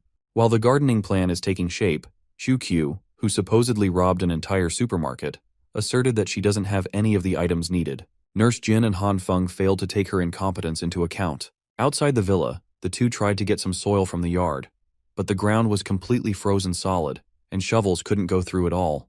With her superhuman strength, Nurse Jin gave it a try, and her power sent the shovel head flying into the skies. They are wasting time out here in the cold, so Han Feng proposed that they go back inside and brainstorm some more. As punishment for not having the necessities in her storage, Little Demon King was relegated to making vegetable-growing containers from plastic water bottles. Surprisingly, she was doing well. She already has a lot of finished products waiting to be filled with soil. Recycling is quite a useful skill in the apocalypse. These plastic bottles can house their future food. Since she's been doing her job diligently, Q barked at the two for the soil they were supposed to dig out. They're at the initial stages of gardening, and they're already fumbling. The frozen ground is a huge obstacle. Q proposed the idea of using the heating rod to melt the ice covering the soil, but there might be some limit to the heating effect. If they have a way to instantly melt ice, they can steadily proceed with the plan. That sentiment sprung the Demon King up from her seat. She called the Apostle of Bathwater to use his true power. Han Feng immediately understood what she was trying to imply. Previously, his red light made the bathwater warm up in an instant. If he can figure out the principle behind that incident, he should be able to melt the frozen soil outside. He's been dipping his hand coated by the red light in a bucket of water for 20 minutes now, and it's not working at all. Han Feng tried to recall every detail that led to the creation of their warm bath, carefully examining what triggered the heat. Then it hit him. The secret lies in electrocution. He turned to the Demon King and asked for some tool that could shock him. She immediately brought out a high-power strip. When plugged in, Han Feng can just stick a finger in there, and death would be instant. She's basically trying to tell this boy to kill himself. After rifling through the storage, she finally found the perfect tool. A low-voltage self-defense electric baton, or as she calls it, a basic electromagic staff. Although the label states it only has a slight numbing effect, Han Feng still felt nervous about using it on himself. Choosing to trust the Little Demon King this time, he turned the electric baton on and dipped his hand into the bucket of water. Do not try this at home. The numbing effect was a little too strong. It made his eyes roll into the back of his head. At least it worked. The water heated up. Han Feng hurried outside, excited to electrocute himself for some soil. He doesn't quite understand the complete principle behind it yet, but he knows that it works. He put his red-lit palm against the ground and carefully stabbed the electric baton on his arm. This time he tanked the shock better, and the thick layer of ice integrated into the soil exploded and melted away. In his hand was a little puddle of warm water and some good old usable soil. Han Feng was hyped. This was the first time in a long time that he laid eyes on some normal dirt. He dug up enough to fill the makeshift pots they prepared, and the initial prep was finally done. Thankfully, Q has a lot of different seed packs in her storage. Han Feng wanted to grab a few random packs and call it a day, but Nurse Jin asserted that the temperature would make it impossible to grow most plants. As expected from a farming hobbyist, she picked out a few that could theoretically survive the cold. The crew used the empty basement for superior heat preservation and filled it with high-power LED lights and furnaces. They went all out, but the temperature was still outside the ideal range. If they can't warm the room enough, the seed will not sprout. Since they already have a pretty good setup, perhaps Han Feng could try supplementing the growth with his green light. He tried giving it a shot, completely in tune with the seed. He expertly controlled the energy and tempo like he was playing a rhythm game. Much to his surprise, it worked. He made some leafy vegetables sprout. Afterward, he used the green light on the other seeds. The results varied, and there were quite a few failures. With continuous experimentation using new seeds, Han Feng and Nurse Jin made dozens of sprouts. Unfortunately, the sprouts started dying a few days later due to the persistent cold. Even though they amped up the heaters, they can barely go up to around 10 degrees. They need to think of a way to somehow increase the room's temp to at least 20 degrees. They could add more furnaces down there, but there's a limit to what these things could do if they can't improve heat preservation. Logically speaking, the deeper underground, the better the heat preservation should be. Maybe they can dig deeper from this basement. Nurse Jin agreed with the idea. With her monstrous physical strength, adding another lower floor to the house should not be a problem. Before they resort to manual labor, Han Feng wants to test if he can expedite the process using his light. He knows that green and red are practically useless against concrete. Maybe he could use purple's softening capabilities. As expected, it was quite effective. Unfortunately, the softened stones might look and act like mud, but they remain as hard as they originally were. At his wit's end, Han Feng tried combining all three of his light arsenal, rearranging the orders of combination, and changing the rhythm of energy output. Unfortunately, they were all failures. Failure turns plants into coal and meat into fuel. Stone, on the other hand, doesn't change its properties. Perhaps this is the difference between organic and inorganic matter. A few days of continuous failures passed, and Han Feng reached his limit. Out of frustration, he smashed his red light-coated fist onto the floor. He found that when the intensity of the red light goes past a certain level, It can shatter anything on its path. To put this discovery into action, he set the plant sprouts aside and started tearing the floor apart. He fully released the red light, expanded the range as much as possible, and slowly increased the intensity. It was a great success. He managed to do a controlled demolition of the flooring with great precision. The rocks that have been giving him a headache for the past few days finally caved in. The effect was terrific. The downside is the toll it takes on his body. Disintegrating a small plot of the floor sent him groveling in exhaustion. Now, he has to get used to using this power as many times as he can every day. With the discovery of the fastest method, Han Feng took charge of digging the hole. Nurse Jin pitched in by using her muscles to transport the shattered rocks outside. The whole operation took a whole week to finish. The team dug 10 meters below the basement and formed a new 20 square meter room. After some vigorous remodeling, the underground greenhouse was finally completed. Han Feng and Nurse Jin felt gratified to see their hard work give home to their little garden of sprouts. Next up will be Han Feng's favorite segment of the past few days. Whenever they climb up to the first basement using the narrow stairs, he always lets Nurse Jin go first so he can savor the sweet view of victory. He is one of us. If everything goes well, they should be able to enter harvest season in 2 months' time. They started this little project 2 weeks ago. Their last stock ran out 4 days ago, and the three have been eating tons of broccoli since then. Han Feng can't possibly endure those green bastards any longer. But he has no choice. That's one of the veggies he can reliably grow with his green light. Maybe they could try planting some bean sprouts. Those things are quick to grow and ready to eat. Or maybe Han Feng can eat some ass coming from above. Nurse Jin's foot slipped, and a pillowy cushion descended upon his face. He was caught off guard and wasn't able to savor the experience. When they got back up to the basement, Han Feng repeatedly assured Nurse Jin that he was fine. He's bleeding out of his nose, but there's a decent chance that this is not because of the crash. Nurse Jin tried to take a look at his heavy bleeding, but he was too embarrassed to let that happen. When they ascended back to the living room, they were greeted by a very weird scene. Qiu drew an occult symbol on the carpet and put a laptop in the middle as she danced and chanted. It sounds like she's trying to summon the so-called fifth evil eye. That's what she calls one of the CCTV feeds. She's trying to repair one of their cameras using magic. Their villa is situated along a cliff and a steep cliff. As long as their cameras are installed on the hill path, they basically have the complete lay of the land. Nurse Jin and Han Feng skid down to the affected camera to do some upkeep. Due to the increasingly troublesome snowstorms, the CCTVs have been malfunctioning a lot more often as of late. While Han Feng was replacing the compromised camera, a faint explosion sounded near enough to alarm them. The visibility outside is severely limited, so it's hard to determine the source. Han Feng dismissed it as nothing too worrying. There are definitely people on the other side of the hill, but they should be fine as long as they mind their own business. In the afternoon the day after, Han Feng woke up and went about his routine. The first thing he did was descend to the second basement and conduct some experiments. After all, the only thing on his mind is speeding up their garden's progress. He got started by sprouting new seeds, but getting the hang of the tempo was quite difficult. He found that the rhythms he can use for certain plants tend not to work on different ones. For every kind of veggie, he has to restart from scratch and figure it out anew. He kept on practicing and doing trial and error for half an hour. Today is a bad day to have a plant in the garden. In just 30 minutes, Han Feng turned most of their sprouts into coal. Thankfully, he didn't touch the first batch of vegetables close to being harvested. Maybe he's overdoing it. Maybe he only needs a very faint usage to speed up plant growth. Risking their progress, he tried exposing the first batch to just a little bit of green light for another half hour. He's careful not to overexpose the greenery, so he only uses limited lighting every day. On the 5th day, the crew's hard work finally bore fruit, veggies in this case. Holding the giant Chinese cabbage pot in his hand, Han Feng could not stop smiling. Weirdly enough, he grew a radish shaped like a foot and tomatoes that looked out of this world. The worst one is the absolute chungus of a green cabbage isolated in a corner. Sure, the vegetables enhanced by his green light microdose look weird, but at least they're all healthy.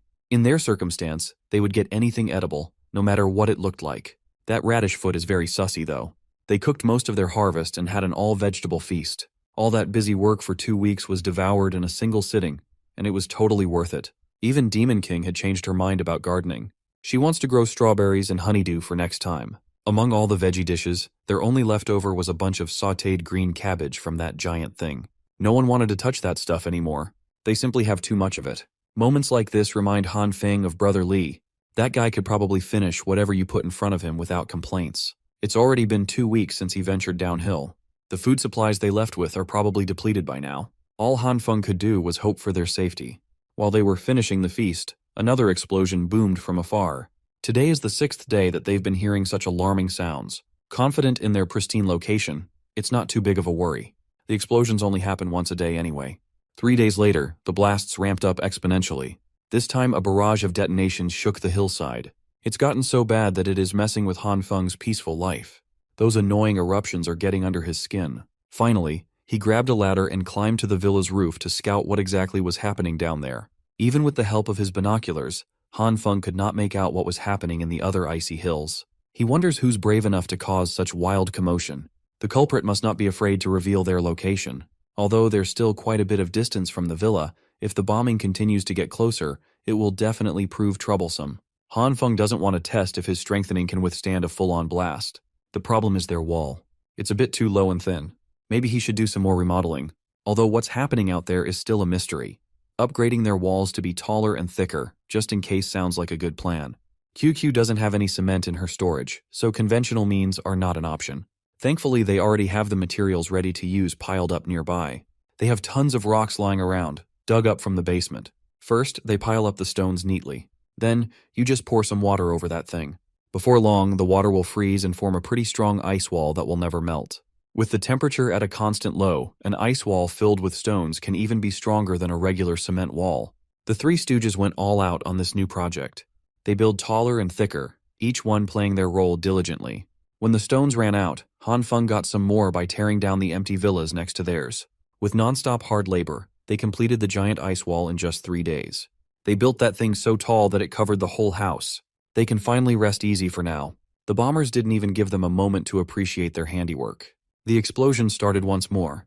This time, the blasts are near enough to be clearly visible from the villa. To make matters worse, the blast epicenters are getting nearer with every explosion. The bombing increased in volume. The next one hit one of the villas in the neighborhood. The blast sent debris flying all over the hillside. Some of them even hit the newly constructed ice wall. Up on the roof, Han Feng was grazed by a tiny wild stone. That little thing flew so fast that it cut his cheek. They're lucky to have finished the wall when they did. It could have been really bad if they hadn't. Han Feng hurried back inside the house and urged the girls to get to the second basement. They hid in the underground garden for exactly half a day before heading back up. On the second night, while he was bathing, the bombardments restarted and nearly drowned him in shock. He had to hurry to the basement with just a towel to cover his junk. On the morning of the third day, the villa right next to theirs got blown to bits, and one of the bombs directly hit the ice wall. In the afternoon of the fourth day, Han Feng was about to drop a bomb in the toilet when the real bombs made him pucker back up. To make matters worse, he almost exposed his Johnson to the Demon King. On the fifth day, he's finally had enough. Han Feng grabbed his sniper rifle and put on ski gear, ready to venture out into the war zone. They've been hiding in the basement every day. They can't eat, drink, or sleep properly. It is torturous. Armed to the teeth, pissed off, and absolutely dripped out of his mind, Han Feng intends to find out who's the madman turning the icy world into their personal bomb site. He reminded the girls to take care of themselves and follow their protocol until he gets back. The ski down the hill went on without a hitch. On the way down, Han Feng saw the destruction caused by those bombardments up close for the first time. He found remnants of military uniforms scattered around the area, a sign that the military might be involved. Maybe that Big Baby and Captain Scar are mixed into this bullshit. As he went farther and farther into the center of chaos, Han Feng saw more and more blown-up corpses along the way. To be safe, he decided to go to higher ground to observe the situation below. The higher he got, the worse the cold got. It was very tough on his lungs. Looking through the binoculars, he found a huge cave that looked like a secret military facility of some sort. Hidden up in the walls were a bunch of cannons. Maybe those are the source of his headache for the past few days. Outside the cave's entrance, the soldiers were acting sneaky as though their enemy was inside. Then, they entered the complex while letting their trigger fingers go nuts. Maybe this is some sort of internal strife. Before the soldiers could fully funnel into the cave, they were vigorously blown out by a domineering invisible force. One soldier was pushed out high enough to land where Han Feng was spying. When he carefully looked at the poor sap, all he saw was a pile of mangled body parts. It seems like that group of soldiers got wiped out in just a few seconds. Turning his attention back to the cave, Han Feng saw a group calmly walking out. There were 3 of them, a little girl with a bazooka in hand, a little boy who had some decent drip, and a white-haired woman wearing glasses and a stylish coat. For a split second, she looked as though she had just detected something interesting. The woman looked directly at Han Feng's concealed position and smiled, her purple eyes bewitching. This is peak mommy design, if you ask me. Han Feng felt his blood run cold. He was hundreds of meters away and above her, but he felt like a helpless prey being hunted. Han Feng stayed in a prone position. No survival instincts at all. When he looked through the binoculars a second time, he He saw the little girl holding the bazooka aiming at him with an unhinged smile. She pulled the trigger and blew up the top of the hill he was hiding on. Fortunately, he managed to slide out of the blast radius in the nick of time. It is basically confirmed that he was spotted from afar somehow. Those three are bad news. Han Feng decided to hide further before deciding on his next decision. Following the explosion, sounds of gunfire filled the air. There were still some surviving soldiers trying to hold their ground against the trio. They are fearfully retreating while emptying their mags. Unfortunately for these helpless soldiers, the little boy is there to cut their escape route by manipulating the snow to surge like a tidal wave. He did so while wearing a blank expression on his face. When he pressed down harder, the snow imploded and caused a massive icy blast. Han Feng has to accept that he is out of his depth at this point. The implosion caused an avalanche, and he was in no position to dodge this one. Tons of snow came rampaging down the hill unimpeded. It went on for seemingly forever until the terrain was altered. Once things have calmed down a little bit, a red spark can be seen leaking out of the snowy surface. Using his red light, Han Feng managed to dig his way out of the deadly pile with another person in tow. He almost got smothered to death, but he survived with quick thinking. Now he's dragging an unconscious soldier down the snowy path. Luckily, he spotted a dam and moved to use it as cover. Otherwise, he would have been pressed down by that white mass, miserably dragged to his death. That little nonchalant boy must have the ability to control ice and snow. That's the most overpowered ability in this apocalyptic snowscape.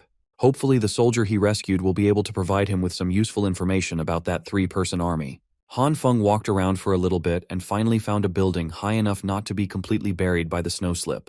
He dragged the soldier into a derelict room and tied that dude up for safety. Now that they're out of danger, Han Feng slapped the man with his gun for a wake-up call.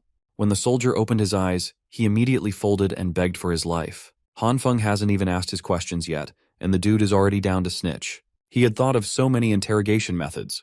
It's a bummer he won't be able to use them today.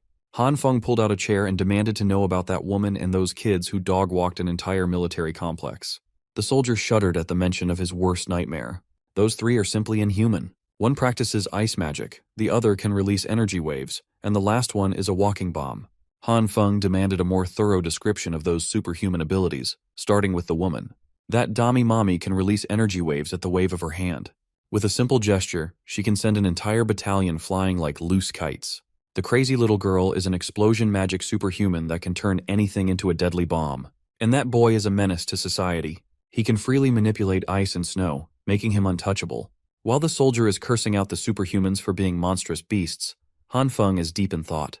Given his own overpowered abilities, he can't really fault those three for using theirs freely. As time goes by, more and more superhumans are cropping up left and right. Han Feng has one more question for the poor soldier boy. He wanted to know who was directly responsible for the bombing near the hillside villa. The soldiers swore that they had nothing to do with the bombardments. Their camp has long been taken over by those three monsters. Today was actually the battalion's last effort to retake the camp after getting reinforcements from their HQ. Those bombings still piss Han Feng off, but punishing the culprit might be easier said than done. The corpses that he passed by on the hills earlier were most likely killed by that woman and her gremlins. How can you even go against such an outrageously overpowered bunch? The fact that their peaceful life is being threatened by lunatics really grinds Han Feng's gears. Since he has found the answers he's looking for, he lets the soldier go freely. Afraid that he would change his mind, the soldier boy ran into the snow without even asking to be freed from his restraints. It's all good. He will never need his hands anyway. As soon as he came out to the open field, he was blown up and deleted from existence. What followed was a series of explosions that covered the general area where Han Feng was hiding. One of the bombs nearly blasted him off the face of the earth. But Han Feng managed to reinforce the wall in time to shield himself. Those bombardments weren't just random blasts. They were clearly aiming to blow him up with accuracy. He made sure to hide multiple hills away from those discerning monsters, but he still got discovered. The three-man army wasn't even in a hurry. They're still in the military complex, and the little girl is flexing the destructive abilities that she has been practicing for the past couple of days. Dami Mommy sensed that after the barrage, their target's ability signature didn't disappear. On the contrary, they became stronger. Whoever it is they are targeting, he must be powerful enough to survive both an avalanche and bombs. The woman ordered a few more explosives for good measure. If the target lives, they will make chase. They can't let a possible enemy go free. The little boy seemed unenthusiastic about the whole thing, but the crazy explosive girl was pumped. Back in his hidey hole, Han Feng slumped into his chair. Today is full of deadly close calls. He briefly considered bringing the fight to the enemies, but fighting three superhumans, 3-on-1, is a one-way ticket to hell. If he runs back home now, the bombings will probably continue. For the sake of a peaceful future, Han Feng must take it upon himself to get rid of the threat to his way of living. If you liked this video, feel free to support me on Patreon, link in the description.